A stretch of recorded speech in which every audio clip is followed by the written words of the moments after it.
Chapter 529. The Xuanzong disciple followed Qing Xuanzi's gaze and asked, "Did that person offend you, senior brother?" Qing Xuanzi said coldly, "This person dared to insult me. I can't take this lying down." The Xuanzong disciple looked at Qing Xuanzi and shook his head. "Since this person insulted you, senior brother, just return the favor. Why do you need to investigate his background? No matter how powerful he is, can he be more powerful than you, senior brother?"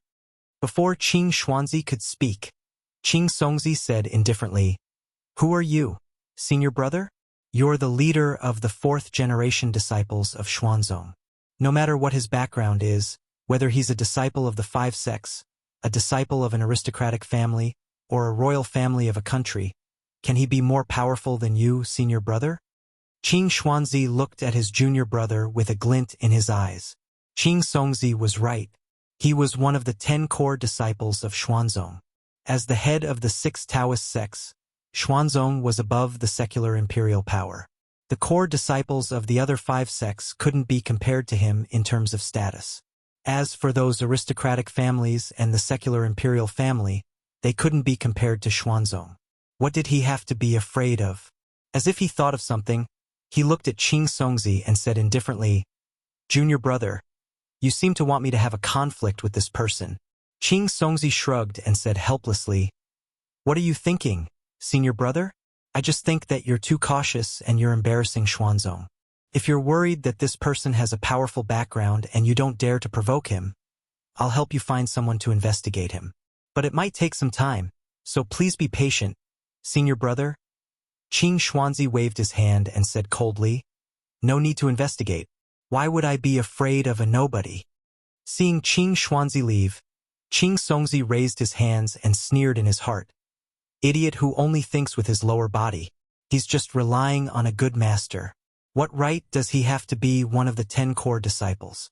Let's see if you can afford to offend someone who can ride a dragon." As Li Mu led Wanwan and the others to continue strolling around the market, the number of gazes on him increased.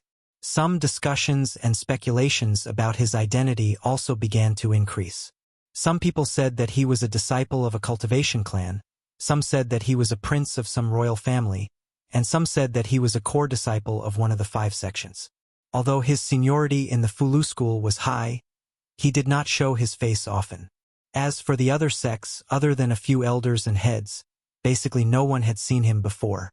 Li Mu wandered around for a while with the intention of finding a few treasures. Soon, he was disappointed to find that although there were many strange things here, most of them were useless.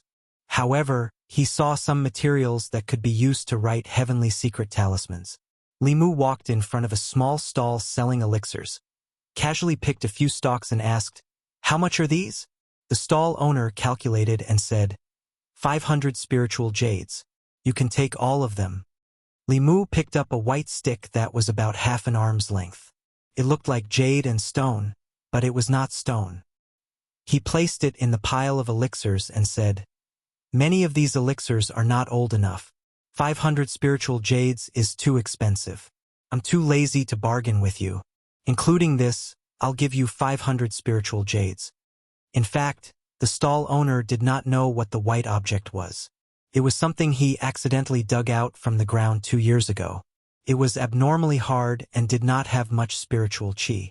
It had been left here for a long time and no one wanted it. After thinking about it, he waved his hand and said, "I'll give it to you." He saw clearly that this person had just thrown out 20,000 spiritual jades, so his price was indeed a little high. These elixirs were worth at most 400 spiritual jades. Seeing that the other party did not bargain, he did not lose anything by giving him something worthless. Li Mu picked up the white object and put it away first. It was actually a spiritual bone. On the surface, it did not have much spiritual qi, but after it was ground into powder, it was a material for writing high-level fulu. Judging from the appearance, the owner of this bone was at least at the 6th Dongxian, if not the 7th realm transcendence. Li Mu was about to put away these elixirs when a voice suddenly came from the side. "I'll take these elixirs for 600 spiritual jades." Li Mu turned to look at Qing Xuanzi, who was expressionless. The stall owner naturally wanted to sell more spiritual jades, but he had already promised someone. If it were someone else, he might still reluctantly sell to the young man who made the first bid. However, this was Qing Xuanzi, Xuanzong's core disciple. He could not afford to offend him in Xuanzong's territory. He was in a dilemma. Li Mu saw the stall owner's dilemma and said with a smile, "In that case, let him have this elixir." The stall owner breathed a sigh of relief and quickly said, "Thank you, young master. I'll give it to you as an apology." Li Mu did not even look at Qing Xuanzi and continued to pick up treasures. One moment he had his eyes on a flying sword, the next moment he had his eyes on a bottle of medicinal pills, and the next moment he had his eyes on a cultivation technique. However, every time he wanted to buy it, Qing Xuanzi would step in and buy it at a price that was 100 spirit jades higher than his. Li Mu would always give in. Wan gritted her teeth and said, "This person is too hateful. He always steals what we want." Li Mu smiled and said, "It's okay. The highest bidder gets it. This is the rule. As long as he has enough spiritual jades, he can buy everything here." Many people in the market had already seen that Qing Xuanzi and the unidentified young man were fighting. Every time, the young man would snatch the items that the young man wanted. At first, they thought that the two of them would have a conflict because of this. However, the young man seemed to be very magnanimous. After being robbed by Qing Xuanzi several times, he was not angry at all. After watching for a while, everyone saw the clues. It was not that the young man was magnanimous. He was clearly toying with Qing Xuanzi. He deliberately pretended to be interested in those items. His goal was to waste Qing Xuanzi's spiritual jades. Qing Xuanzi was a core disciple of Xuanzong. Although his cultivation was high, he obviously did not know the ways of the world. He thought that he had benefited, but in fact he had been played like a monkey. Qing Xuanzi followed behind Li Mu and gradually realized that something was wrong. Seeing the expressions of the people around him and the whispers in the distance, his face became even gloomier. When he saw Li Mu pick up another flying sword and was about to pay the stall owner with spiritual jades, he did not make a move, which was rare. Seeing that Qing Xuanzi did not make a move, Li Mu put away the spiritual jades that he had already taken out and said to the stall owner apologetically, "I'm sorry, I suddenly don't want them." When Qing Xuanzi saw this, how could he not know that he had been toyed with? His face was livid, and he wanted to draw his sword and fight this person. However, he also knew that he was not in the right now. Once he made a move, even if he won, he would be talked about. He took a deep breath and forcefully suppressed his anger. Seeing that Qing Xuanzi did not fall for it, Li Mu walked to a small stall. The stall owner was a middle-aged man with a cultivation at the third realm. His hair was messy, and his beard was unshaven. He looked rather sloppy. Li Mu pointed at an item on the stone table in front of him and asked, "How much is this?" The stall owner was fiddling with a pile of items on the stone table. He looked up at Li Mu, then lowered his head again and said softly, 1,000 spiritual jades. As soon as he said that, there was a burst of laughter from the surroundings. He wants to sell this lousy item for 1,000 spiritual jades? He must be crazy for spiritual jades. I've already seen him selling here for 10 years. In the 2 exchanges, he didn't sell a single item. He's really determined to come again this year. Of all the things he can do with 1,000 spiritual jades, which idiot would spend 1,000 spiritual jades on a pile of junk? The middle-aged stall owner turned a deaf ear to everyone's mockery and continued fiddling with the items in his hands. Li Mu picked up the item that he had his eyes on and continued to ask, "How do I use this?" The middle-aged man looked up at him again and said, "Fill it with spiritual jades from the back and activate it with dermic powers. Then you can attack from the front." Li Mu looked at the item in his hands. Although it was small, it was heavy. The back was square, and the front was a hollow iron cylinder. Li Mu put it down and said, "I'll take it for 1,000 spiritual jades." The middle-aged man's hands paused. He did not expect that someone would really spend 1,000 spiritual jades to buy his item. Not far behind Li Mu, Qing Xuanzi had a vigilant look on his face. He subconsciously thought that this person was setting him up again, wanting him to spend a large amount of spiritual jades to buy such a useless item. However, If this was really a treasure, wouldn't this person be taking advantage of it for nothing? After careful consideration, he walked up and said calmly, "I'll give you 1,001 spiritual jades." He only had one spiritual jade more than this person. One spiritual jade could not do anything, but it could cause greater humiliation to this person. Li Mu did not give it to Qing Xuanzi this time. He said calmly, 2,000 spiritual jades. Qing Xuanzi said, 2,001 spiritual jades. Li Mu hesitated for a moment and said again, 3,000 spiritual jades. Qing Xuanzi did not hesitate. 3,001 spiritual jades. Li Mu looked furious. He looked at Qing Xuanzi and said angrily, "What are you trying to do?" The angrier Li Mu was, the happier Qing Xuanzi felt. He glanced at Li Mu and said calmly, "It just so happens that I have my eyes on this item as well. The highest bidder gets it. Even if it's one spiritual jade higher, it's still high."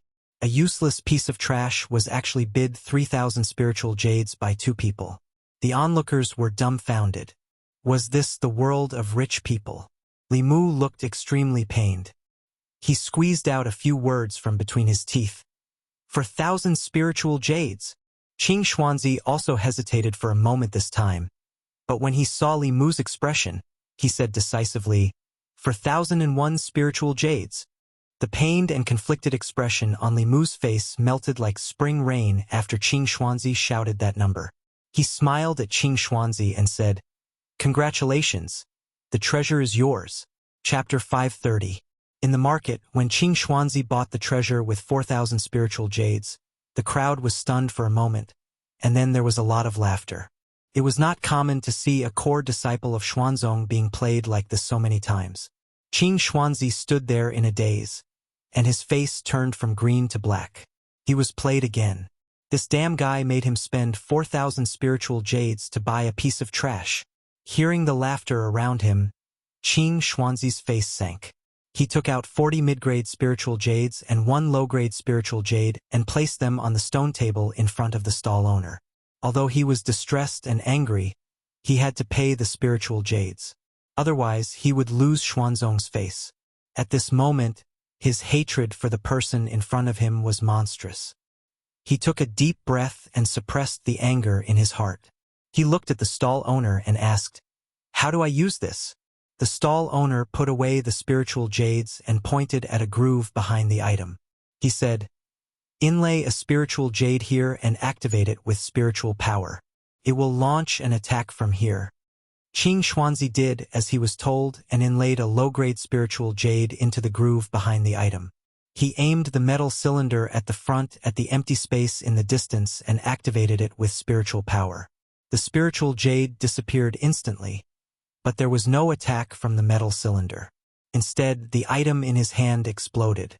Although Qing Xuanzi put up a shield in time and was not injured, he still looked very embarrassed. The middle-aged stall owner looked at the mess on the ground and shook his head. Failed again. At this moment, Qing Xuanzi's face was as black as the bottom of a pot. He spent 4,000 spiritual jades to buy the item, and with just one explosion, not only did he lose the spiritual jades, but he also lost face in front of so many people. Most importantly, in order to maintain his composure, he could only suppress all his anger and stay here. Because if he left, he did not know what the people here would say about him behind his back. He pretended as if nothing happened and continued to walk around the nearby stalls, but he was a little further away from Li Mu. After many exchanges, he did not gain the upper hand, so he chose to temporarily retreat. Li Mu was still standing in front of the middle-aged man's stall. The middle-aged man looked at him and said, "What else do you want? I'll make it clear first, once the items here are sold, they are not refundable. Think carefully before you buy." Li Mu looked at the pile of things on the table and said, "I don't want these things." The middle-aged man looked up and asked, "Then what are you still doing here?" Li Mu looked at him and said, "I want you." The middle-aged man was stunned for a moment. He shrank back and asked, "What do you mean?" Li Mu picked up an item that was very similar to the one Qing Xuanzi had just bought and asked the middle-aged man, "This item wasn't originally this big, right?" The middle-aged man's dispirited eyes suddenly lit up.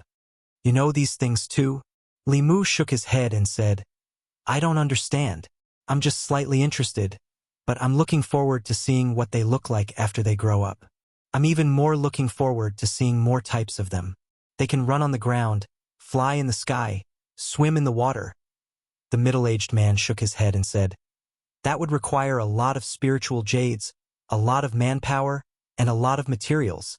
Li Mu smiled and said, I lack everything, but I don't lack people, spirit jades, or materials.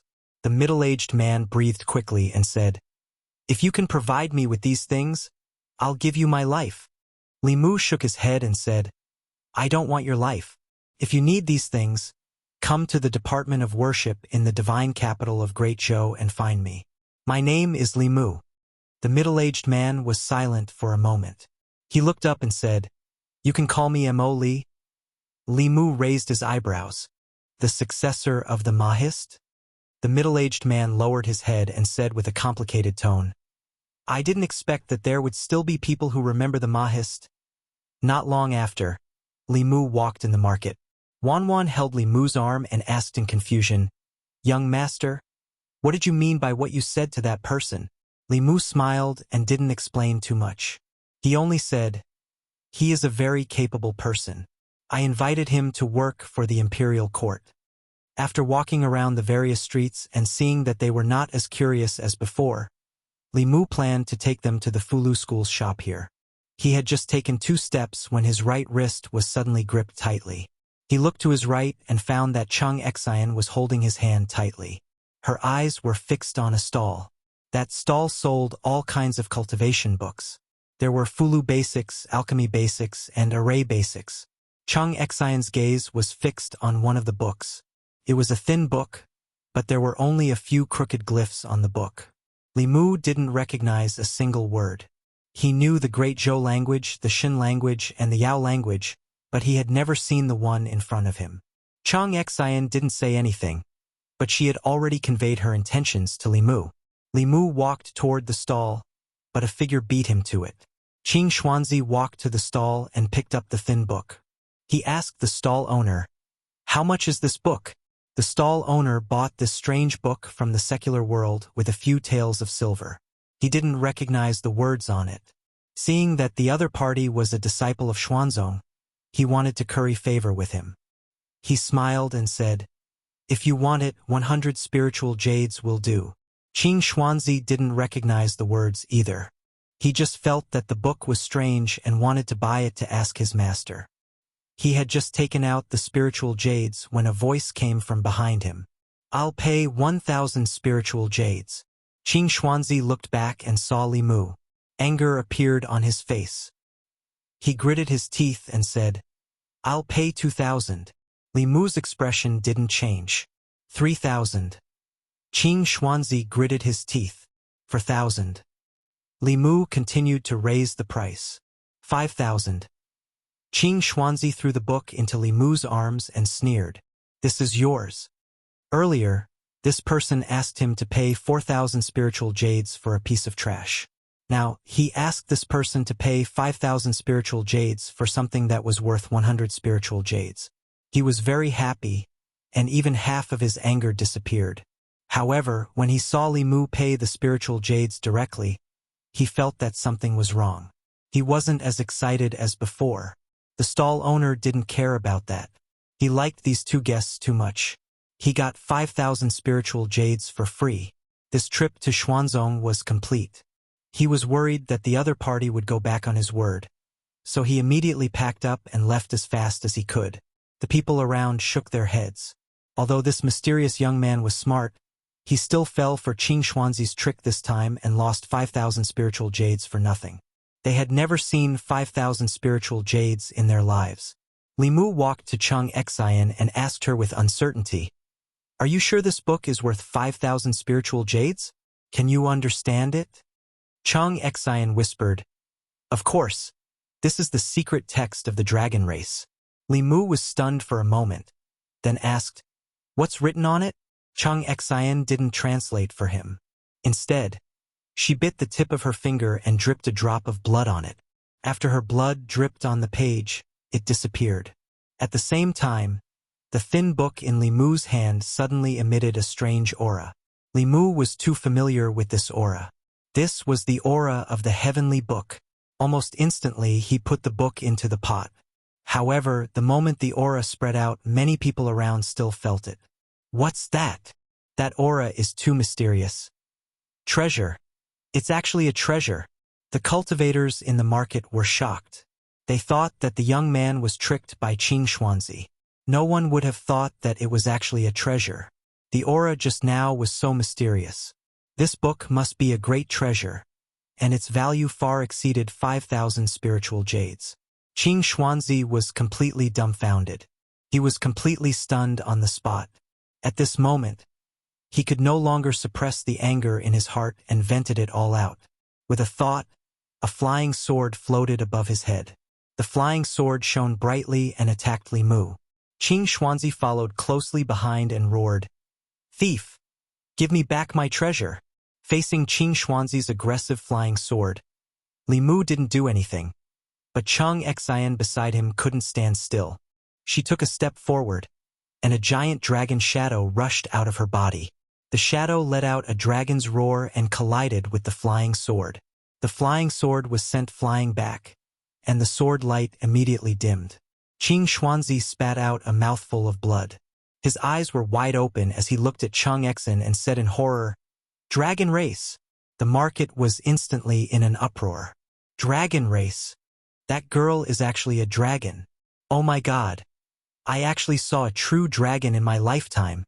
I know she's the giant dragon we saw at sea. That dragon is exactly the same as this shadow. Then this young master is the powerhouse riding the dragon. Who is he? He's so rich that he even has a dragon mount. After Qing Xuanzi and Cheng Xian released their auras without restraint, a few figures suddenly flew out from the immortal mountain hanging upside down in the sky. Their voices were heard before they arrived. "Who is so bold to be so presumptuous in my Xuanzong?" An old man flew down from above. Someone in the market blurted out, "It's Elder Hua Yangzi. His cultivation is only one step away from Dongxian, far surpassing Qing Xuanzi. This person is in trouble." Amidst the discussion, the old man floated over. However, when he flew to the market and saw Li Mu, his originally tense face immediately became respectful. He cupped his fists and said, "Hua Yangzi greets Uncle Master Li." Seeing Elder Hua Yangzi of Xuanzong respectfully saluting this young man, the crowd was stunned. Uncle Master? This mysterious powerhouse with a true dragon mount was Elder Hua Yangzi's Uncle Master. Wasn't that the same seniority as the sect master of Xuanzong? Qing Xuanzi was even more shocked and frightened. Hua Yangzi was his Uncle Master. Didn't that mean he had to call Hua Yangzi his Uncle Master? Li Mu didn't know many of the elders of Xuanzong. Other than Immortal Miao Dun, there were only the 5 people who had been to Emperor Bai's cave residence. The old man in front of him was one of the 5. Li Mu glanced at him with one hand behind his back. He looked at Qing Xuanzi and said lightly, "Xuanzong has taught a good disciple." Chapter 531. Hua Yangzi knew very well that although Li Mu was young, he was a second-generation disciple of Fulu School and was above them in terms of seniority. However, Qing Xuanzi was also a core disciple that Xuanzong focused on. He hesitated for a moment and said to Qing Xuanzi, "If you have offended Martial Uncle Li in any way, apologize to him quickly. I believe that Martial Uncle Li is a magnanimous person and won't make a fuss about it." Li Mu glanced at Qing Xuanzi. This old man was smooth and cunning in dealing with things. He covered up everything with one sentence. If he didn't let this matter go, it would seem that he was narrow-minded. However, Qing Xuanzi obviously didn't give Hua Yangzi any face. He didn't even look at him. He quietly put away his flying sword and flew straight to the celestial mountain above. Hua Yangzi looked embarrassed and said to Li Mu, "I'm sorry, Martial Uncle Li. These young disciples offended you. I apologize to you." Li Mu waved his hand and said, "This has nothing to do with you. You don't have to apologize." Judging from Qing Xuanzi's attitude towards Hua Yangzi, Xuanzong and Fulu School undoubtedly had a completely different sect culture. Fulu School attached great importance to seniority. Therefore, Even if Xianjizi and Yuzenzi's cultivation had reached the transcendent realm, they still had to respectfully call Fudozi martial uncle when they saw him. Similarly, no matter how talented and strong the fourth-generation disciples were, they wouldn't be too presumptuous in front of the seniors of the sect whose cultivation was lower than theirs. Xuanzong obviously valued strength more. Although Qing Xuanzi's cultivation wasn't as good as Huayangzi's, he was also in the fifth realm. Moreover, he was extremely young and had unlimited potential in the future. When facing the seniors of the sect, he also had arrogance in his bones. Couldn't be said which sect culture was better. Fulu school respected the teachers more. However, Xuanzong respected strength and the disciples had a stronger motivation to cultivate. Perhaps this was one of the reasons why Xuanzong had so many powerhouses. After apologizing to Li Mu, Hua Yangzi quickly left. In the marketplace, many gazes were focused on Li Mu, and the sounds of discussion were endless. Even elder Hua Yangzi calls him martial uncle. He must be one of the second-generation disciples of the 5 sections. No wonder he's so wealthy and has a dragon as his mount. Qing Xuanzi really can't compare to such a status. At first, I thought that Qing Xuanzi was a refined disciple of a large sect. Now, it seems that this person is narrow-minded and irritable. What kind of treasure did that senior obtain just now? The discussions reached Li Mu's ears. Obviously, he couldn't stay there any longer. Li Mu prepared to go to the Fulu school's shop, but before he went, he stopped in front of a small stall. This stall was where Qing Xuanzi had snatched the spirit herbs and Li Mu had obtained the spirit bone. He reached out and threw a jade bottle to the stall owner, saying, "Refine it well. It's enough for you to break through to the transcendent realm." The stall owner was stunned for a moment. He opened the bottle and immediately smelled a refreshing pill fragrance. With just a whiff, his stagnant cultivation seemed to have loosened. He immediately put away the jade bottle and excitedly bowed to Li Mu. "Thank you, senior." Li Mu waved his hand and left with Wan Wan, Xiao Bai, and the other 2. The stall owner held the jade bottle tightly in his hand, his eyes full of gratitude. It was easy to find the Fulu school's shop here. The shops of the other small sects and clans only had 1 floor at most, but the 5 sects each occupied a large 3-story building. As for the Xuanzong school, their shop was at the center of the place. It was the most prosperous location, and it was 5 stories high. In front of the Fulu pavilion, cultivators lined up in an orderly manner. Fulu school's products had always been in short supply in the cultivation world. Li Mu walked in with the 3 girls. A cultivator frowned and said, "Why are they cutting the line?" A Fulu school disciple looked up and immediately came forward, saying respectfully, "Greetings, Uncle Master." Inside the shop, several Fulu school disciples also quickly came forward and greeted respectfully. "Greetings, Uncle Master." "Greetings, Uncle Master." Seeing this, the people lining up outside the shop immediately stopped talking. However, they couldn't help but be curious. This young man actually had such a high seniority in the Fulu school. Li Mu waved his hand to the disciples and said, "Go about your business. I'm just here to take a look." An elder led Li Mu and the others to the 3rd floor. After offering them some fragrant tea, he respectfully retreated. Li Mu let Wan Wan and Xiao Bai rest here. He grabbed Chang Xian's hand, and with a thought, the 2 of them appeared in the Demon Emperor's cave. A thin book with strange runes written on it floated in front of him. There was a page in the book. It was different from the other pages. It exuded a strange aura. It was of the same origin as all the pages of the heavenly tomes that Li Mu had seen before. He reached out his hand, and the page automatically flew out and floated in his palm. Chang Xian picked up the book and flipped through it. She said in shock, "This really is the Dragon King's relic."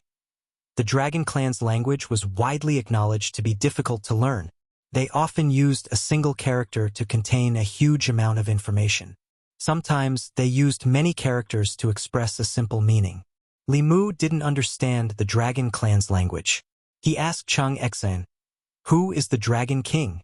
Chang Xian said, 8,000 years ago, he was a supreme master of the Dragon Clan.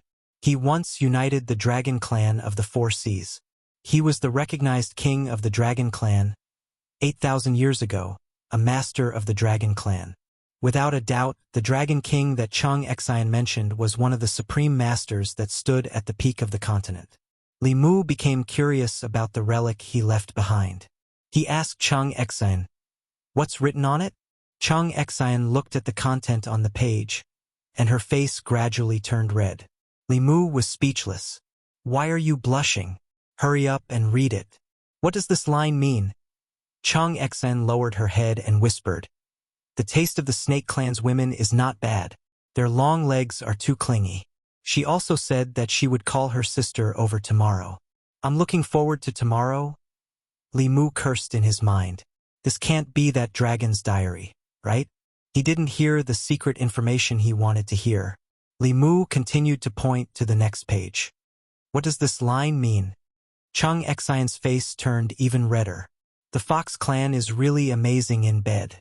It's a pity that her brother is a nine-tailed celestial fox. It's not worth it to fight with him. I won't look for her in the future." The book said that dragons were lustful by nature. Sure enough, this old perverted dragon actually wrote a book about love. But whether he should say it or not, the Snake Clan's legs were really clingy, and the Fox Clan was really amazing in bed. Li Mu coughed lightly and pulled his thoughts back to reality. What's next? Chang Xian continued to read with a red face. "I tricked a Xian ghost these past few days. She said that her physical body had already developed intelligence. I don't know if the two of them together—" Stop, stop, stop. You don't have to read anymore. No matter how thick-skinned Li Mu was, he couldn't force a pure little female dragon to read such indecent things to him. That was too sinful. He looked at Chang Xian and directly asked, "Apart from these things, is there anything else that's useful?" Chang Xian continued to flip through the pages. Only when she flipped to the last page did she say, "Lord Dragon King said that he discovered a great secret hidden in the Dragon Clan's heavenly book." Li Mu continued to ask. "And then?" Chang Xian shook her head. "And then there's nothing else." This broken chapter dragon made Li Mu's heart itch. However, he didn't say anything. Li Mu could see for himself. The page in his hand should be the Dragon Clan's heavenly book. However, for some reason, the Dragon King didn't pass it down. Instead, he hid it in this dating diary. Li Mu scanned this heavenly book with his spiritual sense. However, this time he didn't enter that strange world like he usually did. A strong rebound force came from the page. Li Mu grunted and took a few steps back. He swallowed a mouthful of blood that came back up. He was slightly injured just by trying to comprehend this page.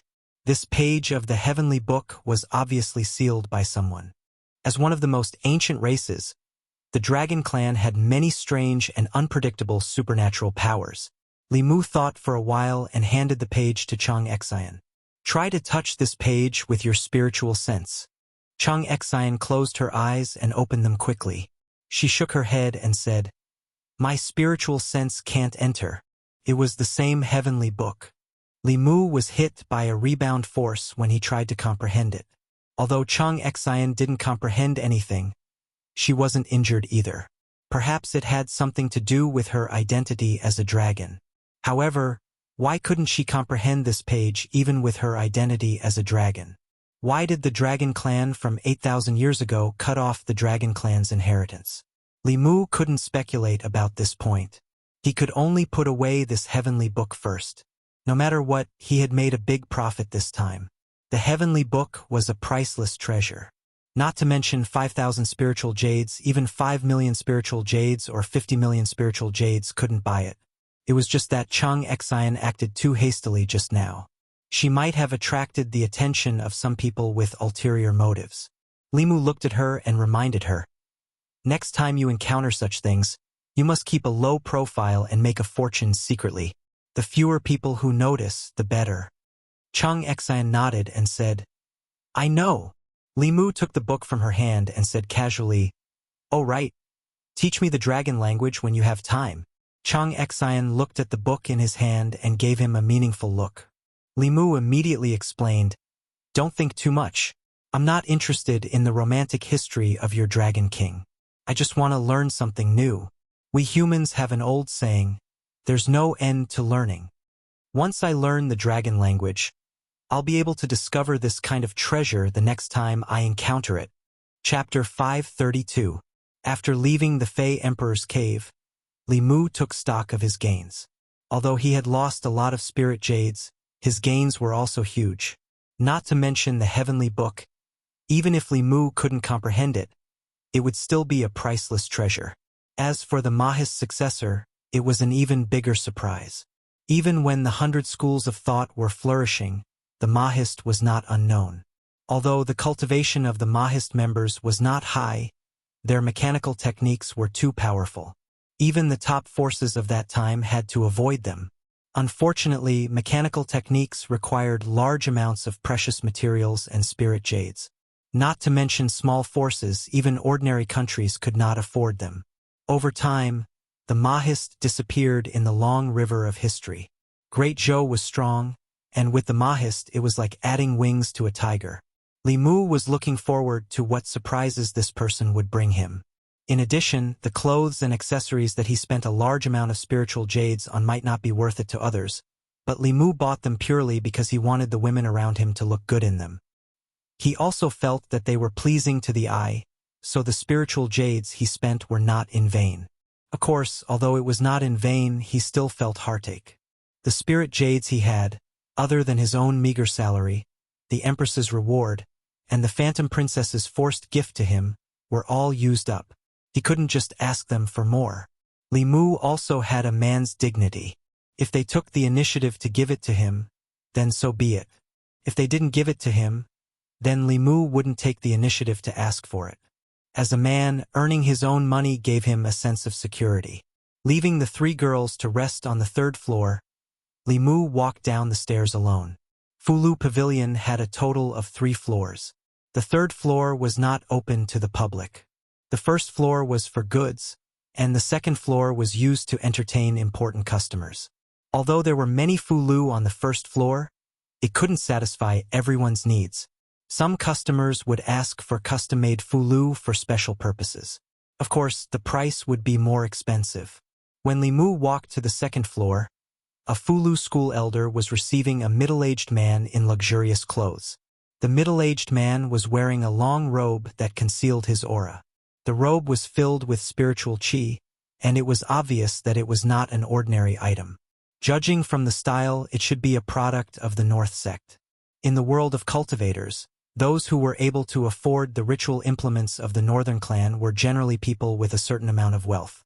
The middle-aged man gazed at the elder of the Talisman Amulet sect and said, "To tell you the truth, fellow Taoist Qing Jingzi, I came here this time for the sake of requesting a creation talisman for my son. I only have this one son, and I hope that this talisman can protect him." Creation talisman, heaven rank Fulu. This talisman did not possess any offensive capabilities, but it could regenerate severed limbs and regenerate severed heads. Even if one's heart was crushed, it would regenerate in an extremely short period of time. Having a creation talisman was equivalent to having an extra life. Currently, in the world of cultivators, only the Fulu school was known to be able to draw a creation talisman. Qing Jingzi revealed a difficult expression. He looked at the middle-aged man and said, "Fellow Taoist Shin, you also know that the creation talisman is a heaven rank Fulu. Even in my Fulu school, only the headmaster and a few heads can draw a heaven rank Fulu. Moreover, the failure rate of a heaven rank Fulu is extremely high. Even the headmaster cannot guarantee that he will succeed." The middle-aged man said, "I am very clear about this point, or else I would not have come here. I have inquired about the rules of your school.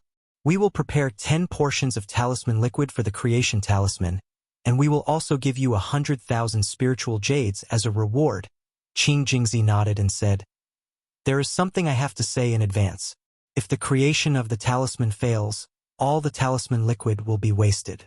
Out of the 100,000 spiritual jades, we can only return you 50,000.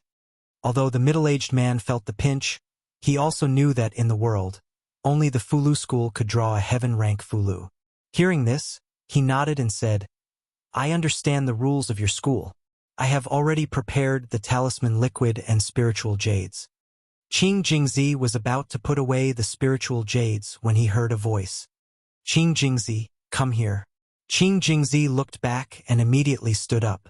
He jogged to Li Mu and said respectfully, Uncle Master, what are your orders? Li Mu brought him to the third floor and asked bluntly, Is this how you treat your customers? Qing Jingzi was confused. Uncle Master, what's wrong? Li Mu said, For a creation talisman, you want 10 portions of talisman liquid and 100,000 spiritual jades. And there is no guarantee of success. Do you think the reputation of the Fulu school is not collapsing fast enough? Although Li Mu was not a businessman, he knew that this was not how business was done. Taking 10 times the materials and a high deposit, and there was no guarantee of success. Even the blackest workshop was not so black-hearted. If the talisman failed this time, who would come to the Fulu school to draw talismans next time? Wasn't this chasing the customers away? This person was so generous. If he could spend 100,000 spiritual jades this time, he might spend 200,000 spiritual jades next time. This kind of high-quality customer naturally had to be kept. Xian Jizi, the headmaster, was already useless enough. His own grand elder's lifespan was nearing its end, and the entire school could not even gather the materials for a single heavenly secret talisman. Li Mu even had to ask for help from the Empress and Huanji. If the ancestral court of Fulu school was rich enough, why would Li Mu put down his dignity to live off a woman? Qing Jingzi did not feel anything at all. He muttered, But the rules of the school have always been like this. Li Mu did not say much to Qing Jingzi. He directly took out a sound transmission artifact and contacted Xian Jizi. Very quickly, Xian Jizi's voice sounded from the artifact. Junior brother, have you arrived at Xuanzong? Li Mu went straight to the point. I'm currently at Fulu Pavilion in Xuanzong. I have something to ask senior brother. Li Mu told Xian Jizi the situation. On the other side of the artifact, Xian Jizi said helplessly, Junior brother, you've misunderstood. It's not that we're deliberately making things difficult for customers. It's just that writing a heavenly secret Fulu is often 1 in 10. We can't guarantee success. Of course, if junior brother personally does it, it's fine even if you only take 1 set of materials from them. Li Mu thought for a moment and asked, If I draw it, who will the spiritual jades go to? Xian Jizi said, According to the rules, 20% will be handed over to the sect. As for the rest, junior brother, you can handle it yourself. Li Mu decisively put away the sound transmission artifact and said to Qing Jingzi, From now on, if anyone wants to draw a high-level Fulu, tell them to come directly to me. After saying that, he looked at the middle-aged man on the second floor and asked, Who's that person? He's so generous, Qing Jingzi said. He comes from a cultivation family in Jing country. His family has a spiritual jade mine. No wonder he was so generous. So his family had a mine. Li Mu looked at the middle-aged man as if he was looking at a pile of spiritual jades. He walked to the middle-aged man's side. Qing Jingzi took the initiative to introduce him. Fellow Taoist Shin, allow me to introduce you. This is Marshal Uncle Ling Jizi. The middle-aged man immediately stood up and cupped his hands. Greetings, Senior Ling Jizi. Although the person in front of him looked young, in the cultivation world, one could never estimate one's age based on appearance. Perhaps this person was already an old monster of unknown age. Li Mu smiled kindly and said, Fellow Taoist Shun, there's no need to be so formal. Sit. After the middle-aged man sat down, Li Mu asked directly, Fellow Taoist, do you want a creation talisman? The middle-aged man said, Yes, I'll leave this matter to your school. Li Mu waved his hand and said, There's no rush. Let's talk about the price first. The middle-aged man was stunned for a moment and muttered, Didn't we already talk about the price? He complained in his heart. The price he agreed to just now was already the limit he could accept. If the Fulu school increased the price, he would have to seriously consider whether to buy it or not. Li Mu smiled and said, It's like this. Although the success rate of creating a creation talisman is not high, the grand elders of my school have returned to the sect recently. If they personally do it, they won't need 10 sets of materials. 5 sets will be enough. In addition, the Fulu school has been entrusted by you to create the talisman. If the talisman fails, it will be the responsibility of the Fulu school. The 100,000 spiritual jades will be returned to you. The middle-aged man sat in his chair, wondering if he had heard wrong. Why did the Fulu school's price get lower and lower? Not only were the materials reduced by half, but if the talisman failed, the 100,000 spiritual jades would be returned. How could there be such a good deal? Limu looked at him and explained, "Our Fulu school is a famous sect. We won't take advantage of you. Since the success rate of creating talismans has increased, we naturally won't charge you so much talisman liquid and spiritual jades." The middle-aged man came back to his senses and immediately said, Okay, we'll do as senior says." Limu thought for a moment and said, "I don't know if this fellow Taoist has any friends who need a creation talisman. After successfully creating the first Fulu, the success rate of creating the second one will increase. Therefore, we can buy the second Fulu at half price. In other words, for 150,000 spiritual jades, you can buy 2 creation talismans." Although the middle-aged man didn't need it himself, if someone could buy another one, he would save 25,000 spiritual jades. Thinking of this, he no longer hesitated and took out his sound transmission immortal tool. He immediately said, "Old Ma, where are you? I have a good thing here. Quickly come to the Fulu Pavilion." In the Fulu Pavilion, 2 aristocratic family heads who had traveled thousands of miles from Jing country to Xuanzong happily gathered 10 portions of spirit liquid and 150,000 spiritual jades. They planned to buy a creation talisman each and give it to their family's younger generation to protect themselves.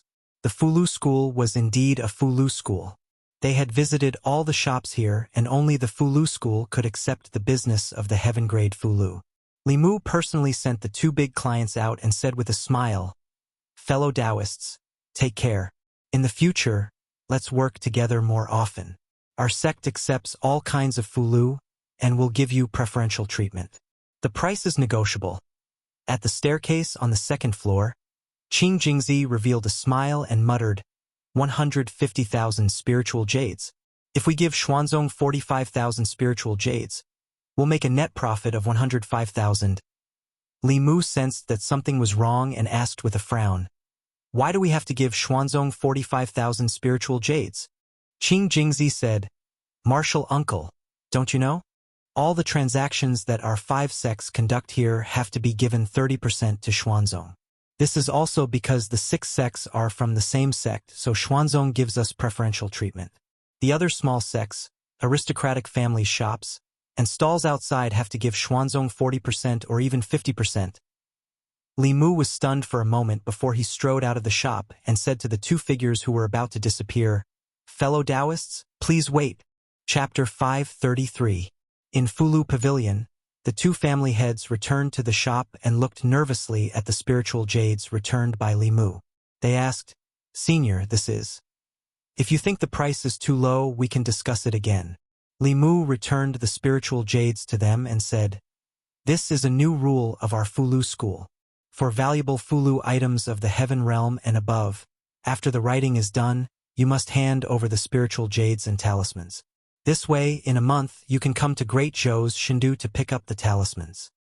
Hearing this, the 2 felt relieved and accepted the spiritual jades. They smiled and said, "That's good. We originally planned to go to Great Zhou's Shindu to take a look, so it's on the way." As they walked out of Fulu Pavilion, the 2 sighed in their hearts. Although they were both leaders of Tao, Xuanzong and Fulu school's attitude towards small and medium-sized sects and families was completely different. Xuanzong was high and mighty. Their shop was opened here, and every time they sold a product, they had to give 40% of the income to Xuanzong. Compared to Xuanzong, Fulu school treated them especially well, living up to its name as the leader of Tao. After sending the 2 off again, Limu finally understood how Xuanzong's magnificent mountain gate and the spiritual jade plaza outside were built. Including the other 5 sects of Tao, the large and small sects of Zhu province, the cultivation families, and countless rogue cultivators were all contributing to Xuanzong's construction.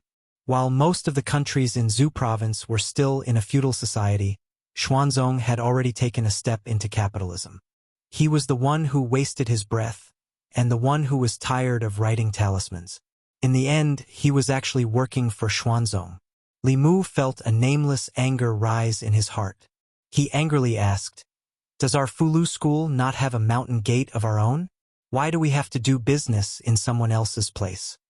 Qing Jingzi said, "This is sect master's idea. He said that White Cloud Mountain is a sacred land of the Dao sect and shouldn't do such unscrupulous things." Li Mu waved his sleeves and snapped, "Don't mention him to me. Xian Jizi, that prodigal son of a bitch. How many spiritual jades has he earned for others over the years? Yet he can't even gather the materials for the heavenly secret talisman. How does he still have the face to be the sect leader?" Qing Jingzi silently lowered his head. He couldn't interrupt when his uncle master was scolding the sect master, and he didn't dare to interrupt. Li Mu scolded Xian Jizi and calmed down very quickly. It was understandable that Xuanzong would provide the platform and take a cut from the transaction. However, they were too black-hearted. 50,000 spirit jades were gone for no reason. Li Mu's heart was bleeding. He was both angry and distressed. When he walked to the first floor and saw the situation inside, he was even angrier. Although there were many customers lining up outside, there weren't many Fulu school disciples in charge of serving customers. There weren't enough people in the shop to begin with. The few disciples who were acting as temporary clerks were still gathered together and chatting happily. They ignored the customers and ignored them. A few customers came in and walked around. When they realized that there was no one to serve them, they turned around and went to other shops. Other than Fulu school, there were also people who were good at Fulu from various sects, as well as some mid-level cultivation clans. The mid-level and low-level Fulu they produced were also of good quality. People who wanted to buy Fulu might not only choose Fulu school. Most of these disciples usually cultivated in their sections. How would they know the ways of commercial service? It was unknown how many customers went to other shops because of their arrogant and rude attitude. Li Mu inadvertently glanced around and saw a familiar figure in the shop on the first floor. It was the stall owner who Li Mu had bought a large amount of clothes and accessories from. He was currently bargaining with a disciple in the shop. He looked at a Fulu and pestered the disciple, saying, "Give me a discount. 1,000 spirit jades is really too expensive. How about I buy 2 pieces and you give me a 20% discount?" The Fulu school disciple was unmoved. He said indifferently, "The Fulu's price is set by the elders. We don't accept any bargaining. If you want to buy, then buy. If you don't want to buy, then go elsewhere. There are plenty of Fulu on this street." The young man looked at the Fulu floating on the counter and hesitated for a long time. In the end, he decided to give up. Just as he was about to walk out of the shop, a voice came from behind him. "Wait." The young man turned around and saw the young man who had thrown out 20,000 spirit jades standing behind him. After being stunned for a moment, his expression suddenly changed. He said, "Don't tell me you're going back on your word. Once a product is sold, it can't be returned unless there is a problem with the quality." Li Mu waved his hand and said, "Don't worry. I'm not here to ask for a refund. Come with me." With that, he turned around and went up to the second floor. The young man hesitated for a moment, but could only follow. When they reached the second floor, Li Mu sat down and said to the young man, "Sit." The young man immediately shook his head and said, "Senior, if you have something to say, I'll just stand and listen." Li Mu looked at him and asked, "What's your name?" The young man honestly replied, "I'm Ma Feng." Ma as in handsome horse, Feng as in wind. Although this person's cultivation wasn't high, he had a good business mind. Especially his mouth. It was simply like a lotus flower. If the disciples of the Fulu school were half as good as him, the Fulu in the shop would have been sold out long ago. Li Mu poured himself a cup of tea and said indifferently, "Ma Feng, that's a good name. Who is your master, and which sect are you from?" Ma Feng still didn't know why this expert from the Fulu school was looking for him. He didn't dare to hide anything and continued, "Senior, I don't have a master, nor do I belong to any sect.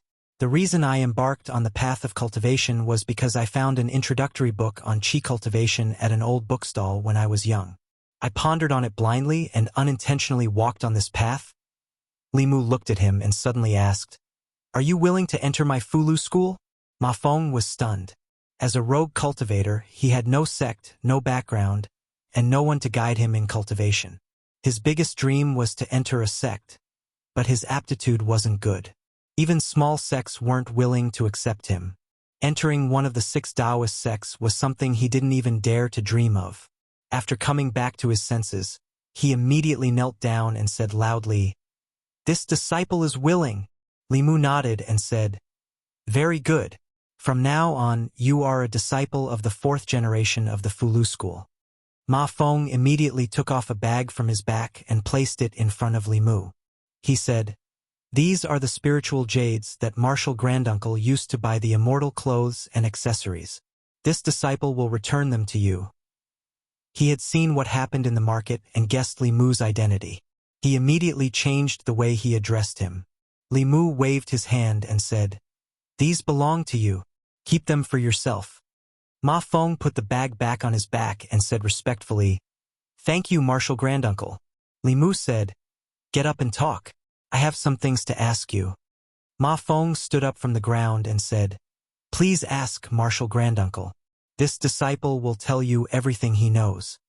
Li Mu said, "If you were to manage the Fulu Pavilion, what would you do?" Ma Feng was stunned again. "Let me manage the Fulu Pavilion?" Li Mu nodded and said, "You can speak your mind boldly." Ma Feng had a thoughtful look on his face. He was not talented, short, and ugly. Even those small sects didn't accept him. There must be a reason why this senior was willing to let him join one of the 6 Taoist sections. This was his chance. If he grasped it, his future cultivation path would be smooth. If he didn't, he might just be an insignificant rogue cultivator for the rest of his life. He took a deep breath and said, "Martial Granduncle, this disciple thinks that there is a big problem with the Fulu Pavilion now." Li Mu gestured to him with his hand and said, "Sit down and talk slowly." Ma Feng sat down and said boldly, "First, in the Fulu Pavilion, the attitude of the senior brothers towards the customers is too bad. We are not the only shop that sells Fulu here. Since we are the sellers, we have to prioritize the customers. Many customers are not treated in time after entering the shop, so they will go to other shops.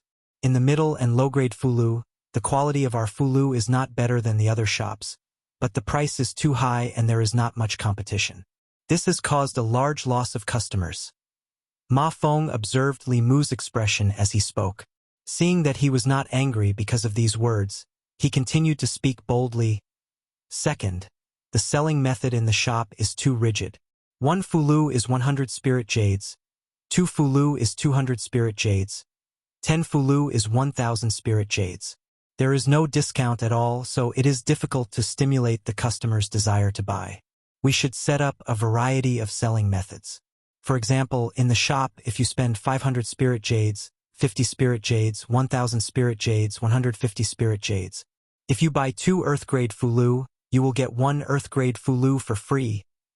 Li Mu nodded and said, "Well said, continue." Although he understood these things with his identity, it was not suitable for him to get involved in these trivial matters. He needed a capable assistant, and the young man in front of him was obviously the best candidate. His appearance was not impressive, but he was extremely business-minded. After receiving Li Mu's affirmation, Ma Feng became bolder and said, "The exchange in Xuanzong is only held once every 5 years, and it takes a large amount of our spirit jades. Why don't we set up shops in the sect, or even in the various prefectures of the Great Zhou, or in the various countries of the Zhu province?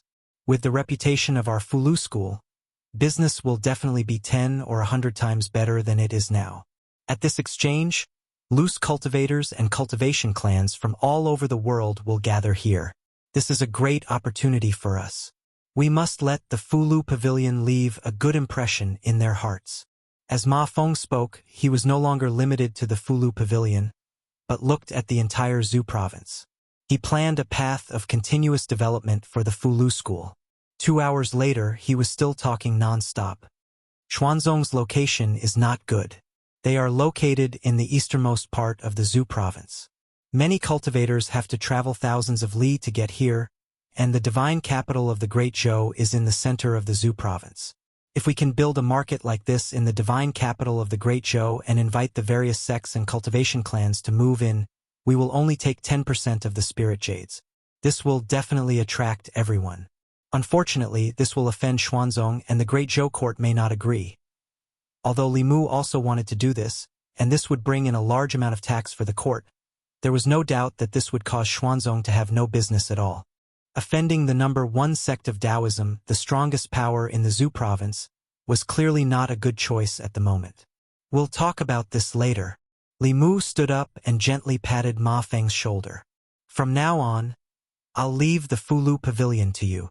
Chapter 534. Fulu Pavilion.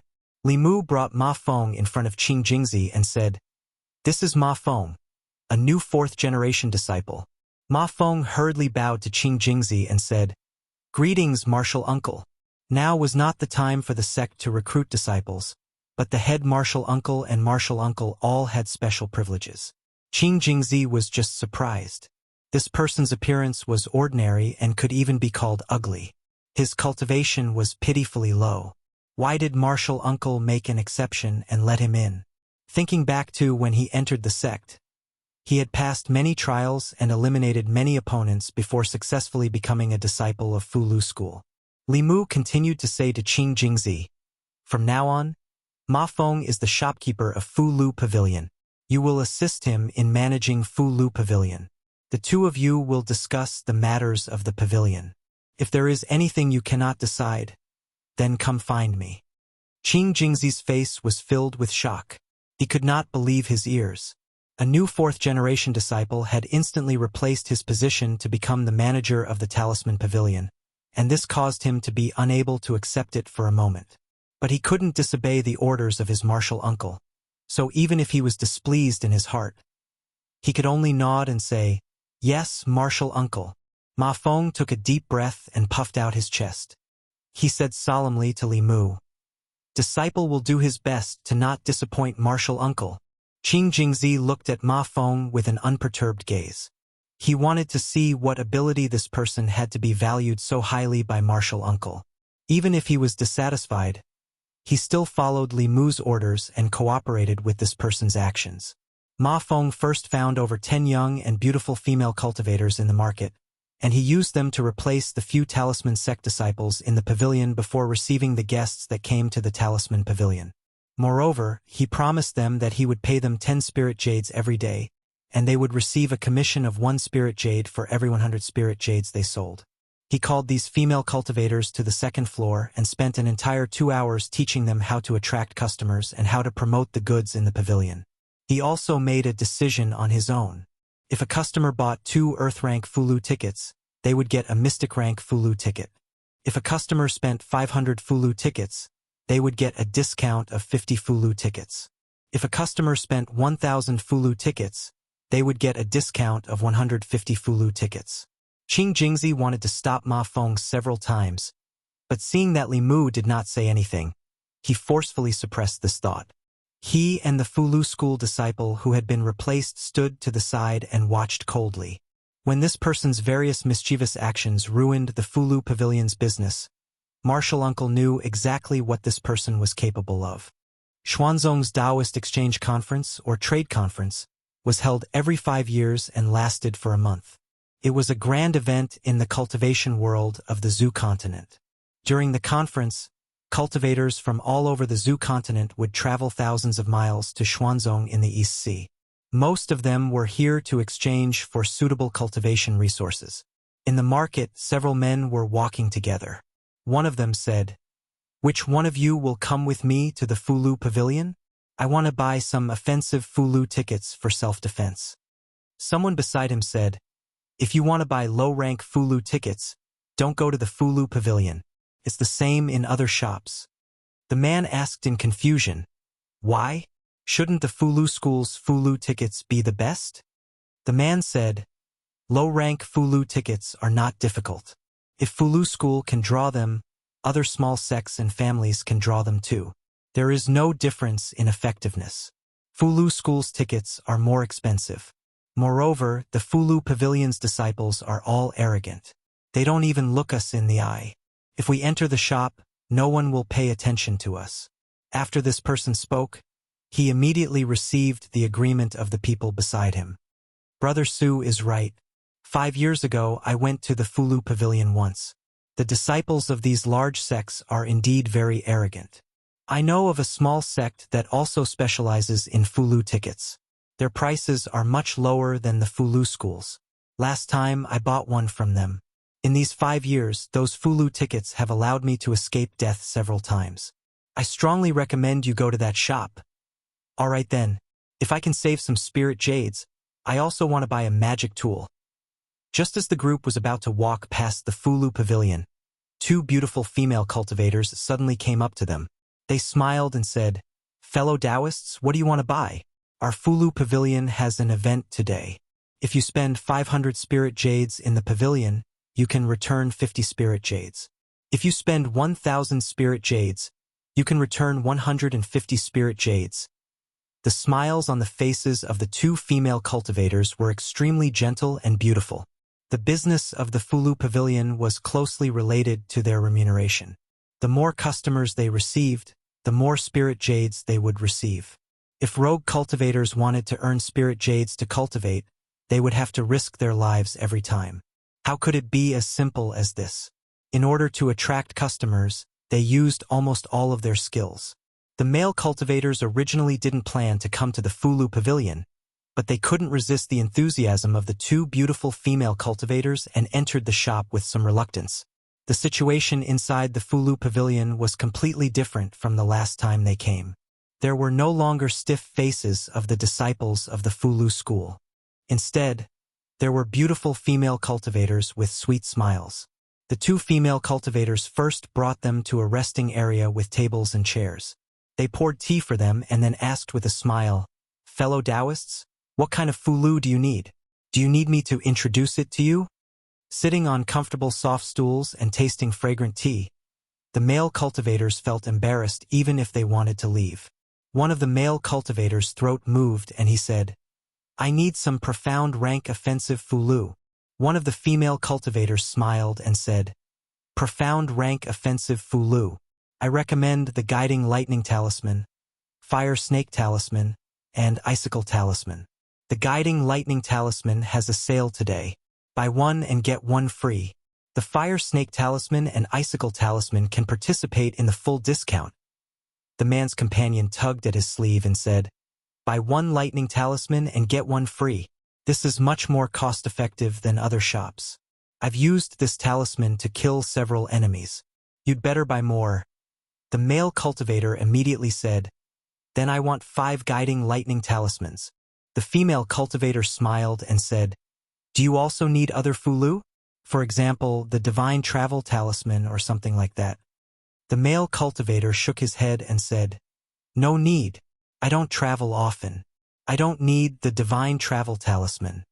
The beautiful female cultivator said, "The Divine Travel Talisman is not only useful for traveling. When you encounter a strong enemy, this talisman can also save your life, especially the high-rank Divine Travel Talisman. It can make enemies 2 realms higher than you unable to catch up." The male cultivator thought carefully and seemed to be convinced. He nodded and said, "Then give me 2 of the profound rank Divine Travel Talisman." They sat there and tasted tea. Soon, the female cultivator brought them the Fulu they needed. The male cultivator paid the spiritual jades and put away the Fulu. He said to the people around him, "Do you guys want to buy any Fulu?" One of the male cultivators shook his head and said, "I want to buy a magic treasure. We'll go to the North Sex Tool Refining Pavilion later." The female cultivator's expression changed when she heard this. She said unhurriedly, "Fellow Taoist, our Fulu Pavilion also sells magic treasures. Do you want to take a look?" Although the Fulu school specialized in Fulu, there were also elders in the school who knew how to refine tools and elixirs. In the entire Fulu Pavilion, Fulu accounted for 70% of the goods, while elixirs and magic treasures accounted for 30%. The male cultivator said politely, "No need." The female cultivator did not give up. She smiled at him and said, "To be honest, if you want to buy Earth rank and Heaven rank magic treasures, I certainly recommend you to go to the North Sect. After all, the North Sect is a great tool refining sect. The quality of their high-rank magic treasures is unmatched by any other sect. However, if you want to buy low-rank magic treasures, our Fulu Pavilion is not inferior to the North Sect. Moreover, the price is half. If you buy one magic treasure in the North Sect, you can buy two here. The male cultivator thought carefully and his expression changed. He did not go to buy Earth-rank and Heaven-rank magic treasures. He could not afford those magic treasures even if he sold himself. Just as they thought, in terms of low-rank Fulu, some small sects' Fulu quality was not inferior to the Fulu school. As for low-rank magic treasures, the Fulu school would not be inferior to the North Sect. If it was not for the fact that magic treasures had to be produced by the North Sect, then it was not bad to use the Fulu schools. Moreover, the price was much lower than the North Sect's, which made him very tempted. Originally, he could only buy one offensive Dharma artifact. Now, he could buy another defensive Dharma artifact. This was an irresistible temptation. He quickly made a decision in his heart. He immediately stood up and said, "Please take me to see the Dharma artifact." At the staircase on the second floor, Qing Jingzi and the other Fulu school disciples looked at the bustling scene on the first floor. Their faces were filled with shame. In just 2 hours, the shop's turnover had exceeded theirs in a day. Qing Jingzi finally understood why his uncle master wanted to use this person to replace him. He was sincerely convinced and bowed to Li Mu. "Uncle master has a good eye for people. I admire you from the bottom of my heart." Li Mu waved his hand and said, "You guys go down too. See if there's anything you need help with. Don't just stand here." Including Qing Jingzi, all the disciples went down the stairs. In just a few hours, the shop situation changed completely. Li Mu knew that professional matters should be left to professionals. Although Qing Jingzi and the other Fulu school disciples were talented and had high cultivation, they were not suitable to sell goods. In terms of business in the cultivation world, the Talisman Charm sect was blessed by the heavens. As one of the 6 sects of Tao, it was a famous brand that had existed for thousands of years. Just its signboard alone was able to attract many customers. If it were to carry out some appropriate marketing methods and bring in some service and sales talents, then the Talisman Pavilion would simply become a large-scale spirit jade machine. Many businesses in the cultivation world were profitable. Not only Fulu School but also Danding Sect, the North and South sects, large and small sects, and aristocratic families. The cost of 10 pieces of spirit jade would be sold at least 100 pieces of spirit jade. With a little promotion, buy one get one discount, it would immediately become the conscience of the industry. But the spirit jade would be split with Xuanzong. The better the shop's business, the more Li Mu's heart would ache. But there was no other way. Although Li Mu also wanted to move the shop back to the sect and not give Xuanzong a chance to exploit it, before that, he had to make Fulu Pavilion famous. Xuanzong had his eyes on Fulu School's spirit jade, while Li Mu had his eyes on their influence. In the current cultivation world, only Xuanzong could gather so many cultivators in one place. Li Mu's purpose on this trip was to help Wan Wan untie the knot in her heart. He interfered in Fulu Pavilion's business, but he really couldn't stand by and watch. The higher-ups of Fulu School all had profound cultivation and looked down on merchants. But they never thought that without spirit jade, how could low-level disciples improve their cultivation? Without talisman liquid and spiritual medicine reserves, the elders of the sect were about to die. They could only watch helplessly. After all, they were also part of Fulu School. There were some things that Shenjizi didn't have to worry about, but Li Mu had to worry about him. Fulu Pavilion's business was on the right track for the time being, so Li Mu didn't have to worry too much. He came to Fulu Pavilion's 3rd floor. Wan Wan and Xiao Bai were playing flying chess, and Cheng Xian was watching from the side. Li Mu looked at Cheng Xian from afar and said, "Cheng Xian, come to my room for a moment." Chapter 535. On the 3rd floor of Fulu Pavilion, Xiao Bai and Wan Wan were playing aeroplane chess. Occasionally, they would turn their heads to look at a room not far away. Cheng Xian and Li Mu's NN and A sounds could be heard from the room. Dragon language was really difficult to learn. At first, they were curious and wanted to learn it, but because it was too difficult, they both gave up very quickly. In the room, Li Mu looked at the strange characters that Chang Xian wrote on the paper and made strange sounds. Chang Xian shook her head and corrected him. "That's not how you pronounce it. Repeat after me %. Li Mu imitated, %. No, it's %. %. Chang Xian had to correct him many times before Li Mu finally learned this note. He had always thought that he was smart until he began to learn the dragon language. When he first learned the Xingua language, it was as easy as blowing off dust. However, the dragon language could not be learned in that way. It could only be taught by a dragon hand in hand and mouth. Li Mu also knew many Fey languages, but none of them were as difficult as dragon language. It made him wonder from time to time if dragon language was the language of this world. After learning for a while, he said to Chang Xian, "Your language is too difficult. If you don't have anything to do tonight, you can stay in my room." With their cultivation, it was no problem for them to not sleep for a few days and nights. Li Mu was now very curious about the dragon race. The first thing he needed to do was to learn dragon language. The Xuanzong Exchange Conference would last for a month. Li Mu was not in a hurry to go back, since he had traveled thousands of miles to come here. In the next few days, he and Chang Xian stayed in their room and didn't come out at all. They studied day and night. Fulu Pavilion's business was also booming. Among the 6 sex shops, only Fulu School was willing to lower themselves and truly think from the perspective of their customers. In just a few days, the Talisman Pavilion's reputation had spread throughout the market, and the number of customers was increasing day by day.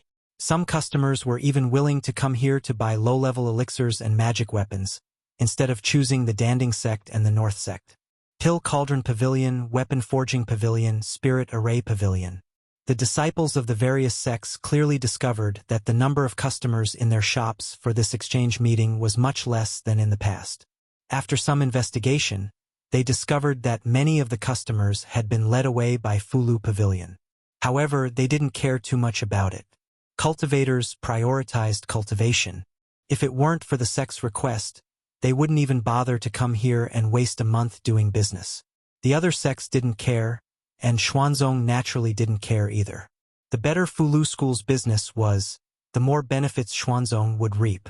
No matter how the other sects and clans competed for customers, Xuanzong would always be the final winner.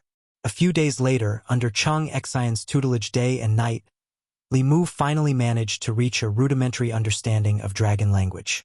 Of course, he was still far from being able to understand the Dragon King's diary. Today, there was a lecture by Xuanzong. Li Mu planned to go listen. First, he wanted to go out and get some fresh air. Second, he had received Xuanzong's invitation to participate in the lecture. For this exchange meeting, Li Mu was the only second-generation disciple of Fulu School.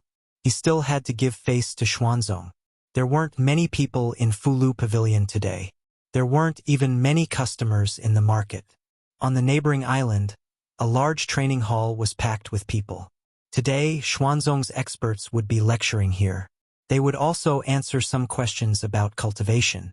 It was possible that one sentence from them could save many people months or even years of cultivation. Even cultivators who came for business purposes wouldn't miss such a grand event. At the front of the training hall, there were several seats. Those seats were reserved for the seniors of the 6 sects of Taoism. Generally speaking, those who could sit there were second-generation disciples of the 6 sects of Taoism, Dongshuan's experts. Except for the young man sitting on the left. A few days ago, he spent a lot of money in the market and severely embarrassed Qing Xuanzi. Later, people began to inquire about his identity. They learned that he was the disciple of Fu Daozi, the supreme elder of Fulu School. Although his cultivation wasn't as high as Dongxian, he was a true second-generation disciple of Fulu School. He was in the same generation as the chief of the 6 sects. Below these seats, there were about a dozen seats, which belonged to some well-known cultivation clans and mid-level sects in Zhuzhou, as well as some Xuanzong disciples. As for the others, they could only sit cross-legged on the ground and listen. That's Master Shin of Jing Country. The Shin family started with a spiritual jade mine. His family's strength is no weaker than a mid-level sect. I heard that he bought a talisman of creation from Fulu school. A heaven-grade Fulu costs at least 100,000 spiritual jades, and he has to prepare 10 sets of talisman liquid. The Shin family is really rich. The 6 sects have to be the richest. Fulu school sells a Fulu for 100,000 spiritual jades, and he has to prepare his own materials. This is simply robbing spiritual jades. You can't say that. Who doesn't know that the success rate of a heaven-grade Fulu is extremely low? 10 sets of materials may not be enough to make one. Moreover, I heard that the rules of Fulu Pavilion have changed. The Fulu Pavilion doesn't accept spiritual jades before it's completed. It can be said that the 6 sects have a conscience. The crowd kept talking. When more than 10 young disciples of Xuanzong flew down from above and landed on their seats, the cultivators sitting cross-legged in the Taoist field were in an uproar. It's Qing Yunzi. He's only in his 30s, but his cultivation has already reached Dongxian. He's Xuanzong. No, he's the first among the 4th-generation disciples of the 6 sects of Taoism.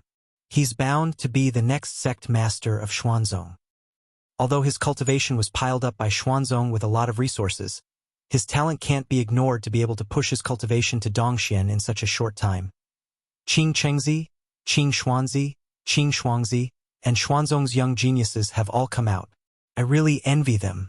Each of them has amazing talent and has such a powerful sect behind them. Sooner or later, they'll become the strongest in the world. Amidst the discussion, Li Mu's gaze swept across the young disciples. When his gaze swept across a young disciple, he felt a sense of familiarity in his heart. That young disciple called Qing Chengzi gave him a sense of familiarity.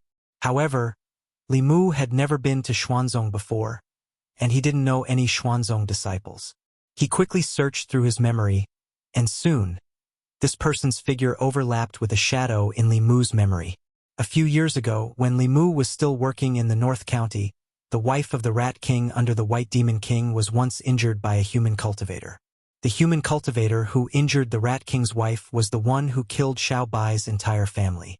Xuanzong's Qing Qingzi looked exactly like that person. Not only that, but his aura also reminded Li Mu of the aura that remained in Xiao Bai's grandmother and the Rat King's wife. Just as Li Mu confirmed this person's identity, a fierce shout came from a futon in front of the training hall. "Give me back my grandmother's life." A white figure flew up from the futon. The sword in his hand was already unsheathed, and the tip of the sword was pointed at Qing Chengzi. This sudden change immediately attracted the attention of countless people in front of the training hall. The cultivators in the training ground were extremely shocked. There was actually someone who dared to assassinate a disciple of the Shen sect right in front of the elders of the Shen sect. This kind of suicidal behavior could be considered crazy. Qing Chengzi and the other young disciples didn't expect this to happen. Facing that figure, the others didn't move. They believed that Qing Chengzi could deal with it alone. Qing Chengzi was stunned for a moment. When he came back to his senses, he unsheathed the long sword on his back and faced the figure. After a short exchange, he found that the beautiful woman's cultivation was almost the same as his. He was shocked and confused. When did he provoke such a strong cultivator? Facing such an opponent, Qing Qingzi didn't dare to underestimate her. He immediately used several of his most powerful spells. However, facing his spells, the woman only cared about attacking and didn't defend at all. Every time his attacks landed on her body, they would immediately dissipate. After a short exchange, Qing Chengzi had already determined that the woman not only had a good cultivation, but also had a defensive treasure. He wouldn't be able to defeat her in a short time. Just as he was feeling anxious, the old man in the front seat suddenly stood up and snorted. He said loudly, "Who are you? How dare you come to my Xuanzong?" As soon as he finished speaking, a transparent giant hand appeared in the void and grabbed at the woman. Under the pressure of the giant hand, the cultivators with low cultivation suddenly felt like Mount Tai was pressing down on them. They found it difficult to breathe. Even the strong cultivators in the creation realm found it difficult to breathe. They were shocked by the power of Dongxian. Under the pressure of the giant hand, Xiao Bai couldn't move. She could only watch as the hand grabbed at her. In the next moment, A figure that wasn't very big but made her feel at ease stood in front of her. Li Mu floated in the void in front of Xiao Bai. He didn't do anything. The aura in his body swept out, and the giant hand collapsed. After a moment of silence, there was another uproar. Isn't that the senior from Fulu School? Why is he helping this assassin? Didn't you notice that this female assassin is the beauty who has been following this senior around? What's wrong with Qing Chengzi? He seems to have a death feud with this beauty. This is going to be interesting. The conflict between Fulu School and Xuanzong. As the crowd discussed in low voices, someone suddenly realized something and said in surprise, "The one who attacked just now was Senior Miao Yuanzi from Xuanzong. He has advanced to Dongxian many years ago. This senior from Fulu School is only at the 5th realm, but he blocked Senior Miao Yuanzi's angry attack so easily. It's unbelievable." Only then did the crowd realize this. They all looked at the figure floating in the void with shocked eyes. Among the disciples of Xuanzong, Qing Xuanzi's face was pale. If Elder Miao Yuanzi's palm strike had landed on him, he would have been seriously injured even if he didn't die. However, it was easily resolved by this person. Thinking of the conflict between him and this person, Qing Xuanzi suddenly felt a wave of fear. Li Mu slowly landed and looked back at Xiao Bai. Xiao Bai bit her lower lip and tears welled up in her eyes. She choked and said, "Benefactor, Li Mu held her in his arms with one hand and patted her back. He said softly, "I know. Leave the rest to me." Wan Wan and Chang Xian also left the crowd and quickly stood beside Xiao Bai. Li Mu waved his hand and a golden light shot out. Qing Chengzi suddenly felt his waist tighten, and he couldn't circulate his spiritual power. Then he was dragged to Li Mu by a huge force. At the front of the training hall, Miao Yuanzi looked at Li Mu with a gloomy face and asked, "What is the meaning of this?" Li Mu shook his wrist, and the bound Qing Chengzi knelt on the ground. He looked at Miao Yuanzi with a gloomy face and said, "You connived with your disciples to bring disaster to the great Zhou and kill my sister's family. What right do you have to ask me?" The two looked at each other, and the atmosphere was extremely tense. Beside Miao Yuanzi, a female cultivator stood up and said, "Senior brother Miao Yuanzi, junior brother Ling Jizi, let's sit down and talk. There may be some misunderstanding. The 6 sects are one family. Let's not hurt each other." The people of the Danding sect stood up. Miao Yuanzi's face didn't soften. Instead, he looked at Li Mu and said, "Junior sister Jade Sun, you all saw it. Today it was Fulu School who provoked you first. It wasn't my Xuanzong that was rude." Jade Sun walked in front of Li Mu and said, "Junior brother Ling Jizi, let this disciple go first. If there's anything, we can talk about it slowly." After all, this was Xuanzong, and Li Mu wasn't an unreasonable person. He took back the immortal binding lock. Miao Yuanzi waved his sleeve, rolled up Qing Chengzi, and flew up to the Dao Palace. Li Mu followed with Xiao Bai and Wan Wan. Seeing this, Jade Sun and the elders of the other 4 sects looked at each other and shook their heads helplessly. They also flew up. Even with the Xuanzong elders presiding, the training hall still became chaotic. What's going on? Xuanzong is a righteous sect. How could a disciple of Xuanzong do something like killing people? There must be some kind of misunderstanding. I also think it's a misunderstanding. The disciples of Xuanzong who stayed behind also sighed. Qing Songzi shook his head and sighed. "I've already advised senior brother Qing Chengzi not to be too eager for quick success, but he just wouldn't listen. He likes to kill demons for their demon cores and souls. Now they've come knocking on his door." Although Qing Songzi deliberately lowered his voice when talking to his fellow disciples, there were nearly 10,000 people in the training hall, and many of them had high cultivation. It was easy for them to hear what he said. "What? Qing Chengzi likes to kill demons? Isn't this forbidden by the big sects? Besides, the Great Zhou Court doesn't allow this kind of behavior. Forbidden is forbidden. Killing demons isn't killing people. How could a core disciple like Qing Chengzi be punished by the sect for killing a few demons? So what that senior said is true. So what if it's true? So what if it's false? How can Fulu School's strength compare to Xuanzong? If you were Xuanzong's sect master, Would you punish a core disciple for such a small matter and damage the sect's reputation? Hearing the discussion, a Xuanzong female disciple glared at Qing Songzi and said, Qing Songzi, can you shut your mouth? Qing Songzi said innocently, I'm just doing this for senior brother Qing Chengzi's sake. Let's go up and take a look.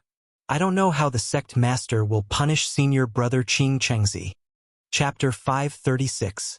Xuanzong. There were 9 peaks hanging upside down above the East Sea. In the Taoist palace on the 9th peak, the elders of the 6 Taoist sects had gathered.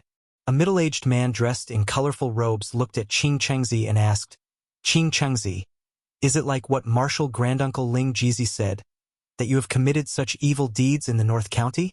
Qing Chengzi stood in the hall and said loudly, Sect Master, this lady must have mistaken me for someone else. I have never been to the North County, and it is impossible for me to kill her clan. I am innocent. The Xuanzong sect master, Miao Yunzi, waved his wide sleeves and said, I believe that junior brother Ling Jizi would not speak without thinking. Your words alone are not enough to convince others.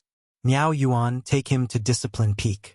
Whether he is lying or not, the Discipline Elder will find out. After saying that, he looked at Li Mu and asked, Is junior brother Ling Jizi satisfied with this?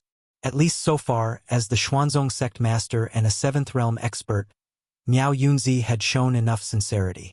He did not protect the disciples of the sect, but dealt with them according to the rules of the Xuanzong sect.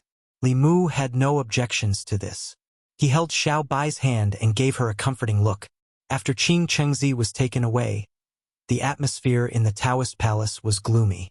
Jade Sun took the initiative to speak and said with a smile, It has only been a year since we parted in the Demon Nation, but junior brother Ling Jizi's cultivation has already reached the peak of the creation realm.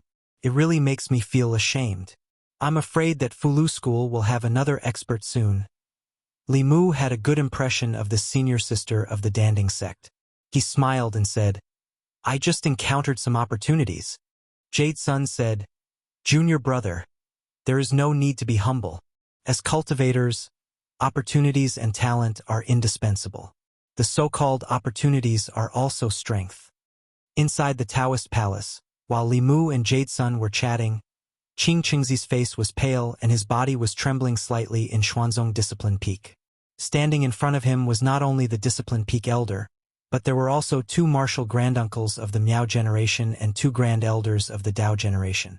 Besides the sect master, Xuanzong's 7th realm elders were all here. An old man with a face full of wrinkles, white eyebrows, and a white beard said with a gloomy expression, Such a thing actually happened during the exchange that occurs once every 5 years. Does the Talisman Puppet sect even respect my profound sect? The other old man next to him narrowed his eyes and said, Maybe they think that because Fulu School has a 4th transcendent cultivator, they can compare to Xuanzong. If I remember correctly, the 2 from Fulu School have less than 2 years left. In 2 years, Fulu School will be the weakest of the 6 sects.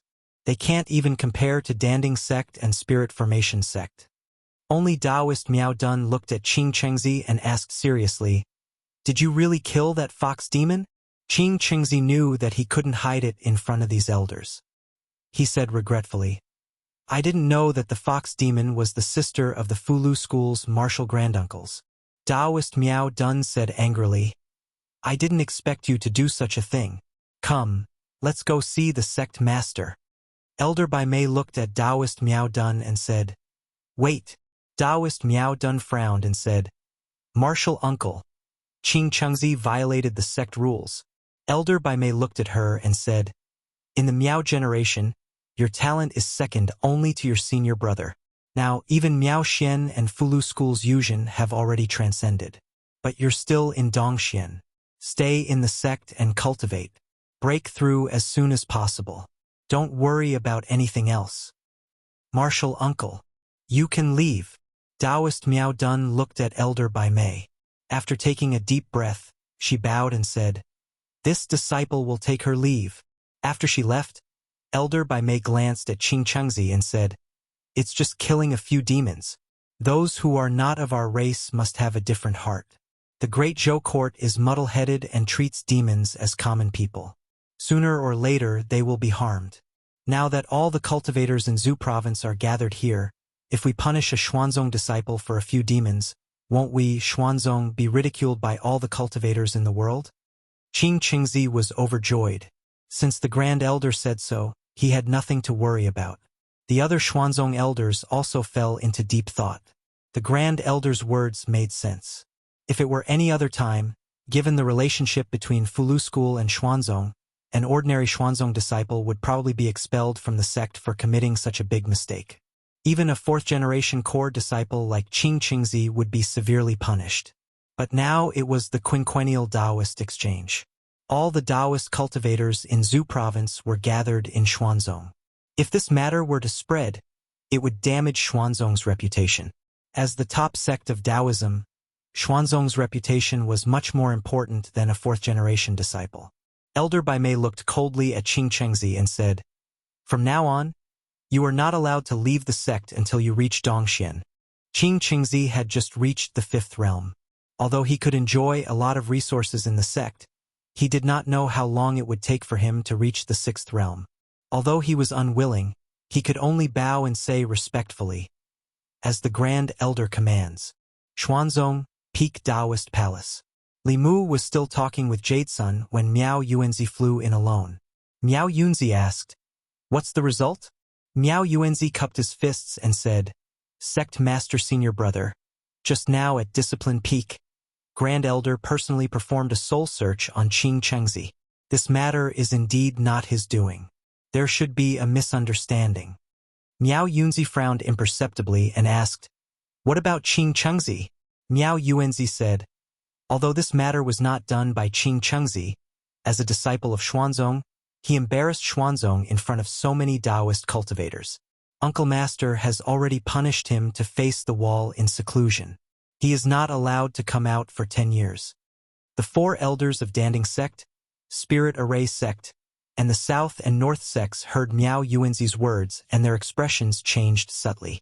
Miao Yunzi was silent for a moment and said, "I'll go see the Grand Elder." An old man floated in from outside and said lightly, "No need. If you want to see this old man, you can say it here." Miao Yunzi cupped his fists and said, "Greetings, Uncle Master." Jade Sun and the others also bowed and saluted. "Greetings, Uncle Master Dao Qingzi." Today's Xuanzong, the Taoist names of the first to fourth generation disciples were Dao, Miao, Hua, and Qing. Dao Qingzi was a famous Taoist powerhouse who was one generation higher than the six sect masters. Miao Yunzi looked at the white-browed old man and asked, "Uncle Master, Qing Qingzi." The white-browed old man said, "I've already punished Qing Qingzi. How did you become the sect master? When your master was still in power, Xuanzong was so powerful. In your generation, you were framed, and you didn't even protect your own disciple. If Senior Brother knew about this in the underworld, I'm afraid he would doubt his original decision and regret passing the position of sect master to you." After reprimanding Miao Yunzi, he looked at Li Mu and said in a deep voice, "You insulted my Xuanzong. For the sake of the Fulu School, I won't argue with a junior like you this time. If there's a next time, I'll destroy your cultivation and let Xian Jizi come to Penglai Mountain personally to take you back." As his voice fell, he flicked his sleeves and left. Inside the Dao Palace, Miao Yunzi's expression was complicated. He looked at Li Mu and his lips moved. "Junior brother?" Li Mu smiled and said, "Fellow Taoist, there's no need to say more. Since it's a misunderstanding, I apologize to Xuanzong for my impulse just now. Goodbye." After that, he held Xiao Bai's hand and strode out of the Dao Palace. Miao Yunzi looked at Li Mu's back and sighed softly. One called him junior brother, and the other called him fellow Taoist. This change in address indicated that the relationship between Xuanzong and the Fulu School could no longer be the same as before. Outside the Dao Palace, many Xuanzong disciples stood in the distance with different expressions. Some looked ashamed, some looked smug. Qing Xuanzi's face lit up with joy. He looked at Li Mu with a mocking expression and snorted. "So what if you're a second-generation disciple of the Fulu School? You're only asking for humiliation if you try to provoke the dignity of Xuanzong." As Li Mu flew down, a figure flew from behind. Jade's son flew to his side and comforted him. Junior brother, don't be impulsive. This is Xuanzong. You're alone and weak. Once you're impulsive, you'll be bullied by them. Li Mu smiled and said, Thank you for your reminder, senior sister. I won't be impulsive. Looking at Li Mu's back, Jade's son thought for a moment and took out a sound transmission instrument. After hesitating for a long time, she injected her spiritual energy. A white light flashed on the instrument. Jade's son took a deep breath and whispered a few words into the instrument. At the entrance of the Fulu Pavilion, Xiao Bai bit her lips and wiped her tears. She looked up at Li Mu and said, Benefactor, I won't take revenge. Li Mu reached out and held her face. He wiped away her tears and said softly, I promise you, I'll let you kill your enemy and avenge your grandmother and your clan. He looked up at the countless mountains floating in the sky and a smile appeared on his face. He said lightly, Xuanzong, he. The sound transmission instrument in the storage space vibrated. Li Mu took out an object and said calmly, Senior brother. Xian Jizi's voice came from the instrument. Junior sister Jade's son has already told me about what happened in Xuanzong. Xuanzong is the #1 sect of Taoism. Its strength is tyrannical. Li Mu asked, Does senior brother want to persuade me to let the matter rest? From the instrument, Xian Jizi's voice gradually became cold. Xuanzong is the #1 sect of Taoism. The strength is tyrannical. However, my Fulu school is not made of mud. Junior brother, please bear with it for half a day. 2 martial uncles and junior sister are already on their way to Xuanzong. Chapter 537. Xuanzong on the Taoist field. A Xuanzong Dongxian elder replaced Miao Yuanzi and preached to the tens of thousands of cultivators in the field. Most of what he talked about was the foundation of cultivation. At this moment, some people in the field were seriously comprehending, while others were still curious about the result of the incident just now. Although Xuanzong was powerful, Fulu school was also one of the 6 Taoist sections. They wondered if Xuanzong would disregard the brotherhood of the sect for an inner disciple. Soon, Qing Yunzi, Qing Songzi, Qing Xuanzi, and several other 4th-generation disciples returned to the field from the Taoist palace above. Then, a stream of light flashed and Miao Yuanzi floated in the air. He looked at the crowd and said lightly, What happened just now was a misunderstanding. Now that it has been clarified, there is no need to think too much. Although Miao Yuanzi said so, there were more than 10,000 people in the field, and there was no lack of clever people. How could they not know the deeper meaning of his words? If it was really a misunderstanding, the senior from Fulu school would have appeared with him at this moment. But he was alone at this moment. It seemed that Xuanzong chose to protect the disciples of his sect for the sake of face, and did not care about the feelings of Fulu school at all. Even if they felt that this was not a good move, Xuanzong undoubtedly had the strength to do so. In the world of cultivation, strength was everything. Without strength, there was no right to reason. This was the sorrow of weak forces, but they did not expect that the powerful Fulu school would have such a day.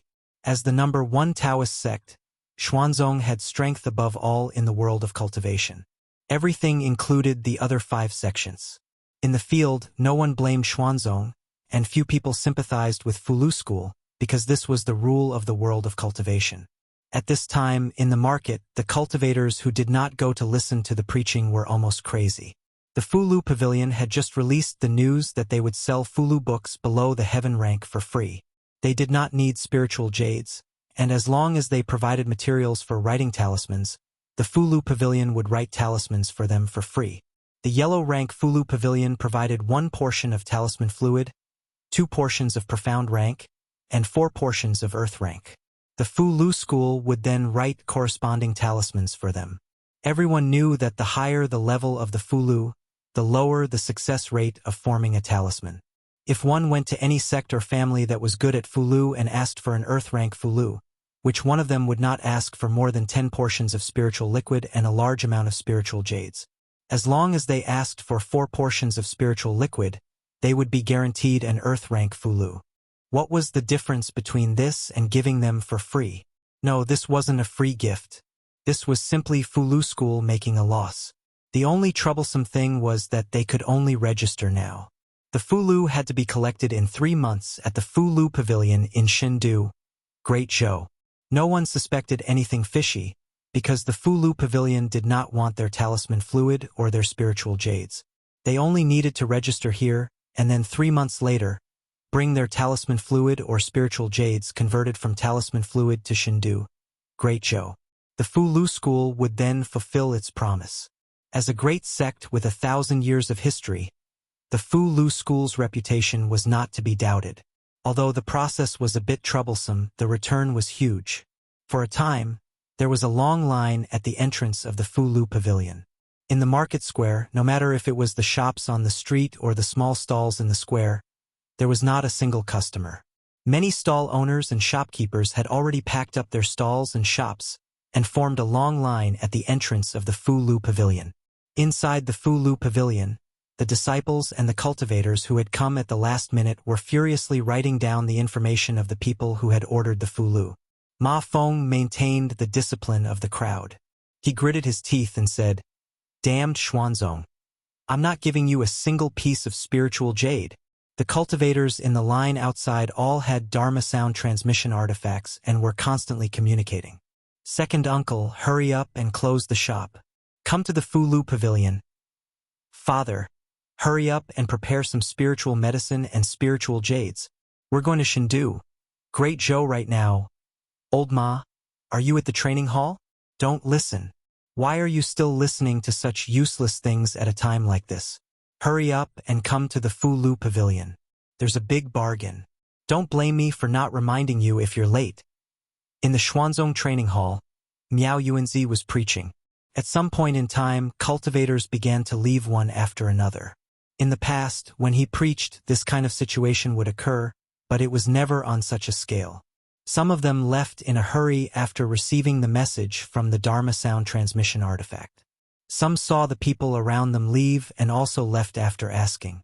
When nearly 1,000 people left inexplicably, some Xuanzong disciples went to investigate and finally found the source of this matter. On the celestial mountain floating at the highest point of the sea, a Xuanzong elder said to Miao Yuanzi, "Sect master, the Fulu school's actions have broken the rules of the market. We can't allow them to continue like this." Miao Yuanzi felt guilty in his heart. When he heard this, he only waved his hand and said, "Let them be." The elder frowned slightly. "But sect master, this goes against the rules set by me, Xuanzong." Miao Yuanzi glanced at him and said, "I said, don't interfere in this matter." The elder looked up at him and slowly retreated. After leaving the Taoist palace, he flew to another mountain. In the Taoist palace, Taoist master Miao Dun looked at Miao Yuanzi and asked, "Senior brother, don't you think that Xuanzong has changed and is no longer the Xuanzong of the past?" Miao Yuanzi looked in the direction that the elder disappeared and sighed. In the end, he was indifferent and speechless. Not long after, accompanied by 2 elders, Taoist Cheng Zi flew out of the mountain and went straight to the market below. His face was gloomy and he said in a low voice, "It seems that the Fulu school really doesn't take Xuanzong seriously these years. Since that's the case, I'll teach this arrogant disciple a lesson on behalf of Fudaozi." On the 3rd floor of the Fulu Pavilion, there was an hourglass on the table in front of Li Mu. It was the hourglass that he used to keep track of time when refining pills. At this moment, the sand in the hourglass was almost gone and there was only a small handful left. Before the sand was completely gone, a powerful aura suddenly came from the top of the Fulu Pavilion. It was the aura of Xuanzong's Grand Elder, Taoist Cheng Zi. Taoist Cheng Zi's figure flew from above and he said angrily, "Junior of the Fulu school, you've repeatedly challenged my Xuanzong's bottom line today. I'll teach you a lesson on behalf of Fudaozi." The voice of Xuanzong's Grand Elder reverberated in the market and into the ears of countless cultivators. At this moment, everyone's impression of the Fulu school had improved greatly. Xuanzong's behavior just now was extremely immoral, and now it was even more outrageous. A Grand Elder of a sect with a cultivation of the 7th realm was bullying a 5th realm junior. How could such behavior be done by a fellow Taoist? Just as the surrounding cultivators began to sympathize with the young man from the Fulu school, on the 3rd floor of the Fulu Pavilion, Li Mu looked at the remaining sand in the hourglass and took a step forward. He was already outside the Fu Lu pavilion. He looked directly at Taoist Cheng Zi and said coldly, "Xuanzong, you shameless old man. Do you think you're qualified to teach me a lesson on behalf of my master?" There was a long line of cultivators at the entrance of the Fu Lu pavilion. When Li Mu's voice rang out, the noisy market instantly fell silent. If Xuanzong scolded their grand elder like this, the Fu Lu school would probably completely fall out with Xuanzong this time. Although this sentence pleased many cultivators, they also knew that this young man's fate would probably be very miserable. After all, there was an insurmountable gap between their cultivation levels. Taoist Cheng Zi also did not expect this young man to be so presumptuous. His face instantly darkened. In the void, an invisible hand grabbed at Li Mu. It was the same divine power that Miao Yuanzi had used, but its power was completely different. Li Mu felt that his body was trapped by the power of heaven and earth and could not move at all. Even the ordinary Dongxian could only watch as the giant hand grabbed at him, let alone the creation realm cultivators. This reminded Li Mu of the first time he met the Lord of Illusions. However, he was no longer the weak cultivator with divine power that he used to be. Li Mu used his mind to disperse the power of heaven and earth around him. The law bell flew out of his body and merged with Li Mu's body. At the same time, a Fu Lu talisman appeared in Li Mu's hand. He used his dermic powers to activate the talisman. The Fu Lu burned, and the shadow of a woman walked out of the Fu Lu. She exuded the aura of a sixth realm cultivator. Below, the crowd exclaimed in surprise. "He's actually planning to resist. This aura. Is this a heaven-grade golden armor divine army talisman? It seems a little different. Even a heaven-grade divine army talisman is useless. A sixth realm cultivator is no threat to Elder Dao Cheng Zi." To everyone's surprise, the shadow of the woman who walked out of the Fu Lu didn't attack Dao Cheng Zi. Instead, she merged with the young man from the Fu Lu school, causing his aura to rise to the sixth realm in an instant. The invisible giant hand was already reaching for him. Li Mu didn't dodge. The bell shadow on his body flashed, and the giant hand collapsed. The bell shadow also collapsed and dissipated. He knew very well that the Empress Divine Avatar wouldn't exist in his body for long. Before Dao Cheng Zi could do anything else, he had already launched an attack. He used his mind to control the power of heaven and earth. Wind and thunder intertwined around Dao Cheng Zi. The sixth realm elders of the Black Sect who had rushed over after hearing the commotion felt a chill in their hearts when they saw the wind and thunder. This was definitely a supernatural power that only a sixth realm cultivator could use. Dao Cheng Zi stood where he was and looked at Li Mu indifferently. A protective shield appeared around his body, blocking the astral wind and lightning outside his body. The next moment, dark clouds suddenly gathered above his head. Wind mixed with black raindrops fell, and the shield around Dao Cheng Zi's body started to thin rapidly. The dragon clans call the wind and summon the rain. A hint of shock flashed across his eyes. Outsiders might not know, but he knew better than anyone else that the power of these spells was comparable to that of the most powerful cultivators in Dongxian. Of course, this was far from enough for him. He floated in the air and only maintained the shield. He didn't do anything else. Even with his status and position, he had failed to capture a fifth-level junior personally. If he were to make a move again, even he would lose face. When he used all his trump cards and completely understood that the gap between the two realms couldn't be closed no matter what he did, he would realize how laughable he was. He would become a joke who overestimated himself and was like an ant trying to shake a tree. Countless elders from Xuanzong had already flown out. They floated quietly outside, and no one intervened. If they had to intervene in the battle between the Grand Elder and the junior from Fu Lu School, after this exchange, Xuanzong would also become the biggest joke in Zhuzhou. However, they looked at Li Mu with fear that shouldn't exist. The disciples of the Qing generation looked at the battle in the sky. Instead of fear, they were shocked and terrified. This person was only the same age as them, but he could already fight the Grand Elder. Even if he lost in the end, no one had the right to laugh at him. In the sky, Li Mu didn't have time to pay attention to the discussions below. Without a doubt, without relying on the Empress or the demonic corpse, Dao Chengzi was the most powerful enemy he had ever encountered. His most powerful attack couldn't even break through the defense set up by Dao Chengzi. There seemed to be a natural barrier between the two of them. No matter how hard he tried, he couldn't cross it. If he couldn't fight head-on, he could only use his wits. Li Mu took a deep breath. His Qingxian sword flew out instantly, turning into sword shadows that filled the sky, and attacked Dao Chengzi. Tens of thousands of swords flew out. A sixth realm elder from Xuanzong narrowed his eyes. He took a deep breath and said in a low voice, "What a powerful Taoist technique. With this technique, he can probably fight Dongxian as a creation and transcend as a Dongxian. With his current cultivation level, not many people in Xuanzong can take this technique head-on." Jade Sun floated in the distance and murmured, "This Taoist technique has probably touched the edge of the seventh realm. In other words, if we really fight, we won't be his match at all." Dao Chengzi's expression was still calm as he looked at the sword shadows that filled the sky. However, a hint of seriousness appeared in his eyes. He strengthened the shield outside his body. The sword shadows crashed into the shield and collapsed one after another.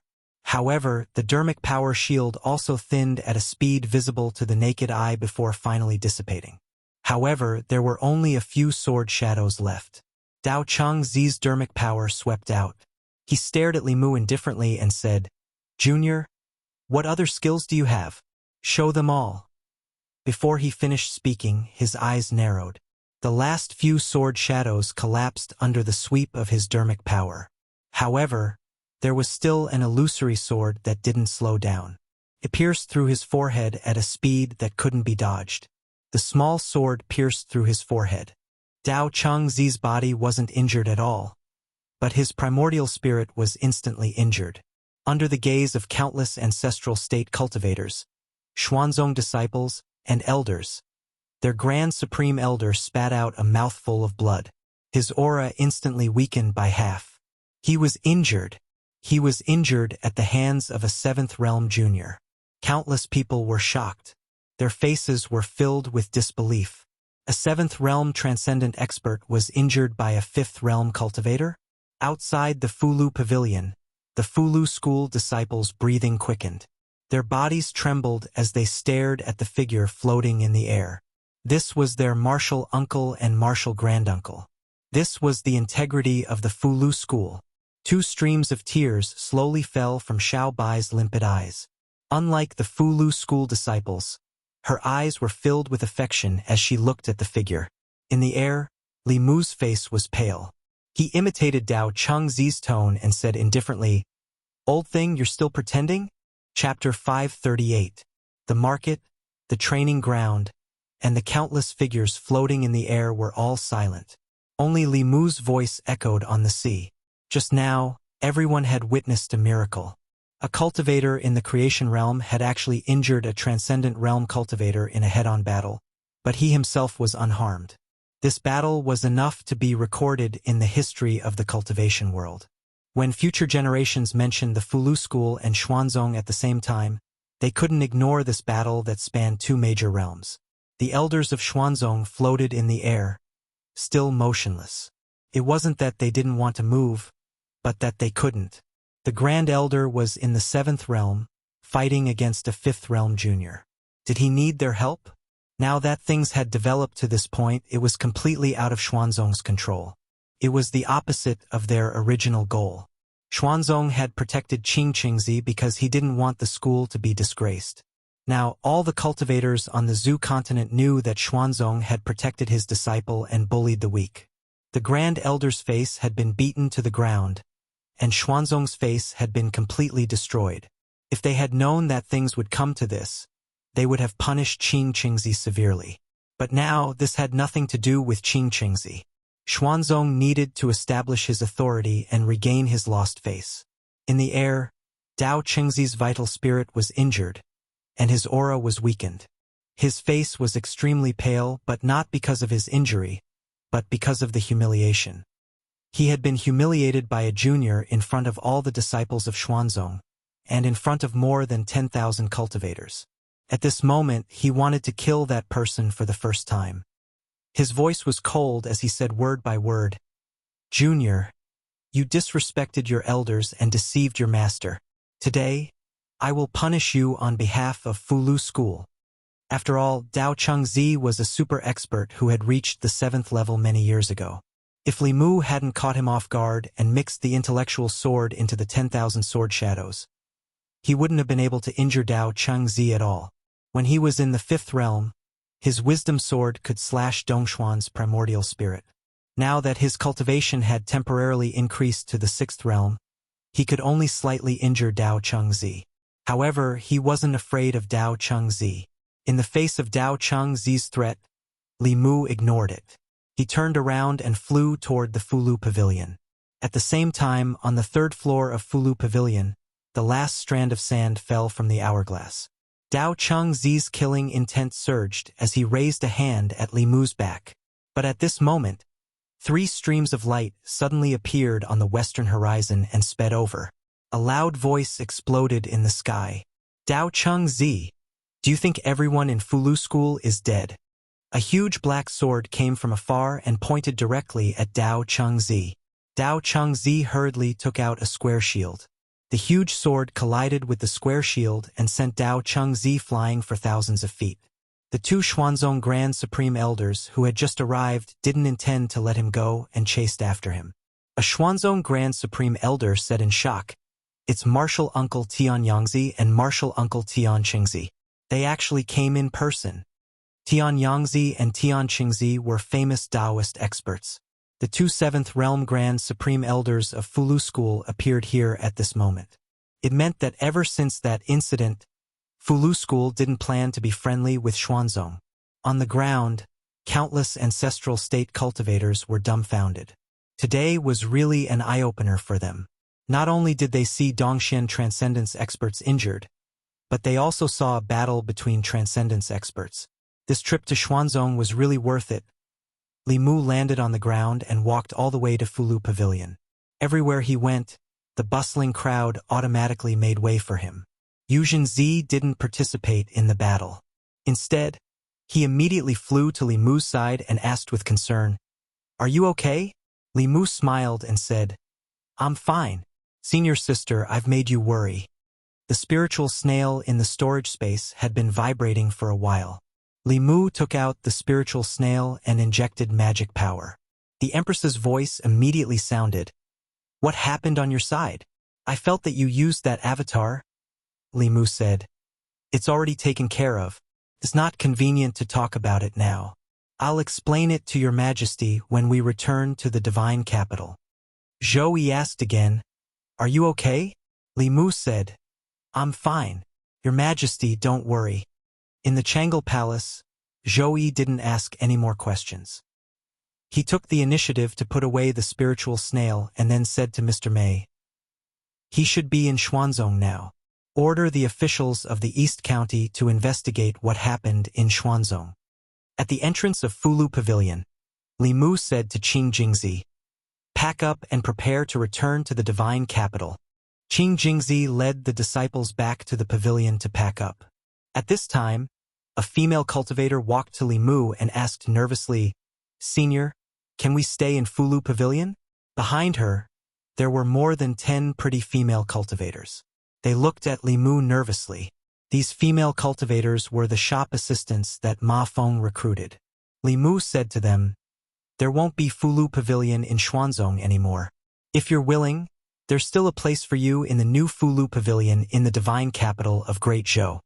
The girls said in unison, "We're willing." The female cultivators happily went to Fulu School to help pack up. Li Mu looked up at the sky. Dao Chengzi was already slightly injured. Under the siege of 2 Grand Supreme Elders, he was in a sorry state. The other 2 Level 7 cultivators in Xuanzong couldn't sit still anymore. They flew up to stop them. "Uncle Masters, let's talk. Let's sit down and talk. Don't hurt our friendship." Tian Yangzi attacked with all his strength. He said coldly, "Friendship? My ass. Dao Chengzi is going to clean up our Fulu School. What's there to talk about? I don't have much time left, but my Fulu School isn't a place that anyone can mess with. If you want to humiliate my Fulu School, Wait until I'm dead. The Xuanzong Taoist priest said, Fulu School and Xuanzong are brothers. Uncle Masters, please stop. Don't hurt our friendship. Tian Chengzi trapped the two Xuanzong Grand Supreme Elders with his Fulu. His voice was equally cold. When you, Xuanzong, covered up your disciples and humiliated my Fulu School, why didn't you think of your brothers? The injured Dao Chengzi was forced to retreat in defeat by Tian Yangzi. The other two Grand Supreme Elders were also trapped. Xuanzong had 5 7th Realm cultivators. Only Miao Yunzi and another Grand Supreme Elder were left.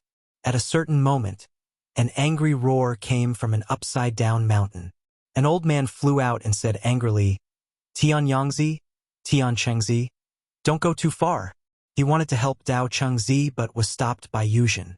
The old man looked at Yuzhen and said gloomily, Nephew Yuzhen, you want to stop me? Yuzhen looked at him indifferently and said coldly, When Dao Chengzi bullied my junior brother, did you ever think that he was your nephew? The cultivators below looked up at the sky in silence. 7th Realm cultivators were always elusive. Ordinary people rarely saw them. Today, they saw 7 of them at the same time. 7 transcending state cultivators were fighting in a chaotic battle. High up in the sky, the light of spells was unceasing. If their battle was on the ground, the whole of Xuanzong would probably be destroyed. Even from so far away, everyone could feel the waves of pressure.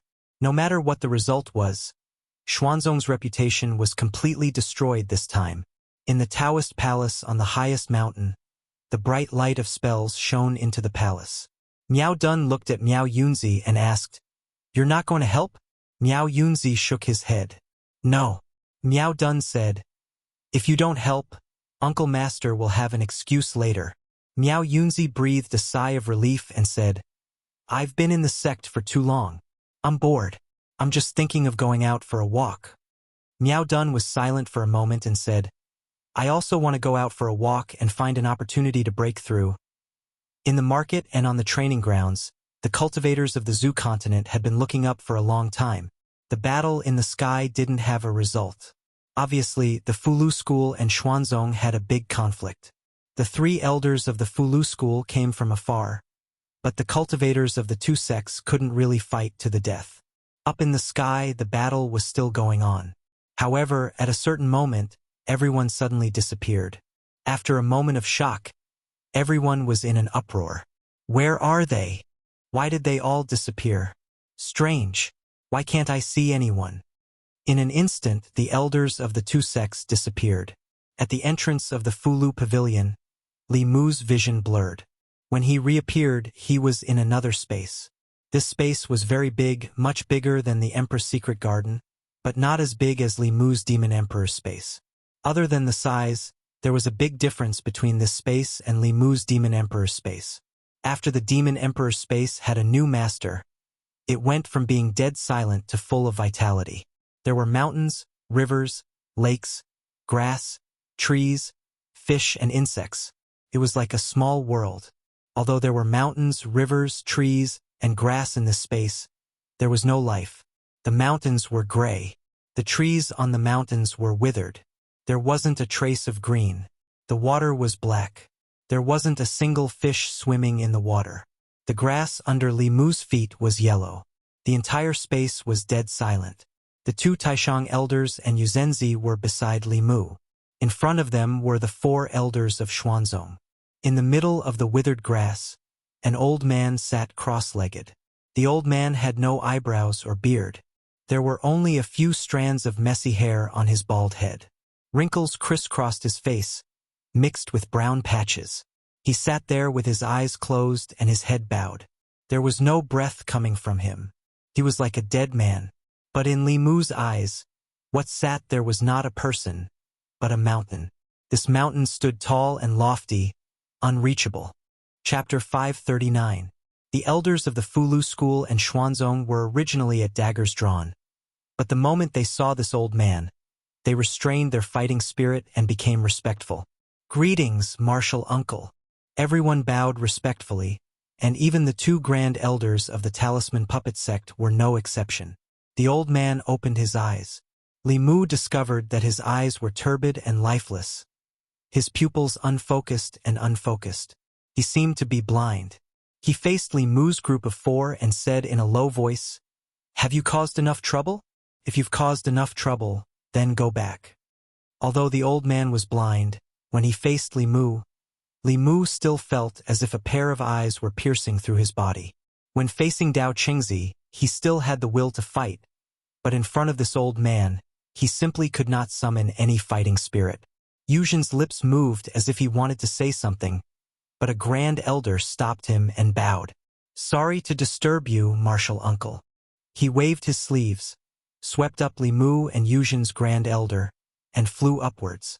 After flying past a certain height, Li Mu's surroundings changed, and he once again returned to the sky above Xuanzong.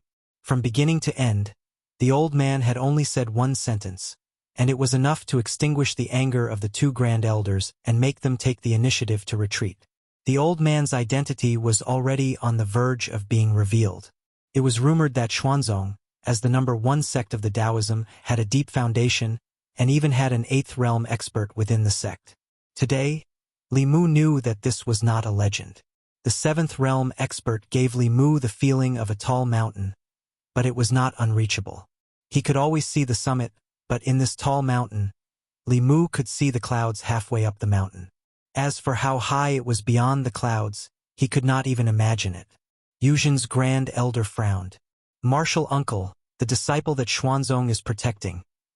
Tianyangzi shook his head and looked at Li Mu. "Child, it's because the sect isn't strong enough that you have to suffer."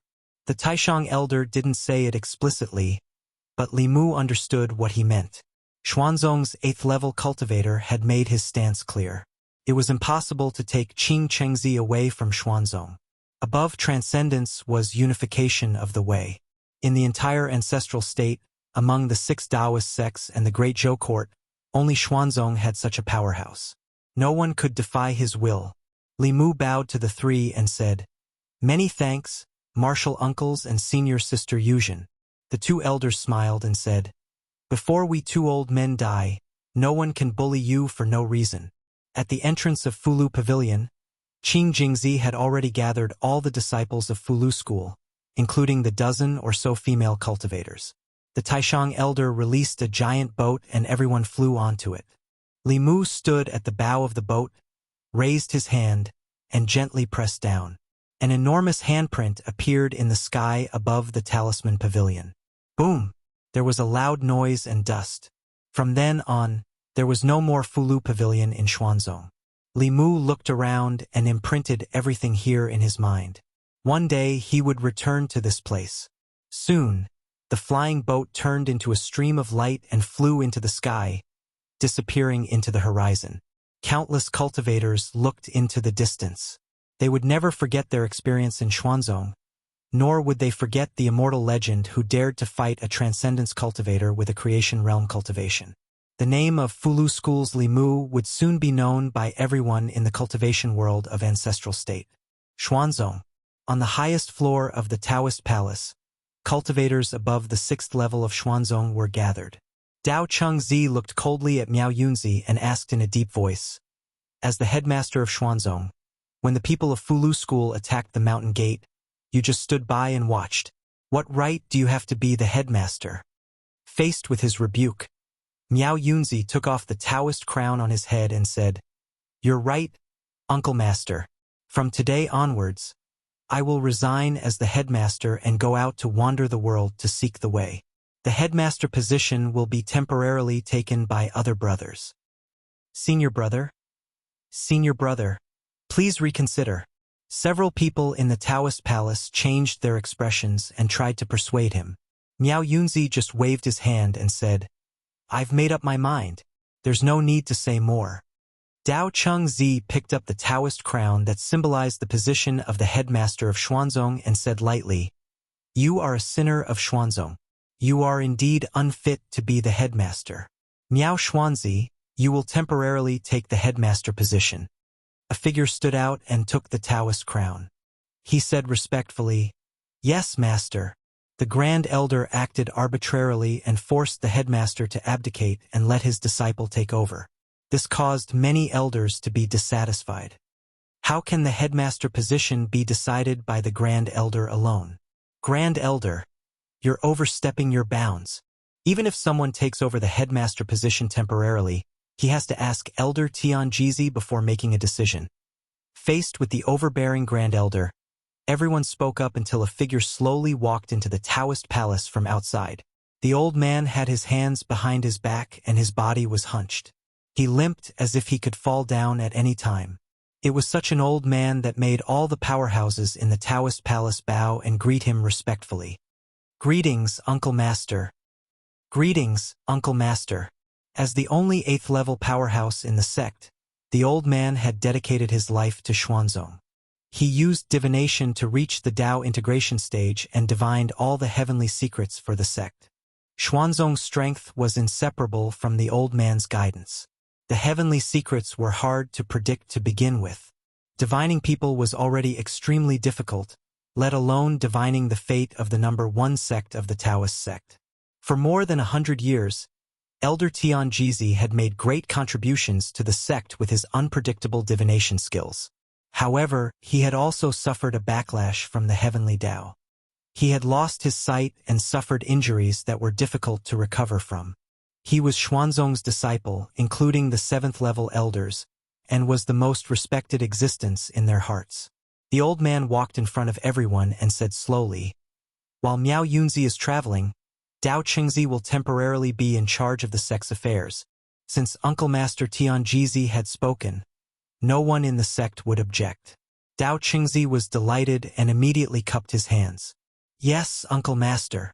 As expected, after the old man spoke, no one objected. They all bowed and said, "Yes, Uncle Master." No one in Xuanzong doubted Uncle Master Tianjizi's words.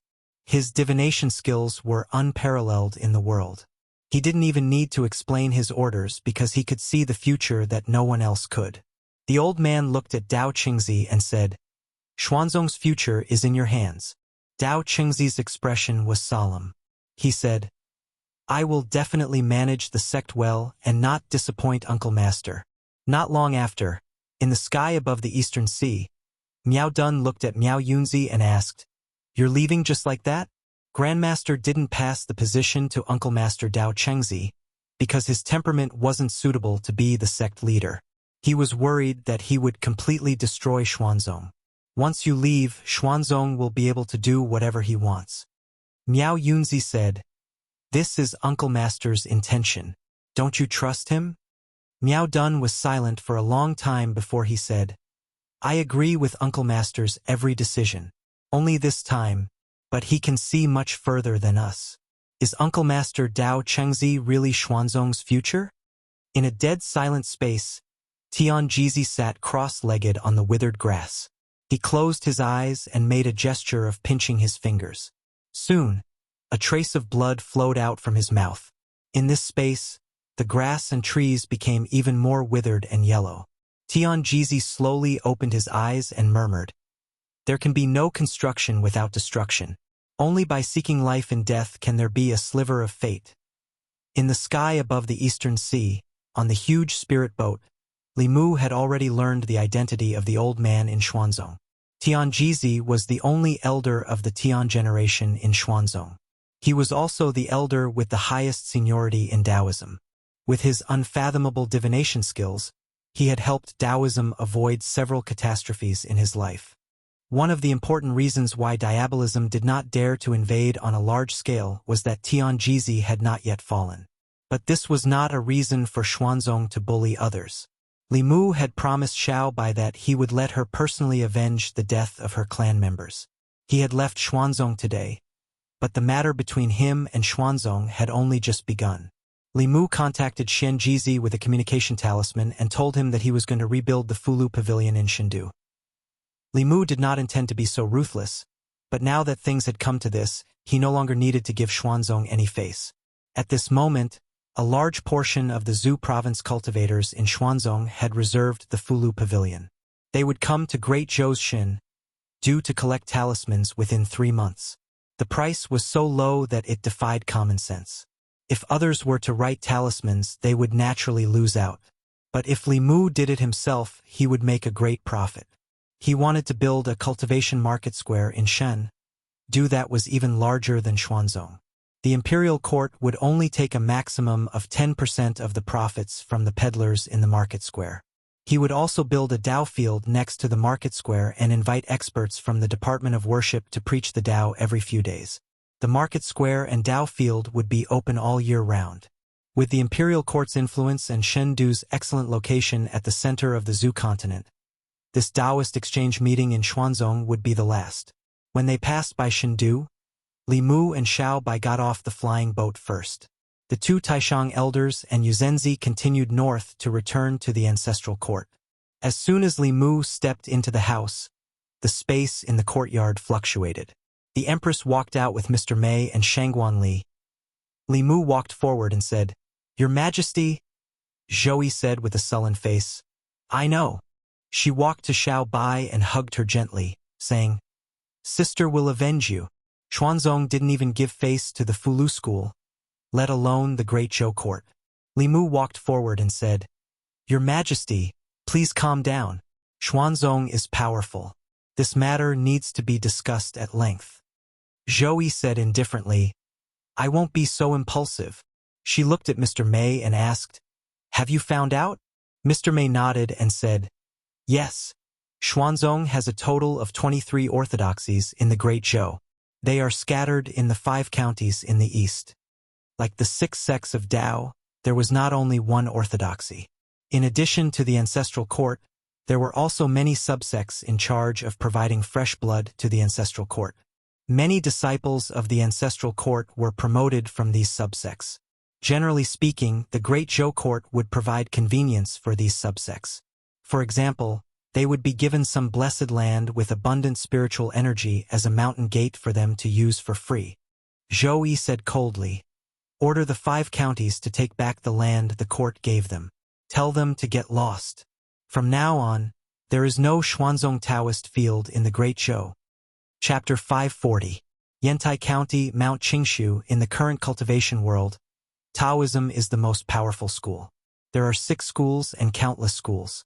Most of these schools can be regarded as branches of the 6 schools and have the same Taoist tradition as one of the 6 schools. Among them, Mount Qingshu in Yantai County is an important Xuanzong Taoist school. The Xuanzong Ancestral Court is located outside the East Sea and is isolated from the mainland. It is very inconvenient for it to do things, such as recruiting disciples and transmitting messages, which are all done by external Taoist schools.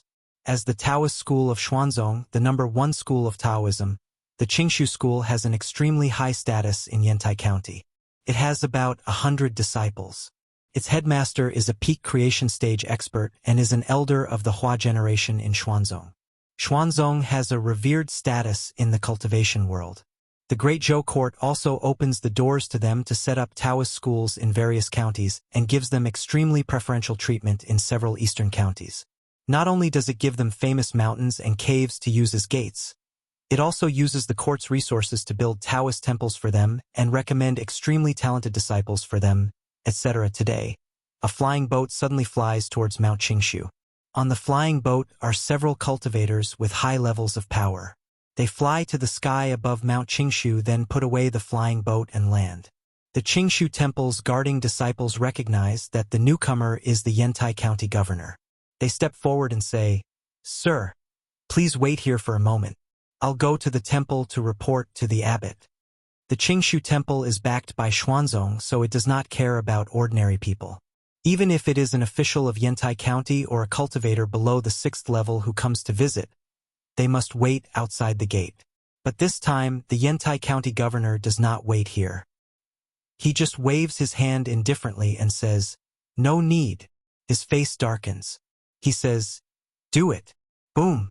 A Yantai County governor picks up a huge hammer, flies up and smashes it fiercely on the Qingshu school's gate. Under this blow, the Qingshu school's lofty gate, together with the huge plaque with the 3 words Qingshu School written on it, shatters and collapses with a loud rumble. The 2 guarding disciples are already dumbfounded. Looking at the collapsed gate, their lips trembling, they cannot even say a word. Several silhouettes fly out from inside the Taoist temple.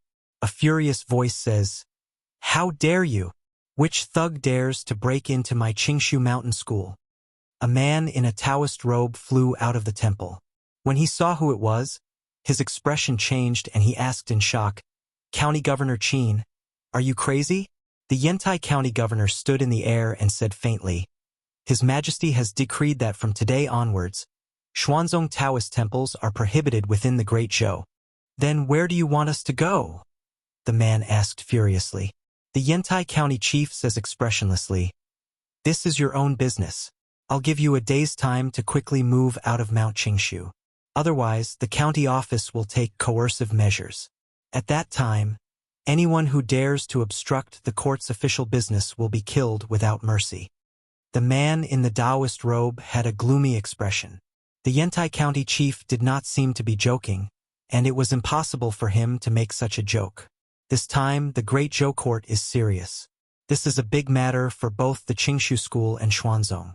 He immediately flew back to the Qingshu Mountain School, took out his communication magic tool, and contacted the Ancestral Court. At the same time, the great meeting hall of the Xuanzong Ancestral Court has already become a pot of porridge. The Qingshu School sent a message. The Great Zhou Court gave them a day's time to move out. This is too much. The Tianxin School just sent people. They said their mountain gate was smashed by the Nanyang County Governor, and the Great Zhou Court wants to occupy their Taoist temple to raise chickens and ducks. The Cave Abyss School was also asked to move out. Why did the Great Zhou Court suddenly attack my Xuanzong? Today, all of Xuanzong's Taoist temples in Great Zhou were given an ultimatum by the Great Zhou Court.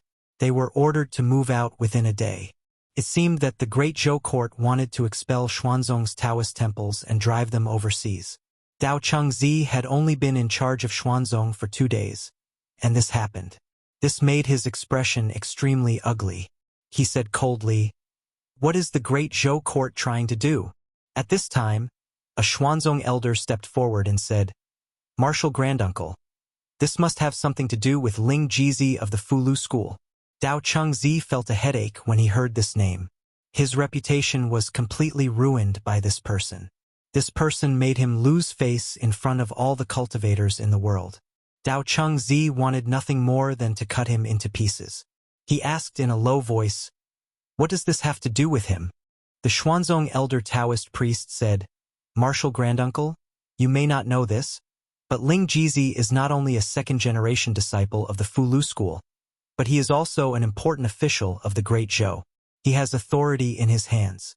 There are even rumors that he is the exclusive property of the Great Zhou Empress. Perhaps because he suffered a loss in Xuanzong. The Great Zhou Empress became angry and took revenge on Xuanzong for her lover. Regardless of the reason, the Great Zhou Court's actions did not sit well with Xuanzong. These dozens of Taoist temples were very important to Xuanzong. They were responsible for providing the sect with new blood.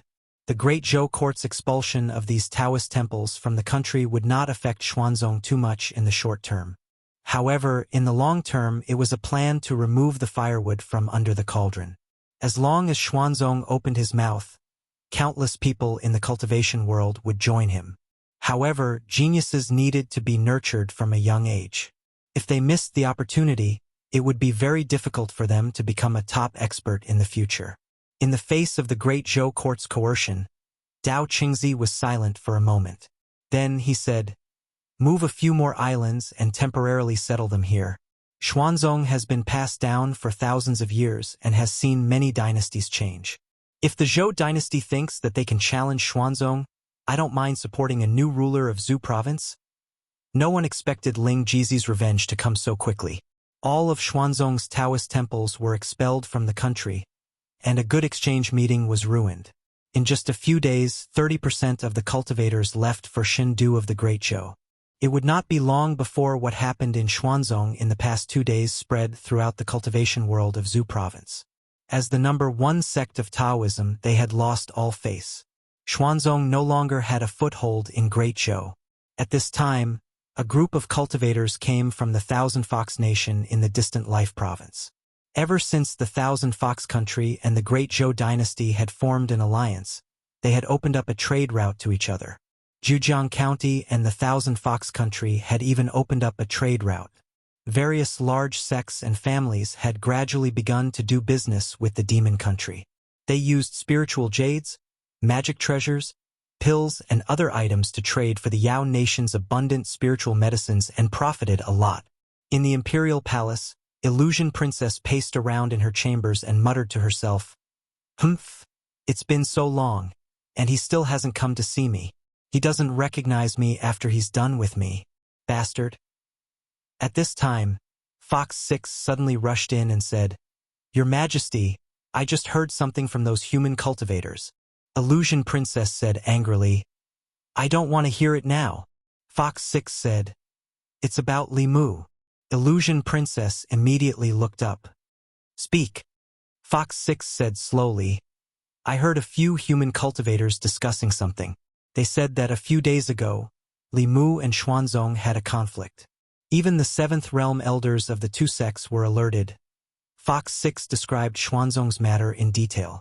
After hearing this, Illusion Princess was furious. She gritted her teeth and said, "Damn it, how dare they bully my man. I'll bring people to flatten their sect." Fox 6 hurriedly advised, "Your Majesty, don't be rash. Xuanzong is the most powerful sect in Zhu province. They have 5 7th realm cultivators, and rumor has it that they even have 8th realm cultivators in their sect. Let alone us, even the Empress of Great Zhou can't touch Xuanzong. Oh right, there's someone who wants to trade spiritual medicines with us. The Xuanzong's disciple." At the entrance of the palace, more than 10 human cultivators were waiting. Although Zhu province was vast and had abundant resources, there were also many people. The spiritual medicines sold everywhere were often expensive and priceless. However, the Yao nation was different. This place was rich in spiritual medicines, and the demons didn't know how to refine pills or write talismans. They could buy or trade spiritual medicines they needed at a very low price. Standing at the front of the crowd was a man in a Taoist robe. The cultivators tacitly kept their distance from him. Xuanzong's disciples were high and mighty. They didn't want to get close to them even if they didn't look at them. Not long after, a beautiful demoness walked in from inside. She glanced at the crowd and asked, "Who's Xuanzong's disciple?" The cultivators sighed in their hearts. Xuanzong was indeed Xuanzong. Even in the desolate Yao nation, Xuanzong's disciples had the privilege of being received first. The man in the Taoist robe stood out. He raised his head and said arrogantly, "I am." The beautiful female demon looked at him and confirmed, "You're Xuanzong's disciple?" The man puffed out his chest and said, "Xuanzong, Hua Xuanzi." Fox 6 gaze turned cold. She said indifferently, "Except for this Hua something from Xuanzong, everyone can go in." Hua Xuanzi was stunned. He asked, "What about me?" Fox 6 looked at him and said coldly, "I'll give you 3 breaths. Get out of here and tell your sect that Xuanzong's disciples are not welcome in Qianhu Nation. The next time you dare to step in here, I'll break your legs. Get out." Chapter 541. The cultivators in front of the Palace of Thousand Fox were stunned. They did not know what was going on. Xuanzong's disciples were respected wherever they went, but they were being targeted in the Yao nation. While Hua Xuanzi was still stunned, Hu Lu had already started counting down. 1, 2, 3. As soon as she finished her last word, several palace guards flew out. Several beams of Dharma spells engulfed Hua Xuanzi. Hua Xuanzi was Xuanzong's disciple after all. He instantly retreated. He floated in the air and said with a gloomy face, "Do you know what you're doing? How dare you treat Xuanzong like this? Have you foreseen the consequences?" A level 6 demonic corpse flew out of the palace. Hua Xuanzi shut his mouth completely when he sensed the powerful aura. He turned around and ran. He had no choice but to lower his head when he was under someone else's roof. He had to hurry back to the sect and tell the elders what had happened here. The other 10 or so cultivators slowly walked into the palace. The first thing they saw was a human statue. There was also a similar statue at the city gate of Thousand Fox Nation. The appearance of 2 human statues in the Yao Nation reminded them of a rumor. It was said that the current queen of Thousand Fox Nation, the ruler of half of the Yao Nation, had an extraordinary relationship with an important minister in the Great Zhou. When they saw the two statues, they connected it to the conflict between Li Mu and Xuanzong. Then, they connected it to Thousand Fox Nation's rejection of Xuanzong. They knew that the rumor was not just a rumor. In the bedroom, Phantom Princess said to the voice transmission instrument unhappily, "You didn't even tell me about such a big thing. Who do you think I am?" Divine Capital, Li Mansion. Li Mu glanced at Lu Hanyan, who had just returned to Divine Capital. She was talking to Wan Wan and Xiao Bai. He said, "It's not a big deal, so I didn't want to tell you." Phantom Princess did not dwell on the matter. She asked, "When will you come to see me?" Li Mu whispered, "I have a lot of things to do in the next few months. When I'm done, I'll go see you." Illusion Princess rolled around on the bed and asked with a red face, "I missed you. Did you miss me?" Lu Hanyan had already noticed this. If he dared to flirt with her here, he would die here today. Li Mu whispered, "It's not convenient now. I'll contact you later." By the time he put away the sound-transmitting Dharma artifact, Lu Hanyan had already walked over. She looked at Li Mu and said indifferently, "Come with me." Li Mu followed her into the room and said, "I bought some clothes for you. See if there's anything you like." Lu Hanyan sat on the chair and said, "Don't worry."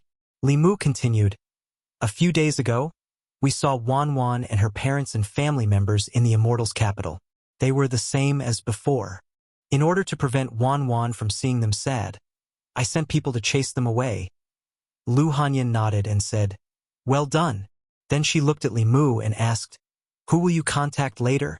Although Li Mu had been hiding it from the Empress, he did not plan to hide it from Lu Hanyan. He looked up at her and said, "There's something I need to confess to you." The accident in Thousand Fox Nation had always been something that Li Mu was too ashamed to talk about. As an indomitable man, he withstood countless temptations, but in the end, he was defeated by a fox. Lu Hanyan's face darkened and asked, "Does Xiao Bai know?"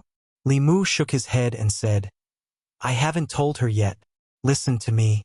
That was really an accident. I didn't expect." Lu Hanyan stood up and snorted coldly. She said, "It's useless to explain to me. You'd better explain to Xiao Bai." She walked out of the room and left Li Mu alone.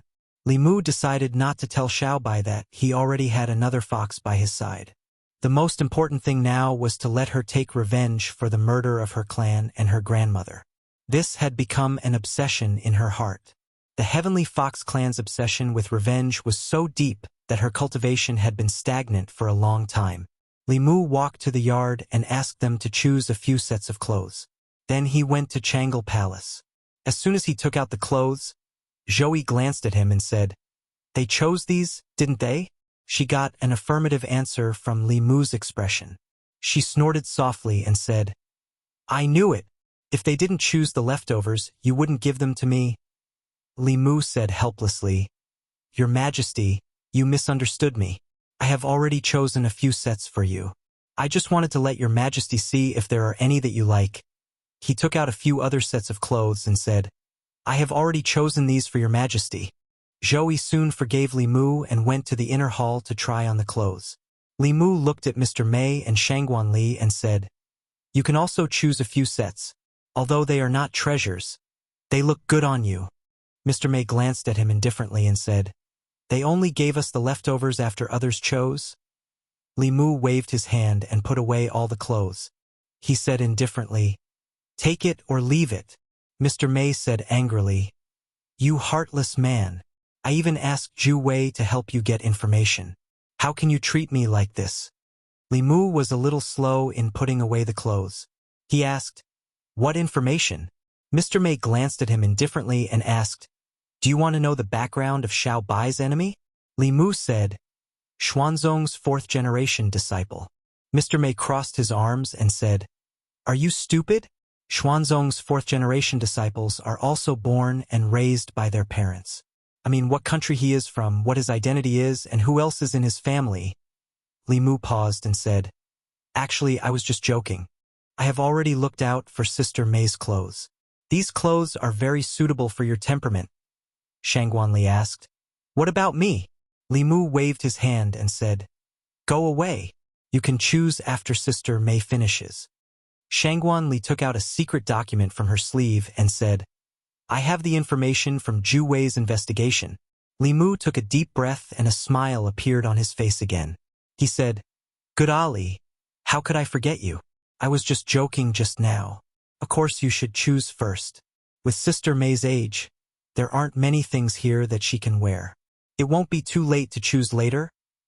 In Changle Palace, Mr. May held some clothes and snorted, How can there be such a shameless person in the world? Shangguan Li glanced at him and said, A few days ago, you said that he dared to fight against transcendence with the Fate Realm. He was loyal and righteous. He was a trustworthy person.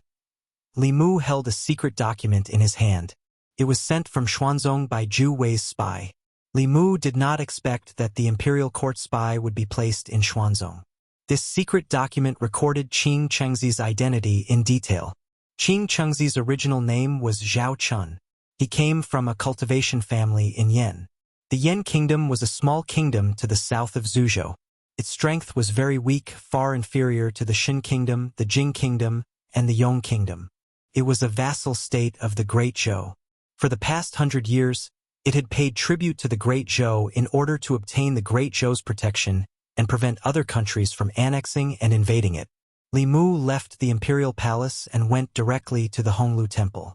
Since the last tribute, all the countries in the south, except Yong, had sent envoys to the divine capital. After receiving Li Mu's order, the Honglu temple official immediately sent for the Yan's envoy. A thin man quickly stepped into the room and said nervously, What instructions does your excellency have for this humble subject? Li Mu asked, Can you get in touch with the Yen imperial family? The thin man immediately nodded. Your excellency, we can. Yen imperial family. The envoy sent a message from the Great Zhou's divine capital, causing the entire Yen imperial family to panic. The son of the Zhao family was fortunate enough to join Xuanzong.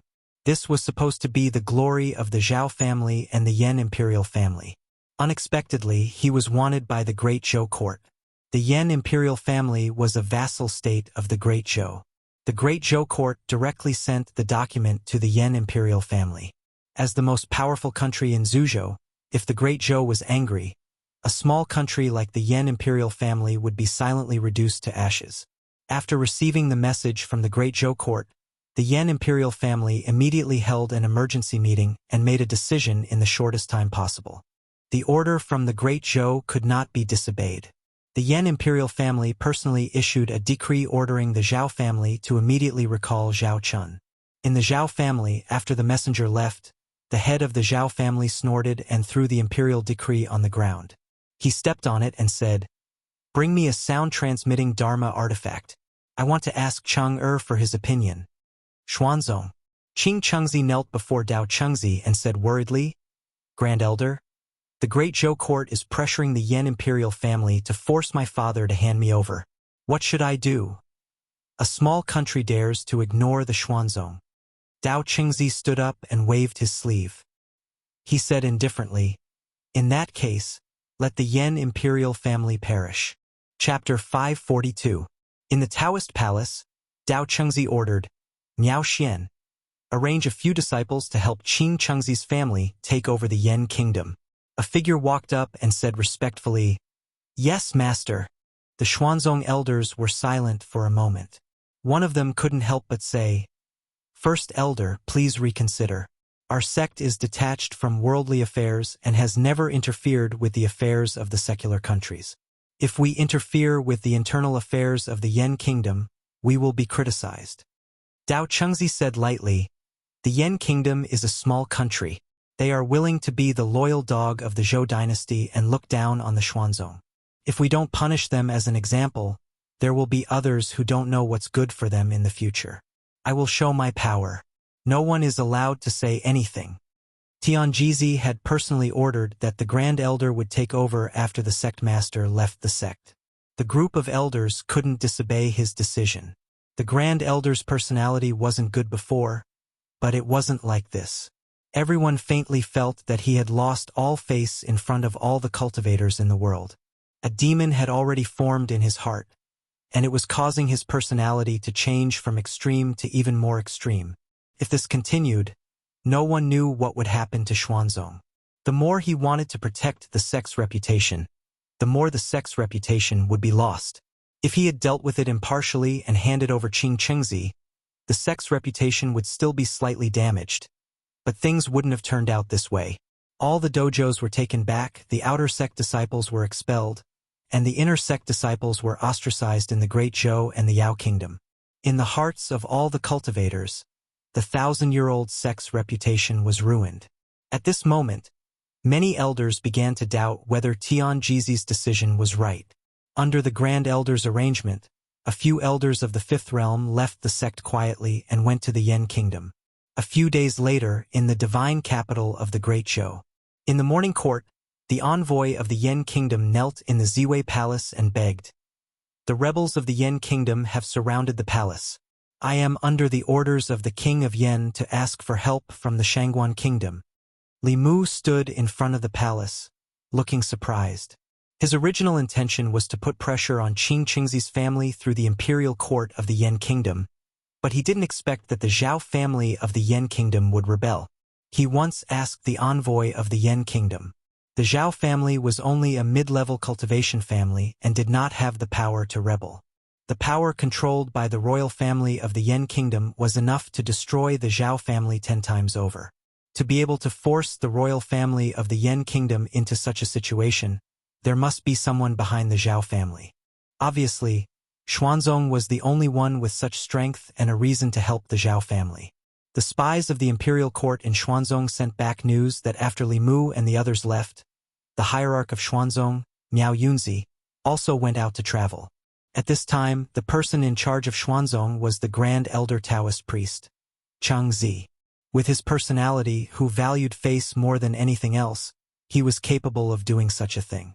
The request for help from the Yen Kingdom's envoy caused a huge commotion in the imperial court.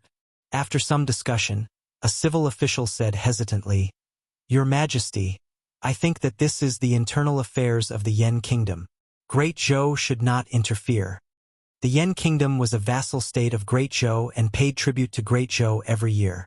Great Zhou had the responsibility to protect the Yen Kingdom, but the premise was that the Yen Kingdom was invaded by foreign forces.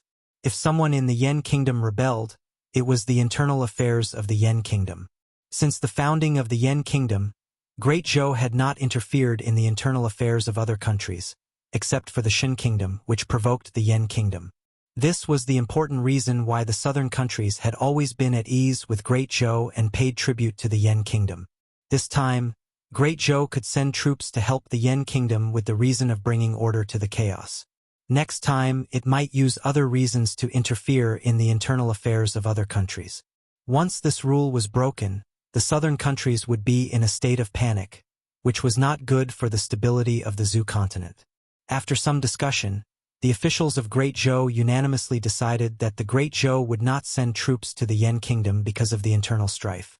After the court, the officials of Great Zhou dispersed. The envoy of the Yen Kingdom walked out of the Ziwei Palace in a daze, his face full of sorrow. This was the sorrow of a small country. Being caught in the middle of the great powers, its fate was no longer in its own control. The Yen Kingdom would soon fall into the hands of the rebels. At this moment, a figure walked past him. Suddenly, something fell from his sleeve. The envoy of the Yen Kingdom picked up a stack of yellow paper talismans and called out to the young official of Great Zhou, who had plunged the Yen Kingdom into a whirlpool. He said in a hoarse voice, "Sir, you dropped something." Li Mu turned his head and said lightly, "I didn't drop anything." The envoy of the Yen Kingdom was stunned for a moment. He looked down at the stack of paper talismans in his hand. The talismans on the fulu were extremely complicated. He felt a little dizzy just by looking at them. The talisman paper seemed to be made of special materials. Each piece of fulu seemed to contain boundless power. He had clearly dropped it just now. Why did he deny it? The young official had already walked far away. The envoy of the Yen Kingdom seemed to have realized something. He suddenly raised his head and his breathing began to quicken. Li Mu left the palace. He didn't go home. Instead, he went outside the city. Outside the city gate on the west side of the divine capital, there was a wide open space. The craftsmen of the Ministry of Works were busy. A super-large cultivation market was about to be built here. The major sects and cultivation families of the ancestral state were invited to move in. The purpose was to provide convenience for the cultivators of the ancestral state. They didn't have to travel thousands of miles to Xuanzong every 5 years. In the divine capital, they could exchange for or buy the cultivation supplies they needed at any time. The imperial court also wouldn't charge them 30 to 50% of their turnover. They only had to pay a certain amount of taxes on time, and they could continue to operate here. On the open space, the craftsmen of the Ministry of Works were very busy. This time, the deadline was tight and the task was heavy. They needed to build a super-large market in a month's time. Such a huge project would have taken at least half a year to complete in the past. However, the imperial court was very fast this time. Within a day, the 3 provinces passed a resolution on the project. The Ministry of Revenue's funds were also sent in immediately. The craftsmen of the Ministry of Works came overnight to measure the site. Li Mu checked the progress of the project before returning home.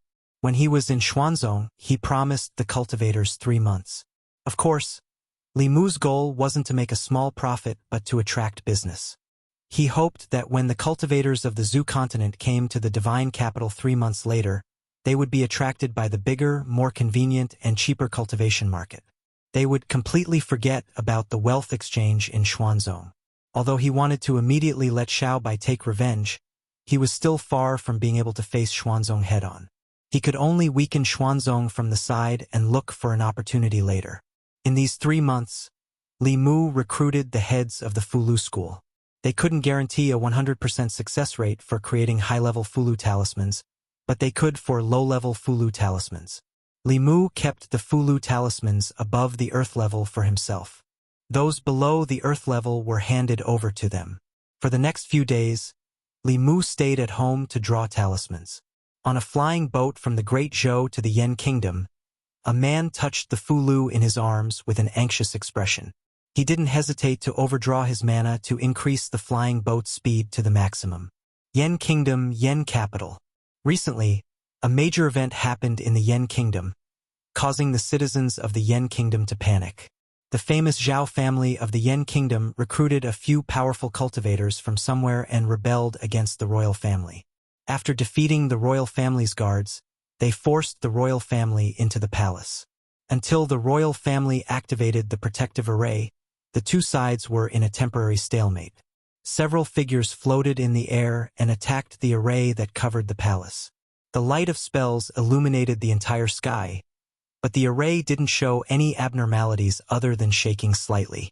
The head of the Zhao family flew into the air and said to a middle-aged man, "Elder, the royal family bought this array from the spirit array sect at a high price in the early years. It is said that it can withstand the attacks of powerful cultivators from Dongxian." The middle-aged man looked down at the array outside the Yan Kingdom's palace and said calmly, "It can withstand the attacks of a 6th-level cultivator, but without a 6th-level cultivator, it will take a few days to break this array." The head of the Zhao family said, "I am worried about the Great Zhou court. The royal family must have asked the Great Zhou court for help. If the Great Zhou court sends troops," the middle-aged man said, "don't worry. This is a matter of the Yan Kingdom. The Great Zhou court will not send troops. If they do, the sect will not sit by and watch." The head of the Zhao family breathed a sigh of relief and said, "Then I am relieved." Inside the array, the royal family of the Yan Kingdom looked at the figures floating in the air with bitter expressions. An elder sighed and said, "I didn't expect Xuanzong to make a move. To deal with a small country like the Yan Kingdom, they sent several elders. They want to slap the Great Zhou's face, but the Yan Kingdom has suffered an unexpected calamity." The middle-aged man in the imperial robe said, "Now we can only place our hopes on the Great Zhou court." The elder shook his head and said, "The Great Zhou court will not send troops. When the array is broken, the Yan Kingdom will change hands. We can only hate the fact that the Yan Kingdom is so weak that we can't even control our own destiny." Although the array bought by the royal family of the Yan Kingdom from the Spirit Array sect was strong, it could not withstand the continuous attacks of several 5th-level cultivators. In just 2 days, the array was at its limit. The head of the Zhao family floated in the air and looked at the array that was trembling violently under the attack of spells. A trace of passion appeared in his eyes. The Yen kingdom would soon be under the Zhao family. In at most a few hours, the array would be broken. However, at this moment, a ray of light suddenly approached from afar. It was a flying boat. The head of the Zhao family was no stranger to the flying boat. He was the Yen kingdom's permanent envoy to the Great Zhou. Only the envoy returned. The head of the Zhao family understood that the Great Zhou must not have sent troops. The smile on his face grew wider. As the smile appeared on his face, a rolling sound came from the front. Die, renegade! The envoy stood at the bow of the boat and threw out a few Fulu notes. Suddenly, several figures in golden armor appeared in the air. They held huge weapons and exuded an extremely powerful aura. The head of the Zhao family was stunned. He said in shock, "What is this?" Looking at the golden-armored soldiers, the few Xian sect elders were also stunned. When they came back to their senses, the elder in the lead immediately said in horror, "It's a level 6 soldier. Retreat! Retreat quickly!" The news from the Yen kingdom reached the fairy's capital 5 days later. In the Yen kingdom, the Zhao family rebelled and forced the emperor to abdicate. In the end, the Zhao family was suppressed by the royal family. Because of the serious crime of rebellion, the entire Zhao family was executed. Only the son, Zhao Chengyuan, who was in Xuanzong, escaped. In the Li residence, Li Mu peeled an orange and fed Xiao Bai and Wan Wan a slice each. That Qing Qingzi should be able to understand part of the pain that Xiao Bai went through now, right?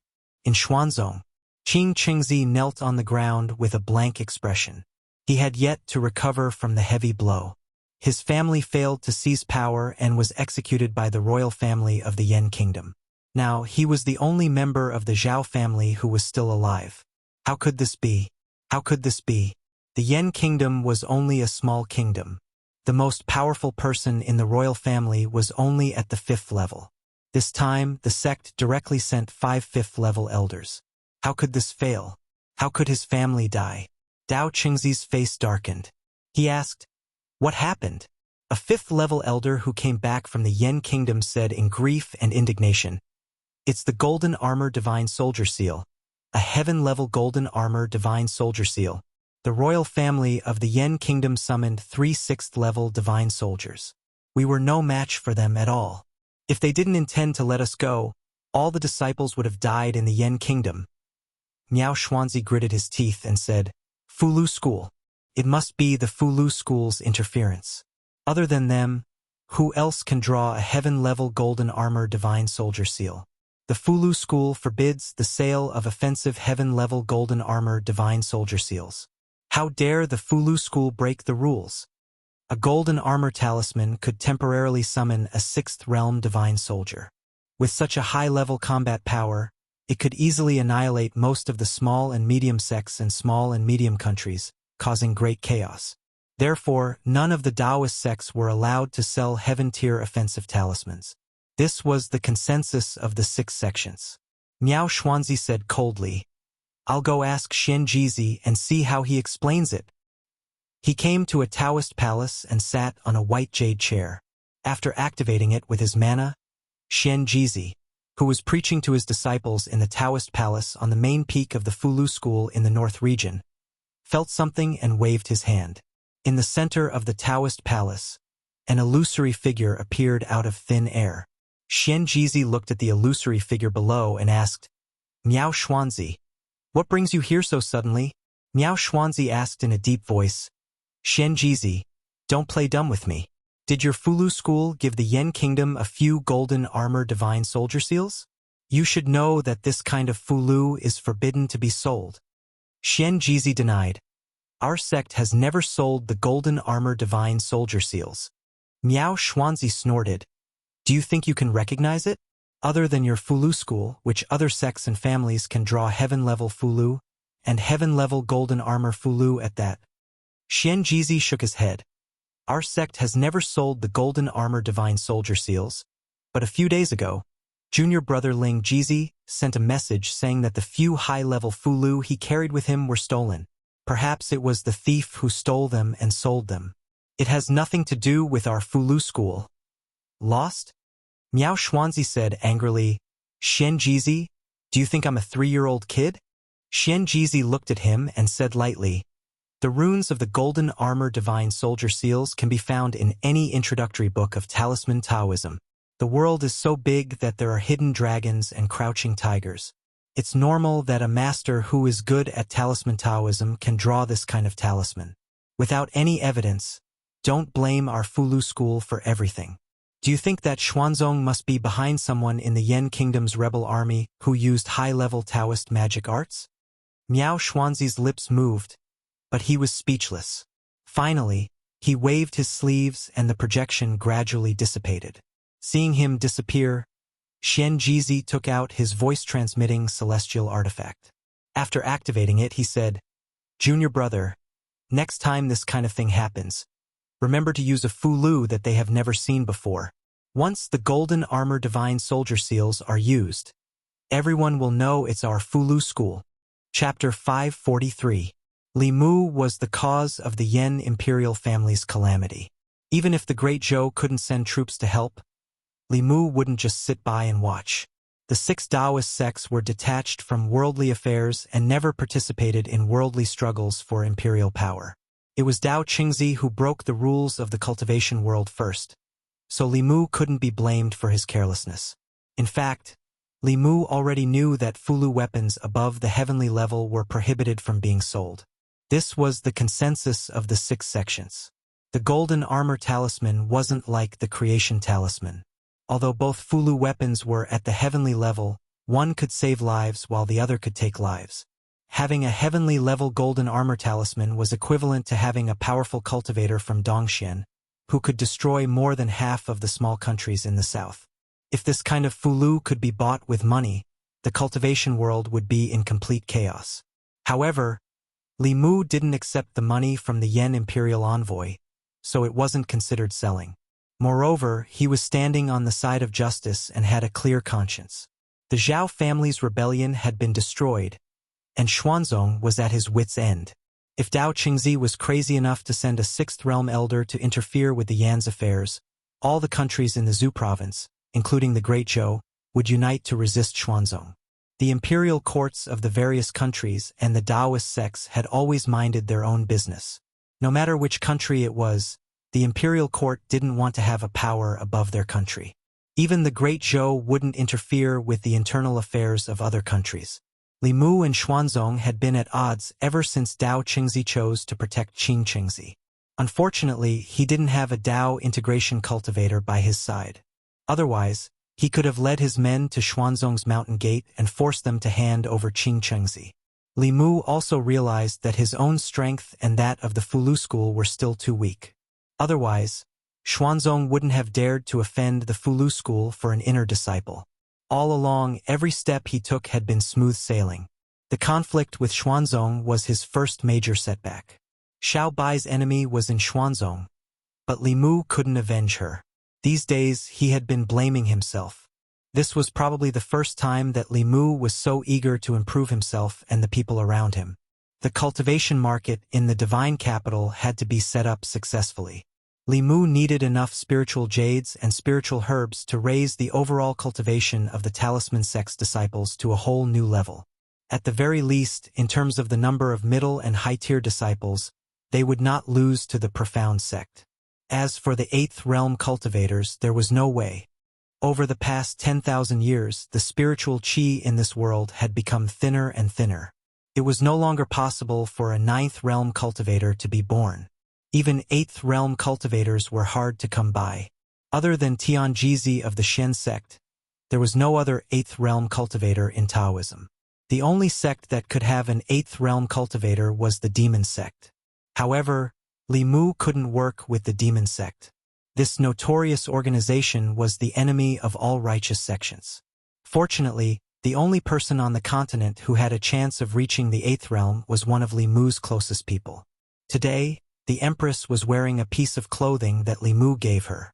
She leaned lazily on the dragon throne and read the latest novel. As the continent's youngest 7th realm cultivator, Li Mu hadn't seen her cultivate. If the Empress had an 8th realm cultivation, why would he need to work so hard to accumulate strength and wait for Xiaobai to avenge her? He would have brought people to fight Xuanzong long ago. Zhou Yi felt Li Mu's gaze. She put down her book and asked, "Why are you looking at me?" If the Empress was willing to work hard, he wouldn't have to. Li Mu thought for a moment and said, "There's no point in always reading. Why don't your Majesty cultivate and try to break through as soon as possible?" Inside Xuanzong. Inside a Taoist palace, Qing Chengzi knelt on the ground with a crazed expression.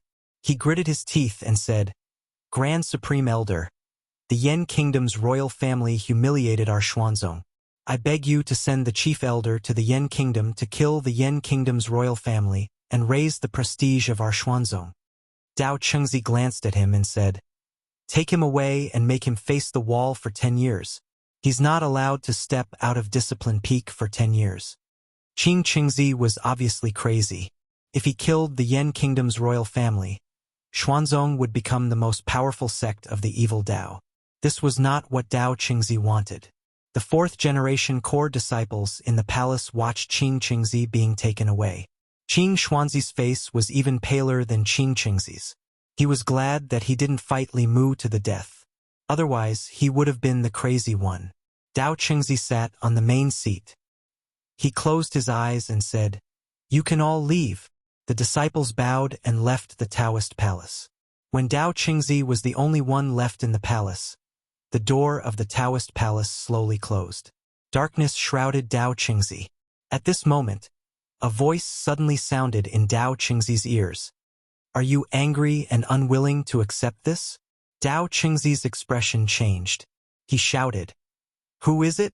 Come out." He scanned with his divine will but didn't find a second aura.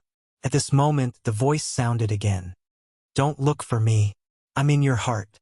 You're me, and I'm you." Dao Chengzi had cultivated for more than 100 years. He knew what he had encountered. Even with his cultivation and temperament, his face couldn't help but turn pale. The voice continued, "I know you're angry and unwilling to accept this. Among all the disciples, you're the most talented. You were the first to reach the creation realm, the first to step into Dongxian, and the first to transcend. However, your biased master still passed the position of sect master to someone else. You thought that if you were the sect master, Xuanzong would have been better than it is now." The voice laughed. "However, when you took control of Xuanzong, you realized that things weren't like that. As the Grand Supreme Elder, you were humiliated by a 5th realm junior in front of countless cultivators on the Zhu continent. Xuanzong's dojo was taken away, the outer sect disciples were expelled, and the inner sect disciples were ostracized by the demon race. You're in charge of the strongest sect in the Zhu province, but you can't even do anything about a small country. Your life is a joke." Dao Chengzi's eyes were bloodshot. He said furiously, "Shut up! I'm the Grand Supreme Elder of Xuanzong, a 7th realm cultivator. I'm second only to one person and above millions." The voice laughed even louder. "Do you believe what you're saying? If you don't think you're a joke, why would I appear? Even if you have everything you want now, you can't even do anything to a junior. Isn't this a joke? Shut up, shut up, shut up." In the Holy Ji Palace at the highest point of the Xian sect, angry roars could be heard. Countless disciples of the Xian sect looked up and were terrified. They did not know why the Grand Elder was so angry. When the headmaster was here, such a situation had never happened. They didn't know when the sect master would return. They really didn't know what kind of path the Grand Supreme Elder would make Xuanzong walk on. Just as the Xuanzong disciples were thinking about their sect master, Miao Yunzi, the Xuanzong sect master, was meditating in a silent space of the flask heaven. At a certain moment, he opened his eyes and looked at the old man opposite him. He asked, "Martial Granduncle, why didn't you follow the sect rules and hand Qing Chengzi over to the Fulu school? What did you see?" The old man was silent for a long time. Finally, he said, "Catastrophe." Miao Yunzi's eyes narrowed. Martial Granduncle Tianjizi had predicted 2 catastrophes for the sect. If it weren't for his warning and the sect being prepared, Xuanzong would have already been destroyed by the demon Dao. It was because of this that the Xuanzong disciples trusted him so much. Miao Yunzi took a deep breath and asked, "What kind of catastrophe?" The old man said slowly, "The fall of the dynasty, the end of the 6 sects, the collapse of the 10 continents, a world-ending catastrophe?" Miao Yunzi asked in shock. "Just because Xuanzong handed Qing Chengzi over?" The old man said, "This is the mystery of fate. Something that seems insignificant now can cause a huge change in the future." Miao Yunzi thought for a moment and asked, "Can this catastrophe be stopped if we don't hand over Qing Chengzi?" A light appeared in the old man's empty eyes. He murmured, "No, but this is the only chance." Miao Yunzi shook his head. "Disciple still can't imagine." The old man smiled. "I can't imagine either. Cultivate well. Fortune can be a disaster. Disaster can be a blessing. No one can say for sure. It's a catastrophe, but it's also an opportunity." Chapter 544. In the sky above the divine capital in the 9-heaven squall layer, Li Mu sat cross-legged in the air with his upper body naked, allowing the biting cold squall to blow on his body. After using the squall to train his physical body for a while, he used his magic to prop up a shield and continued to fly upwards. Flying past Shangguan Li, Li Mu continued to fly upwards. A trace of defiance flashed through Shangguan Li's eyes. After moving upwards for a distance with difficulty, she fell several meters under the huge pressure and landed back at her original position. Knowing that Li Mu's cultivation had far surpassed hers, she could only sit cross-legged where she was obediently. Before Li Mu started cultivating, she had already reached the 5th level with the help of the Empress. Now, Li Mu was only 1 step away from the 6th level, and she was still stuck at the 5th level. Sighing softly in her heart, Shangguan Li closed her eyes and continued to channel her magic, enduring the huge pressure brought by the squall. Li Mu floated several meters above Shangguan Li and sat cross-legged again. This was about the limit of his magic power.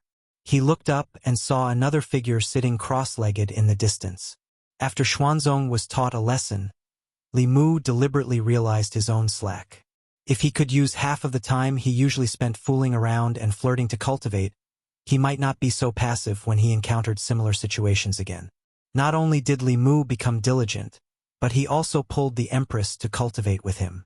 Refining his body for 2 hours, tempering his magic power for 2 hours, practicing painting for 2 hours, writing talismans, and dealing with political affairs. He spent 12 hours with the Empress every day. The remaining 12 hours, besides sleeping, were spent with his family and learning dragon language from Cheng Xian. Strictly speaking, sleeping was also considered cultivation. The speed of dual cultivation, especially Li Mu and Lu Hanyan's, was far faster than guiding and cultivating qi.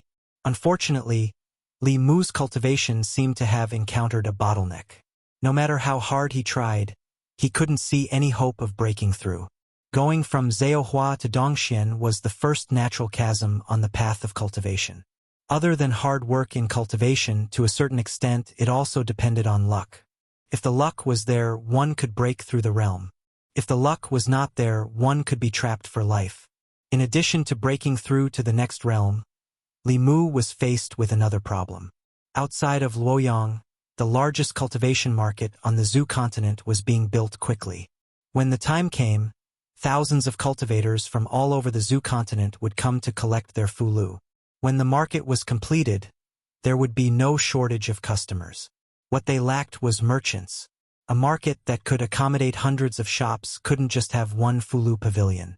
The imperial court needed to attract important businesses, such as the Pill Cauldron sect, the Spirit Array sect, the South sect, the North sect, and so on.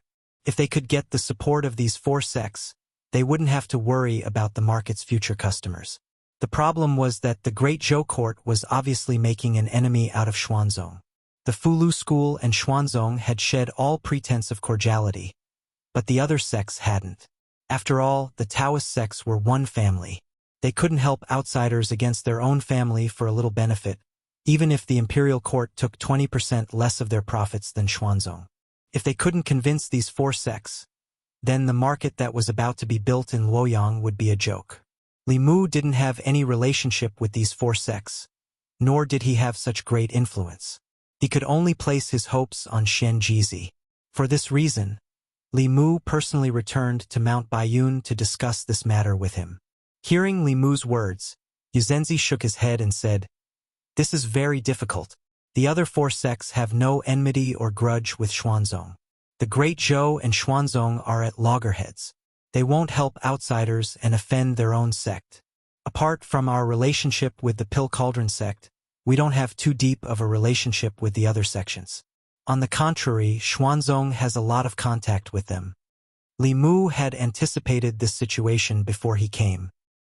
He could only say, "Let's convince as many as we can first." The relationship between the Fulu school and the Pill Cauldron sect was indeed a bit closer.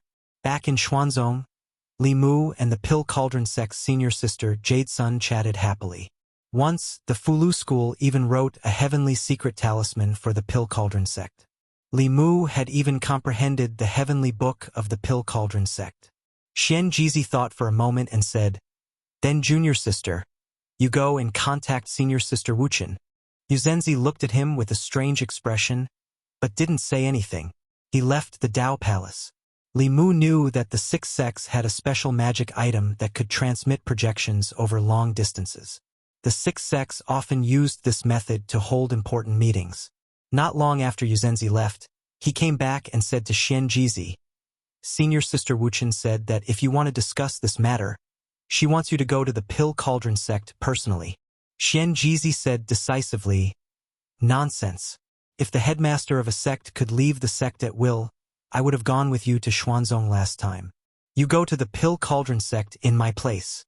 Yuzenzi shook his head and said, "Senior sister said it very clearly. If you don't go to the Pill Cauldron sect personally, there is no possibility of discussion." Li Mu instinctively felt that there was something hidden in this matter. Xian Jizi seemed to be very resistant to going to the Pill Cauldron sect. Before he could ask, Grand Elder Tianyangzi walked in from outside and said to Xian Jizi, "You go. In the past, we 2 old fellows weren't here. Now that we 2 old fellows have returned, even if you leave the sect for a year and a half, nothing will happen." Xian Jizi still wanted to say something, but Grand Elder continued, "Our Fulu school and Xuanzong have already reached this point. As the headmaster, you should think more about the sect." Xian Jizi was silent for a moment, then sighed and said, "Disciple understands." Li Mu had never seen Xian Jizi like this. Seeing him leave with a heavy heart, Li Mu was suspicious. He asked Yuzenzi, "What happened to senior brother?" Yuzenzi shook his head and said helplessly, "Because the Pill Cauldron sect's senior sister Yuzenzi likes senior brother, and senior brother wholeheartedly wants to revitalize the sect. He doesn't want to be burdened by love affairs. Senior sister Yuzenzi's talent is outstanding, but because of this, she is unable to transcend." Li Mu finally understood why, when he and Xuanzong had a conflict, Xian Jizi got the news from Yuzenzi. However, to be honest, love affairs will indeed affect cultivation and the revitalization of the sect. If one only knew how to talk about love every day, how could one have time to cultivate? How could one have time to plan the future of the sect? No one knew this better than Li Mu. Being immersed in the land of warmth and tenderness all day will greatly breed laziness. Perhaps the Pill Cauldron sect wanted to facilitate the 2 of them to become Dao companions. Li Mu didn't know whether Xian Jizi didn't like Yuzenzi or was worried about the sect. If it was the former, then Li Mu also didn't want him to sacrifice himself for the sect. Feelings can't be forced.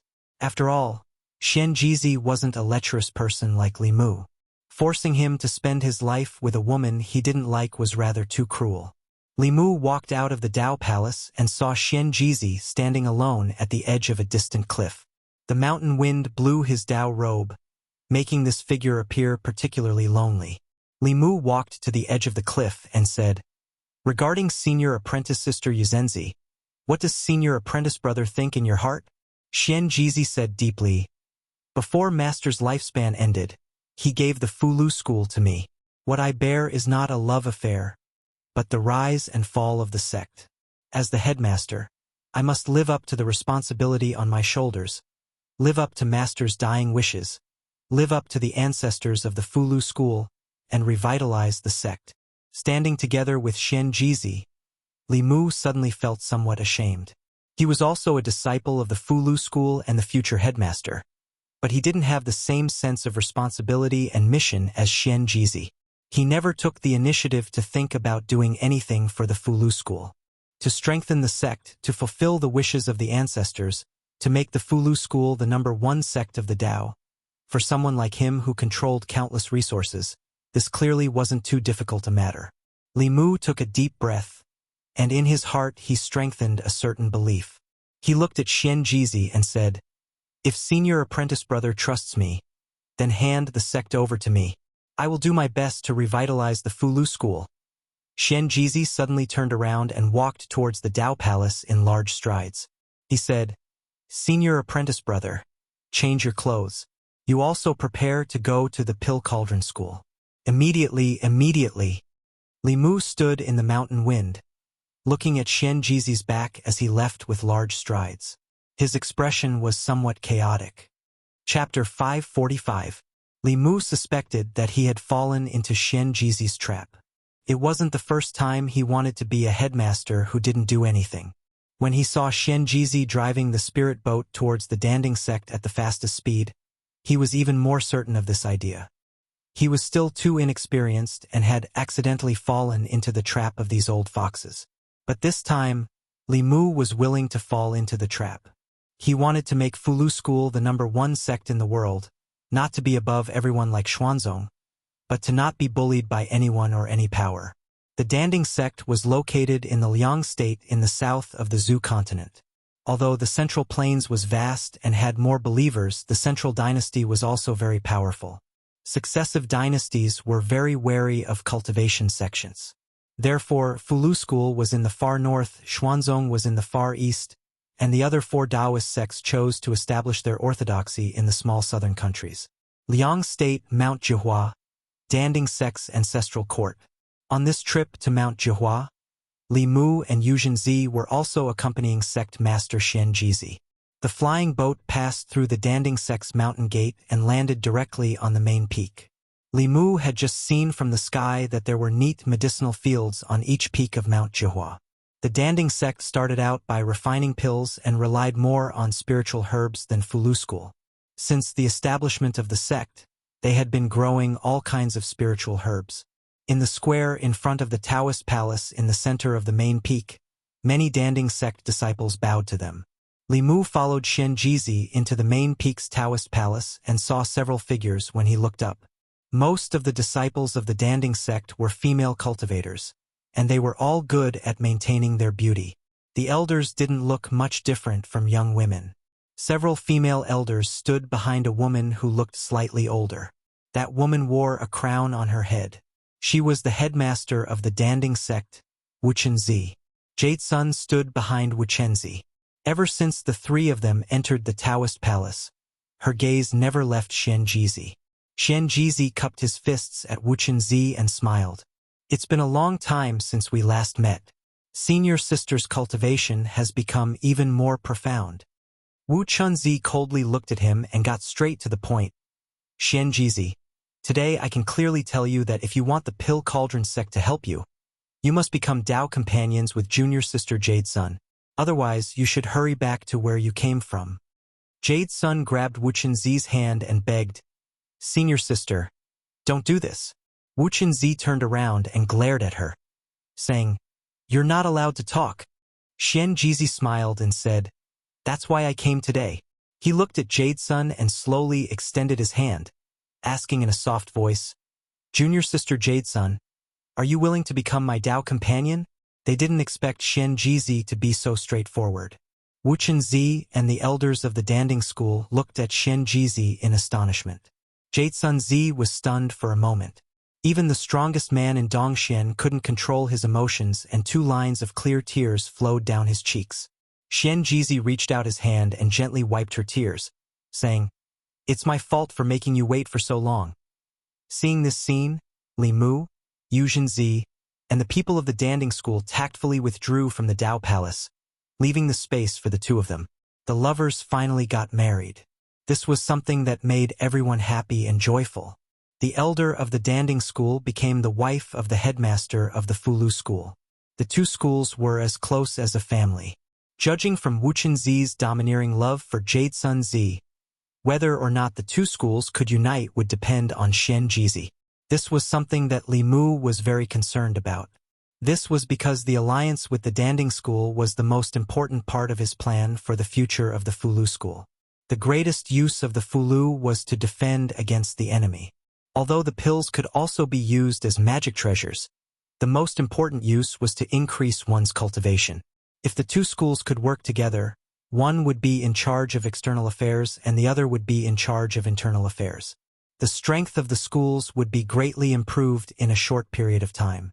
Of course, the premise of all this was that both the Fulu school and the Danding school had an endless supply of books, talismans, and alchemy materials. This would depend on the market in the fairies' capital. 3 months later, once the new market was approved by the cultivators of the Zhu continent, the two schools would no longer have to worry about materials based on the cultivators' reliance on the Fulu and pills. Li Mu stood outside the Dao Palace on the main peak of the Danding school. He was planning the future of the two schools in his mind. Suddenly, a strange wave of mana came from the Dao Palace behind him.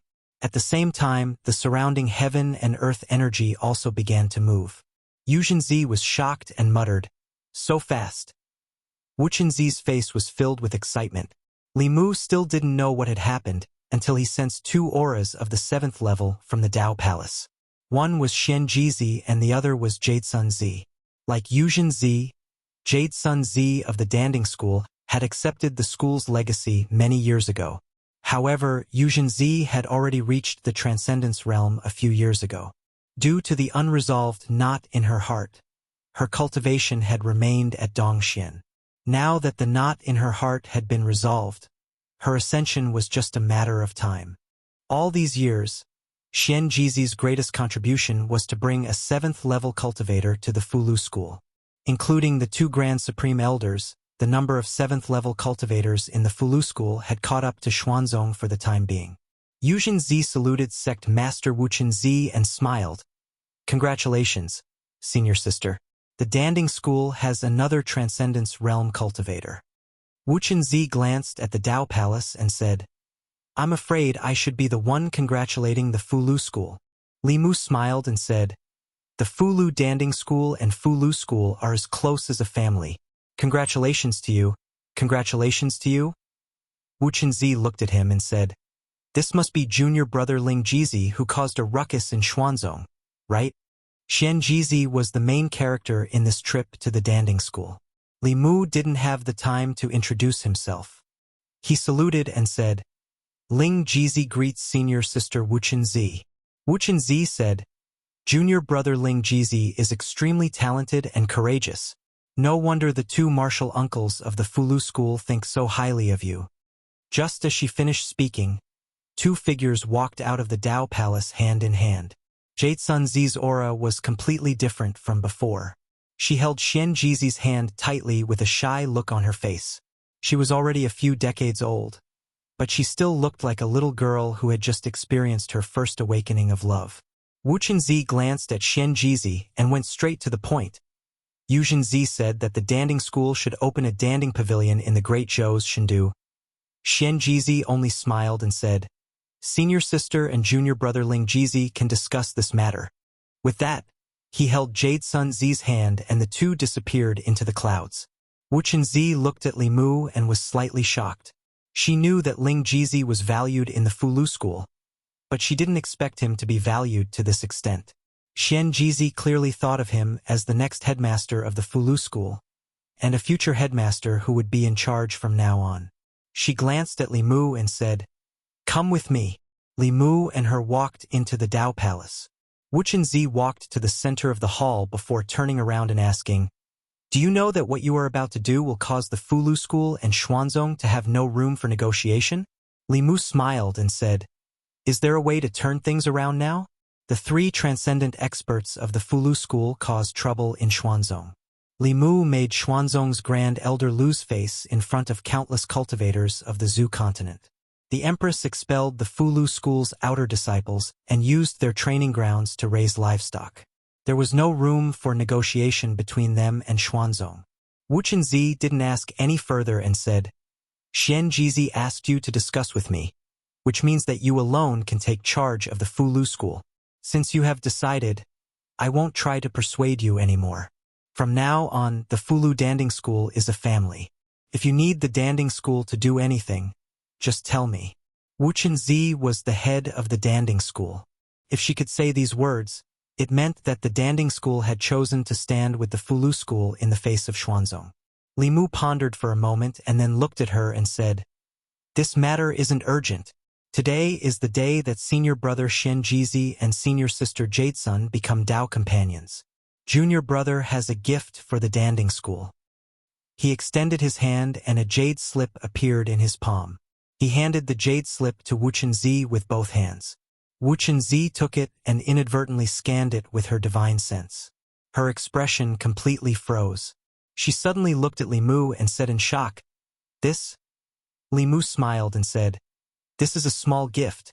It's not enough to show my respect." Chapter 546.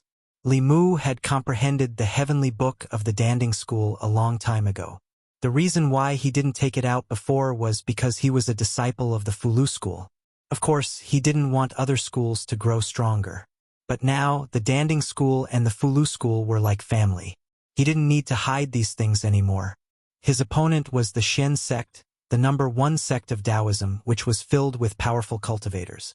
Only when the Talisman sect and the Elixir sect were strong enough would he have more chips in his hands to fight against the Shen sect in the future.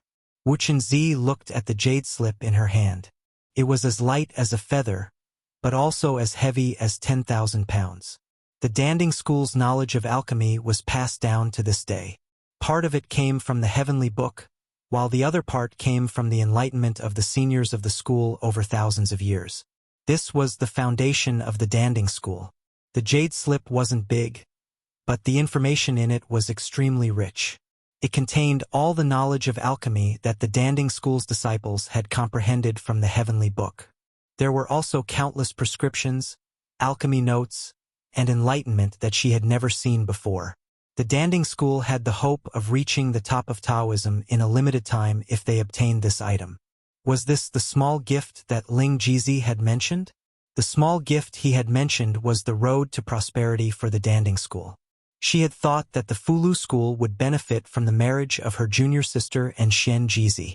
She hadn't expected that the Danding School would benefit the most. Even someone as calm as Wuxia couldn't help but tremble as she held the jade slip. She pursed her lips and looked at Li Mu. "Junior brother, I'm afraid the Pill Cauldron sect won't be able to repay such a generous gift."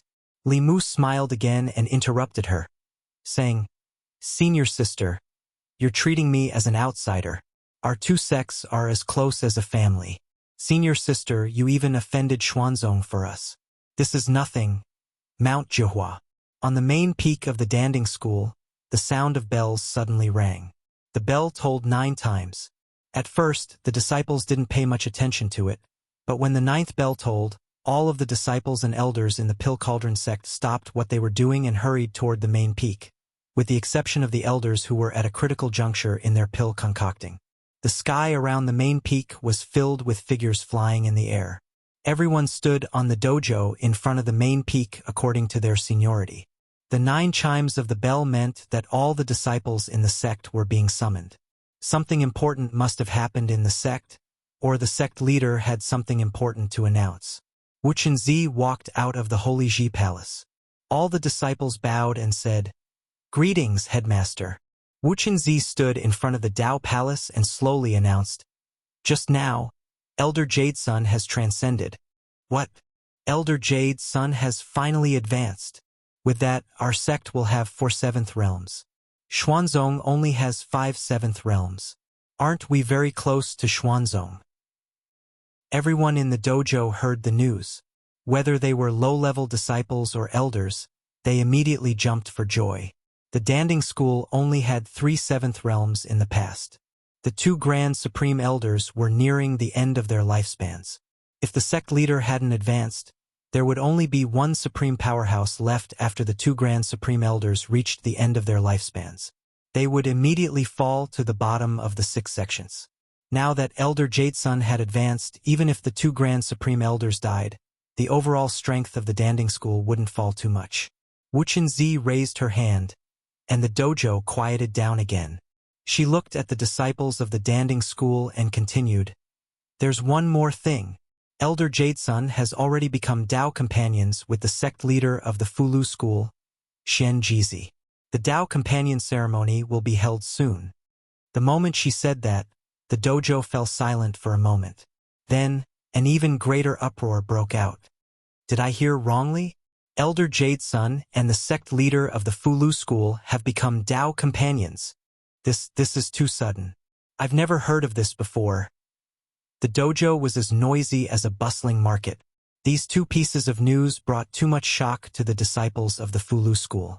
An elder of the sect had advanced to the seventh realm and become Dao companions with the sect leader of another sect. Two joyous events had come at the same time in one day.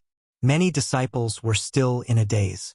After announcing these two major events, Wuxia gave them some time to digest the news.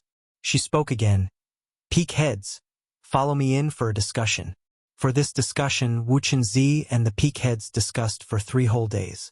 The disciples of the Danding school didn't know what the peak heads and the sect leader were discussing. However, after 3 days, the peak heads finished their discussion and returned to their peaks to warn the disciples. Elder Jadesun was about to become Dao companions with the sect leader of the Fulu school. From then on, the Danding school and the Fulu school would be as close as one family. The disciples of the Danding school had to help each other in the future. They had to treat the Fulu school disciples the same way they treated their own disciples. Their seventh realm elder and the sect leader of another sect had become Dao companions. If the disciples of the two sects still held grudges against each other, they would lose face for their own sections. There was no need for the peak heads to warn them about these things. At this time, in the Taoist palace on the main peak, Wuxia said to a peak head, "Hangyangzi, go down the mountain personally and pay a visit to the imperial family of the state of Liang and the sects and aristocratic families of the state of Liang that are on good terms with us. Ask them if they have any intention of setting up a shop in the Great Zhou Shindu." Li Mu knew very well that the ask that Wuxia spoke of was definitely not just asking. Although they were both part of the 6 great Taoist sects, the Danding sect's position in the state of Liang was completely different from the Fulu school and Xuanzong's position in the Great Zhou. Without the Fulu school and Xuanzong, the Great Zhou was still the most powerful country in the Zhou province. Without the Danding sect, the state of Liang was reduced to the bottom of the southern countries, not much stronger than the state of Yen and other small countries. As long as the Danding sect spoke, the imperial family of the state of Liang and all the sects and aristocratic families, big and small, would definitely give them face. Li Mu cupped his hands towards Wuxia and said, "Thank you, senior sister." Wuxia smiled and said, "2 sects and 1 family. This is how it should be." This time, Li Mu stayed at the Danding sect for longer than expected. The main reason was that Xian Jizi didn't want to go back. He and Jadesun were nowhere to be seen all day long. No one knew where they were going to be lovey-dovey. Added together, they were almost 200 years old.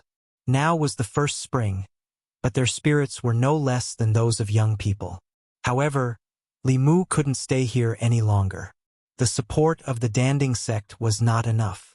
He still had to find a way to obtain the support of other powers. When Li Mu was about to leave, the space around him fluctuated.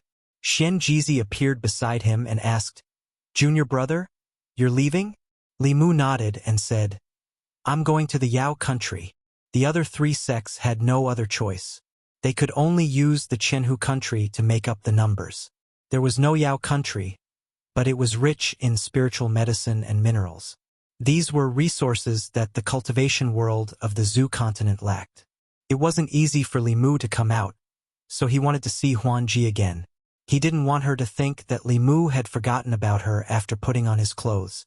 Before leaving, Li Mu didn't give up and asked Xian Jizi, "Senior brother, do you have any junior sisters or senior sisters in the Spirit Formation sect, South sect, and North sect?" Xian Jizi glanced at him and said, "Do you think I'm like you, having lovers everywhere?" Li Mu did not like to hear these words. If it were not for the fact that he had connections everywhere, where would the heavenly secret talismans that had been used to extend the lives of the 2 grand elders had come from? Regardless of whether it was the Empress or Huanji, they would not have given him face as the leader of the talisman puppet sect. The two grand elders would probably have already passed on their transcendence powers by now, riding on cranes to the west. Li Mu waved his hand and said, "I'm leaving." He flew up and headed north. However, as soon as he left Mount Jiuhua, a ray of light flew past him. It didn't stop at all and headed straight for the Danding sect. Li Mu stopped and looked back at the figure in the ray of light. From the speed and aura of that person, it was a cultivator from Dongxian. A 6th-level cultivator was rushing to the Danding sect. He didn't know why. He had already told Huan Ji that he was going to the Yao country. He didn't want to think about it anymore and continued to fly north. Mount Jiuhua. A ray of light shot from the distance and landed on the main peak. Wu Chenzi walked out from the Dao Palace and looked at a man. She asked, "Guang Yuanzi, what happened? Why are you in such a hurry?" The man in a Taoist robe walked forward and anxiously said, "Senior Sister Wu Chen, the Spirit Formation Sect has something to ask of you." Chapter 547. Thousand Fox City. The diligent queen hadn't attended morning court for 3 days. It was almost noon when Li Mu woke up from the bed in the harem. Phantom Princess was still sleeping soundly in his arms. The 6-tailed fox demon's seductive skills were irresistible. He had been trapped in the fox's seductive attacks for 3 days and 3 nights. However, Li Mu didn't forget that he was here for serious business. He couldn't indulge himself like this anymore. Li Mu decided to keep a distance from this seductive body for the time being. Phantom Princess suddenly turned over and pressed her soft body tightly against his. Li Mu changed his mind at the last minute. From tomorrow onward, he would keep a distance from her. Thousand Fox City in front of the palace. Commander Hu Lu just told the demon officials that the morning court was cancelled again. The queen hadn't attended morning court for 5 days. The demon officials could only return to their offices. At this time, Li Mu wasn't sleeping in the bed in the harem. Instead, he was making jade slips. He gave Phantom Princess the heavenly book of the demon race to recruit the big and small demon races. However, it was too difficult for them to comprehend it on their own. Many demons couldn't comprehend anything at all. Li Mu simply engraved the contents of the heavenly book on a jade slip like he did with the Pill Cauldron sect. He asked her to teach it according to the demon race that submitted to her.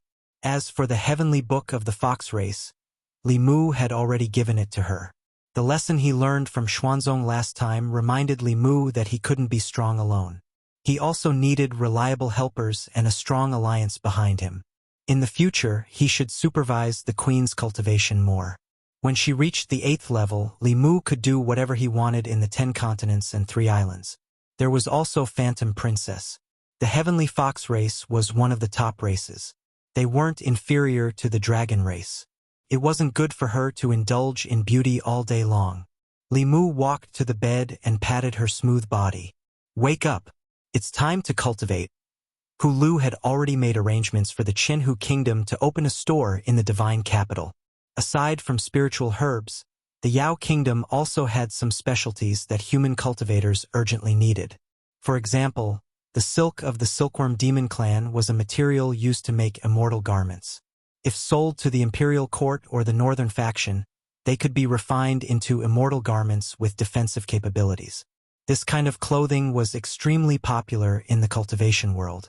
Hu Lu had already informed the Silkworm Demon clan to provide some silk every once in a while. Of course, the Silkworm Demon clan's treatment here would also be greatly improved. When Li Mu was inscribing the jade slip, Huan Ji was lying on top of him. Li Mu wanted her to cultivate, but she said that after he left, she would have plenty of time to cultivate. Li Mu could only let her be. After all, he did not have many opportunities to come to the Yao nation. Huan Ji hugged him from behind and rested her head on Li Mu's shoulder. Sometimes she would blow on his neck and sometimes she would kiss him on the cheek. She was completely a clingy little fairy. Suddenly, there was a sound of vibration in the storage space. Feeling the soft body lying on his back, Li Mu felt an inexplicable sense of guilt. When he discovered that it was not the Empress who was transmitting her voice, but rather the Talisman Sect's sound-transmitting magical tool, he was slightly relieved. Li Mu did not hide from Huan Ji. After activating the artifact, He asked, "Senior brother, what is it?" Xian Jizi's voice was serious. "Junior brother, do you have 7 heart flowers and profound heart grass that are over 500 years old?" 7 heart flowers and profound heart grass were not particularly precious spiritual herbs, but anything over 500 years old, even if it was just a stalk of green foxtail grass, was worth a lot. In Li Mu's memory, there was only one kind of pill that required both of these herbs. It was a type of pill called demon suppression pill. It was used by cultivators to suppress their inner demons. Li Mu asked, "What happened?" Xian Jizi said with a heavy tone, "A grand elder of the spirit array sect failed to break through and was invaded by his inner demons. It affected his mind and almost caused a disaster. Fortunately, the sect master and another grand elder were at the sect at the time. Using the mountain protecting formation, they worked together to control him. However, they also suffered heavy injuries. The people of the Spirit Array sect came to the Pill Cauldron sect to ask for a demon suppression pill. The Pill Cauldron sect lacks these 2 herbs." Li Mu understood the demon suppression pill, so he was very clear that the key to this matter was not the 7 heart flowers and profound heart grass. Although the demon suppression pill could be at least a mystic level pill, the demon suppression pill needed to be at least a saint level pill to be effective on a grand elder of the Spirit Array sect in the 7th realm. Refining a saint-level pill was as difficult as writing a saint-level fulu.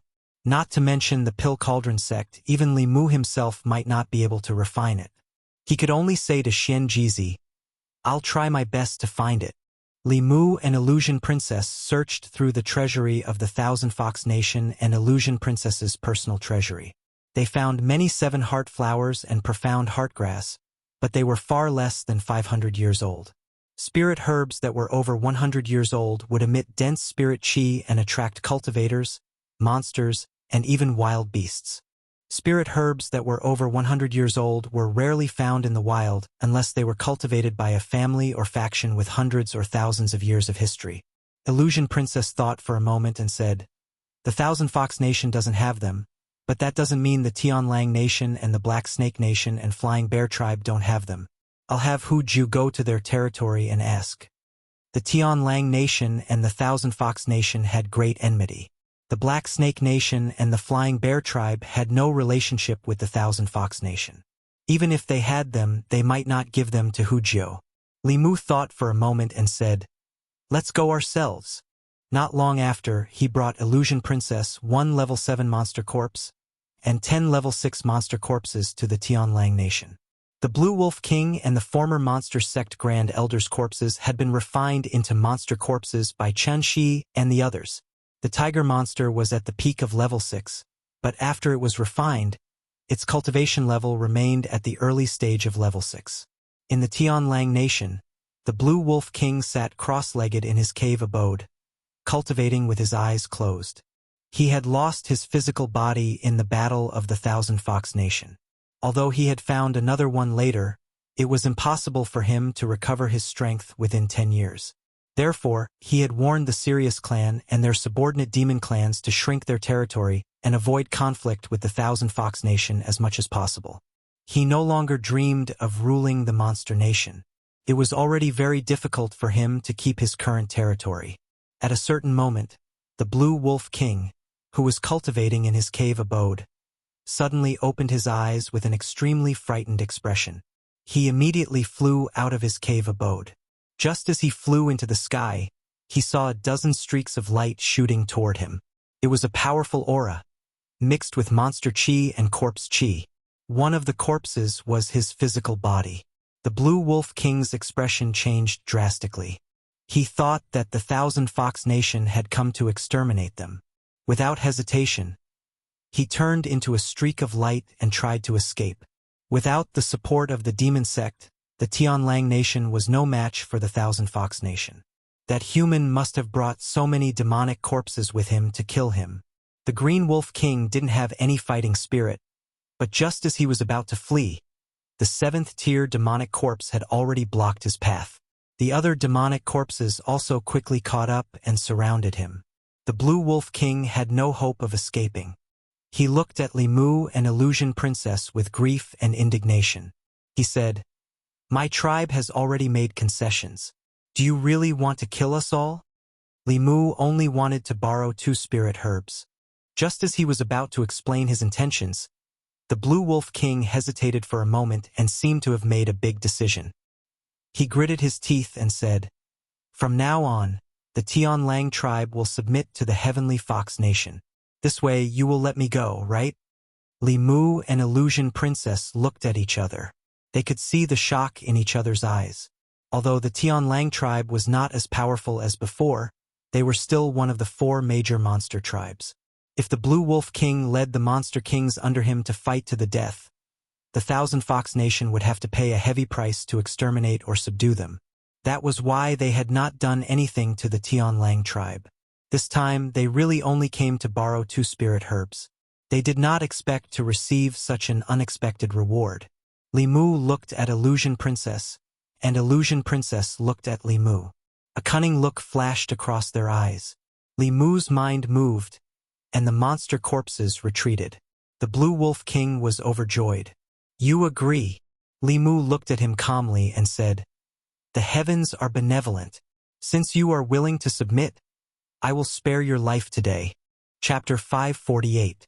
Tianlang Kingdom. The Blue Wolf King brought Li Mu and Phantom Princess to the palace. He had already thought things through. Working for the demon sect was the same as working for the Thousand Fox Kingdom. After what happened last time, the demon sect had all fled, leaving him alone to face the powerful Thousand Fox Kingdom. This was enough to prove that the demon sect was not reliable. He might as well submit to the Thousand Fox Kingdom, so that he would not have to worry about this human bringing a group of powerful demon corpses to take his life every day.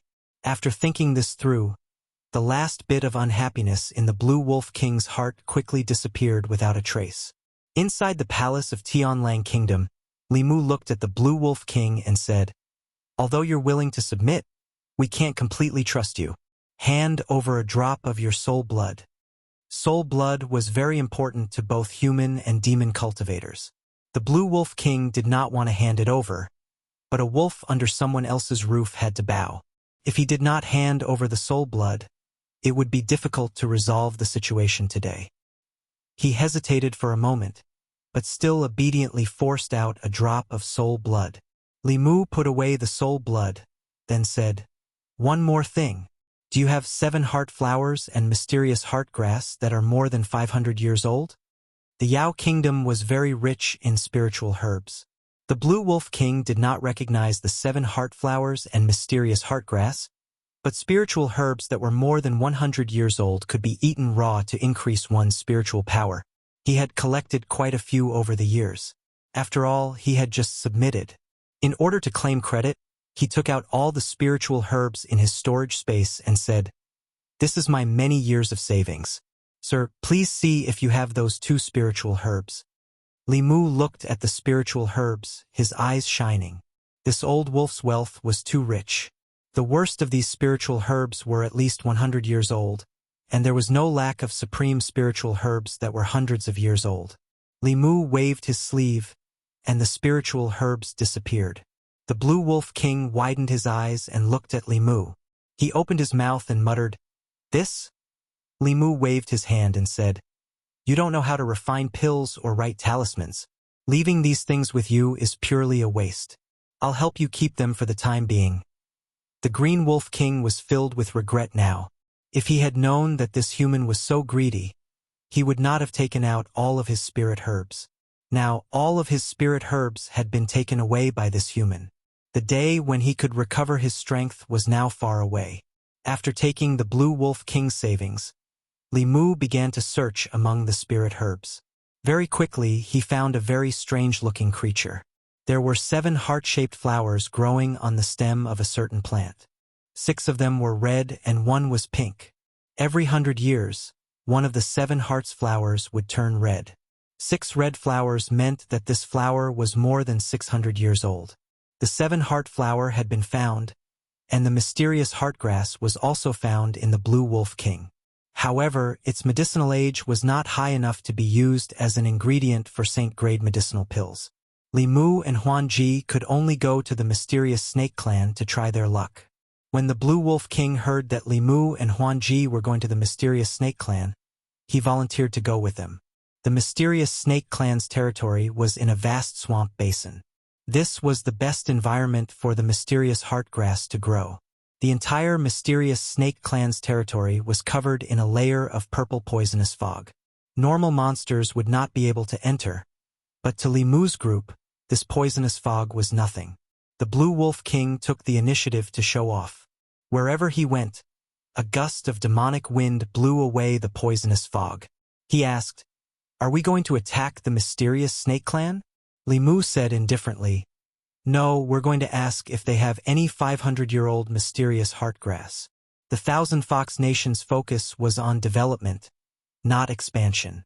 Without the monster corpses, they were not much stronger than the other three clans. They could not take over such a large territory. "Oh!" The Blue Wolf King flew in front. Li Mu poured a bucket of cold water on him. He felt that something was wrong. He had brought so many people with him. It was enough to destroy the mysterious snake clan, but he was only going to look for herbs. Was he going to the Celestial Wolf Kingdom for herbs too? The more the Blue Wolf King thought about it, the more he felt that it was possible.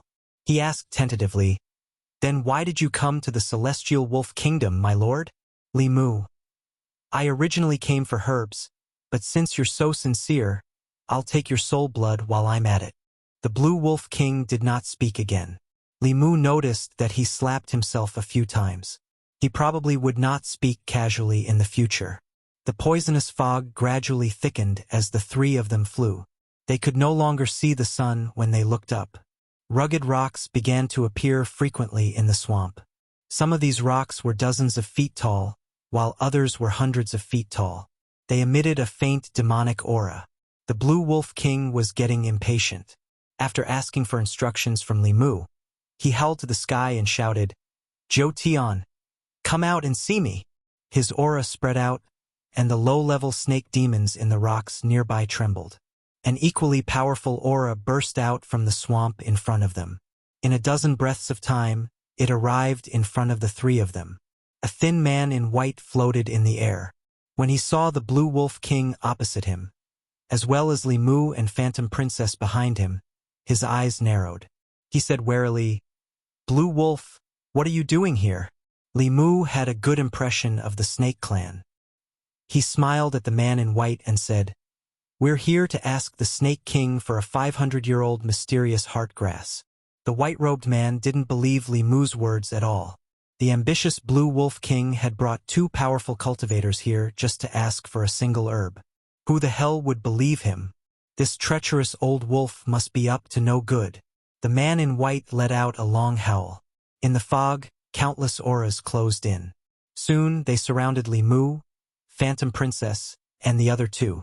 These people were obviously the strong people of the Snake Clan. Their eyes shone fiercely. Among these auras, there were 2 6th-level auras and more than 10 5th-level auras. The man in white looked at the Blue Wolf King and said coldly, "Get out. Otherwise, don't blame me for being rude. You're not my match now." This time, to show his goodwill, Li Mu kept the spirit corpses in his cave abode. However, in this situation, a battle could break out at any moment. Even if the Snake Clan had the mysterious heartgrass, they would not give it to him. Therefore, Li Mu summoned all the spirit corpses, 1 7th level and 10 6th level. The aura of the Snake Clan was instantly suppressed. Li Mu looked at the 9 Heavens Snake King and repeated, "We're here to ask the Snake King for a 500-year-old mysterious heartgrass. We can also exchange for it with other spirit herbs of equal value." The 9 Heavens Snake King thought for a moment and slowly reached out his hand. A white light flashed in his palm and a plant with a long leaf floated in his hand. The plant slowly flew towards Li Mu. The 9 Heavens Snake King said, "There's no need to exchange. You're a guest from afar.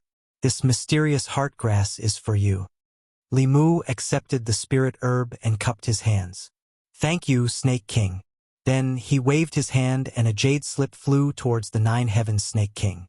Seeing the group leave, a snake demon flew over and said in shock, "That seems to be the Queen of Thousand Fox Country, Phantom Princess, and the State Preceptor of Thousand Fox Country. The Fox Clan and the Wolf Clan are mortal enemies.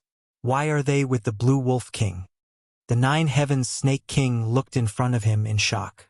He used his divine sense to check the jade slip and found that it recorded a Snake Clan divine ability that even he didn't know about. Although it wasn't very powerful, it was more than enough to exchange for a spirit herb. At this moment, he was full of questions. These people were really here to ask for spirit herbs.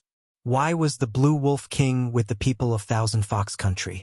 The strength of Thousand Fox Country was far beyond his imagination. Even without the appearance of the 10,000 Illusion Lord and Huan Yun, they already had the strength to annihilate the Snake Clan. While the Nine Heavens Snake King was still on tenterhooks, Li Mu had already sent Phantom Princess back to Thousand Fox Country and rushed back to Mount Jihua as fast as he could. Pill Cauldron Sect. After Xian Jizi put down the sound transmission Dharma artifact, he sighed and said to Wu Qinzi, "Junior brother has found the 7-heart flower and mysterious heart grass. He's on his way here." Guang Qingzi's face lit up. He said, "Martial uncle can be saved." Only Wu Qinzi was still worried. Even the great elder of the Pill Cauldron sect, who was the strongest in alchemy, had a pitifully low success rate in refining a saint-grade pill. It was already considered lucky if he could refine 1 out of 10 sets of materials. This time, there was only 1 set of materials to refine the demon-subduing pill. If he failed, there would be no more chances. He looked at Guang Chengzi and said, "The Pill Cauldron sect once stored 2 saint-grade demon-subduing pills. One was used by the Great Elder a long time ago, and the other was given to Xuanzong. You can go to Xuanzong and ask. Xuanzong hasn't had any elders break through in recent years, so their pill should still be intact." Hearing this, Guang Chengzi immediately contacted the Spirit Array sect. Not long after, he received news that Xuanzong's demon-subduing pill had been used. Wu Qinzi didn't say anything, but Guang Chengzi sensed her strangeness. He asked, "Senior sister, is there something wrong with this?" Wu Qinzi shook her head and said, "The demon-subduing pill is only used when one fails to break through. Their spiritual power reverses, and their violent emotions suppress their rationality. Xuanzong hasn't had any elders break through in recent years." Guang Chengzi understood what she meant. He bowed to Wu Qinzi and said, "Please, senior sister, Xuanzong." Dao Chengzi sat cross-legged on a futon with a pill floating in his hand. If it wasn't for the Spirit Array sect's reminder, he wouldn't even know that the sect had a saint-grade demon-subduing pill. He didn't hesitate to swallow the pill. After refining it, he impatiently scanned his body with his divine sense. After a long time, he retracted his divine sense and let out a long sigh. At this moment, a voice sounded in his mind. "What are you looking for? Do you need my help?" Chapter 549. Mount Jihua. Li Mu hurried to Pill Cauldron School and handed the 7-heart flower and heavenly will grass to Wu Qinzi. Guang Yuanzi of Spirit Formation School clasped his fist and said, "Thank you, junior brother. Spirit Formation School owes you a favor." Li Mu waved his hand and said, "It's my duty. Senior brother doesn't need to be so polite." Then she looked at Wu Qinzi and asked, "How confident are you in refining this pill, senior sister?" Wu Qinzi shook his head and said, "Even a grand elder wouldn't have a 10% chance of success." A 10% chance was almost zero. Li Mu thought about it and asked again, "What will happen if the refinement fails?" His question caused everyone to fall into silence. A 7th realm cultivator who failed to break through would have their mind taken over by the negative emotions of violence and killing. This was the most terrifying heart demon a cultivator would encounter. If these negative emotions couldn't be removed, the only way was to kill the demonized cultivator to prevent them from harming the world and causing even more serious consequences. A grand elder sacrificing his entire life for the school only to end up with such a tragic ending. It was hard to accept. Li Mu thought for a moment and said, "Why don't I have a try?" Wu Qinzi was shocked. "You." Xian Jizi walked forward and explained, "Junior brother has a rare 7 orifices heart. Fulu School's Saint Rank Fulu was drawn with his help. If he participates in the refinement of the demon-subduing pill, it might increase the chance of success." 7 orifices heart. Wu Qinzi finally understood why the Talisman Puppet sect valued Ling Jizi so much. The heart of 7 orifices might not have an advantage over other physiques in terms of cultivation, But in terms of writing talismans, it had an advantage that no other physique possessed. Their hearts had 6 more orifices than others. They were born to be emotionless machines for refining pills and talisman writing. Wu Chunzi quickly understood Xian Jizi's meaning and said, "You mean, during the refinement, we can use his body to borrow our Yuan Shan?" Xian Jizi nodded and said, "There's no better way than this." Not long after Wu Chunzi left the Dao Palace, he returned with 2 old women. She looked at Li Mu and said, "Junior brother, these 2 are the grand elders of my Dan Cauldron sect. Their attainments in alchemy are unparalleled in the world. You can choose one of their primordial spirits to possess you." Li Mu looked at the 2 grand elders and decisively looked away. He said, "I have a better candidate in mind, so I won't trouble the grand elders."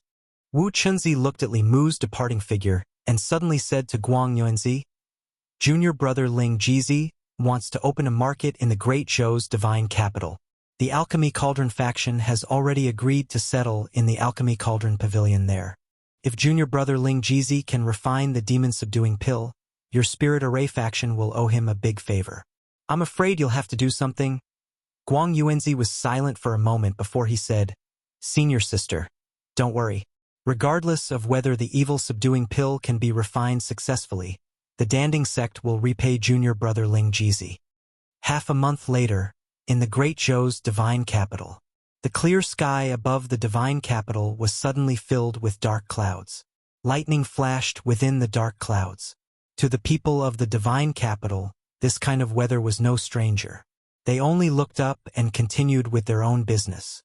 Several figures rushed into the clouds. Soon, the dark clouds completely dissipated, revealing the clear sky once again. In the palace, Li Mu personally handed a green pill to Guang Yuanzi. Guang Yuanzi was excited and said, "Thank you, junior brother Ling Jizi." "Thank you, Empress of the Great Zhou." Li Mu smiled and said, "You're welcome. Quickly give it to the Grand Elders." He had never refined a Saint-grade pill before, so he first used a few Heaven-grade pills to practice. After all, there was only one set of ingredients, so he couldn't afford to waste them. As a result, although it took a long time, there weren't any problems in the process of refining the evil-subduing pill. While he and the Empress were refining pills day and night, the Spirit Array sect had already set up shop in the market. Not only that, they also helped Li Mu rope in some sects and families of the Jing state. In addition to the sects and families of the Danding Pavilion and the state of Liang, as well as the Fulu School and the Great Zhou Court, they could already support a market. The market hadn't opened yet, but all the major shops had already started pre-sale promotions. There were all kinds of promotions and rebates. Every day there would be free lectures from experts of the Fulu School, the Danding sect, the Spirit Array sect, and the Great Zhou Court. In a short time, it attracted countless cultivators from the central region. Xuanzong. The Great Zhou Court had completely fallen out with Xuanzong. In order to prevent the Great Zhou Court from doing anything harmful to Xuanzong, Dao Chengzi ordered his disciples to closely monitor every move of the Great Zhou Court. Naturally, the busy construction of the market outside the fairy's capital could not escape their eyes. Dao Chengzi tapped the armrest of his chair with his index finger. "Do they want to imitate me, Xuanzong?" Miao Xuanzi said, "Master, our sex exchange meeting is about to end. The Great Zhou Court's move is obviously to attract cultivators from the Zhu continent. According to my investigation, the Fulu School, the Danding sect, the Spirit Array sect, and some other sects and families have already set up shop in the market of the Great Zhou's divine capital. When the exchange meeting ends, the cultivators of the Zhu continent will probably gather in the divine capital." Dao Chengzi frowned. "The Danding sect and the Spirit Array sect are on the same side as the Fulu School," Miao Xuanzi said. "The Danding sect's Jade Sun reached the 7th realm a few days ago and became the Fulu School's Dao companion. It's not strange that the Danding sect and the Fulu School are on the same side. The Spirit Array sect's request for a pill failed last time. I'm afraid they're already dissatisfied with me. Xuanzong." He looked at Dao Chengzi and said, "Master, we can't let others take advantage of the market." As the Grand Elder of Xuanzong, Dao Chengzi naturally knew the use of a cultivation market. Xuanzong's market only opened once every 5 years for a month each time.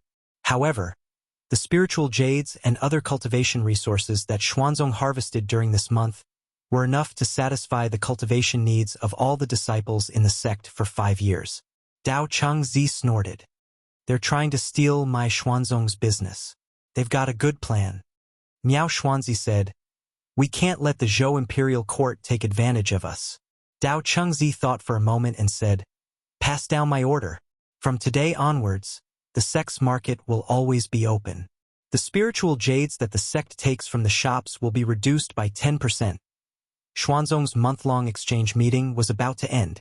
According to past practice, the market would be closed until it reopened 5 years later. Most of the stalls and shop owners had already started packing up and were preparing to leave.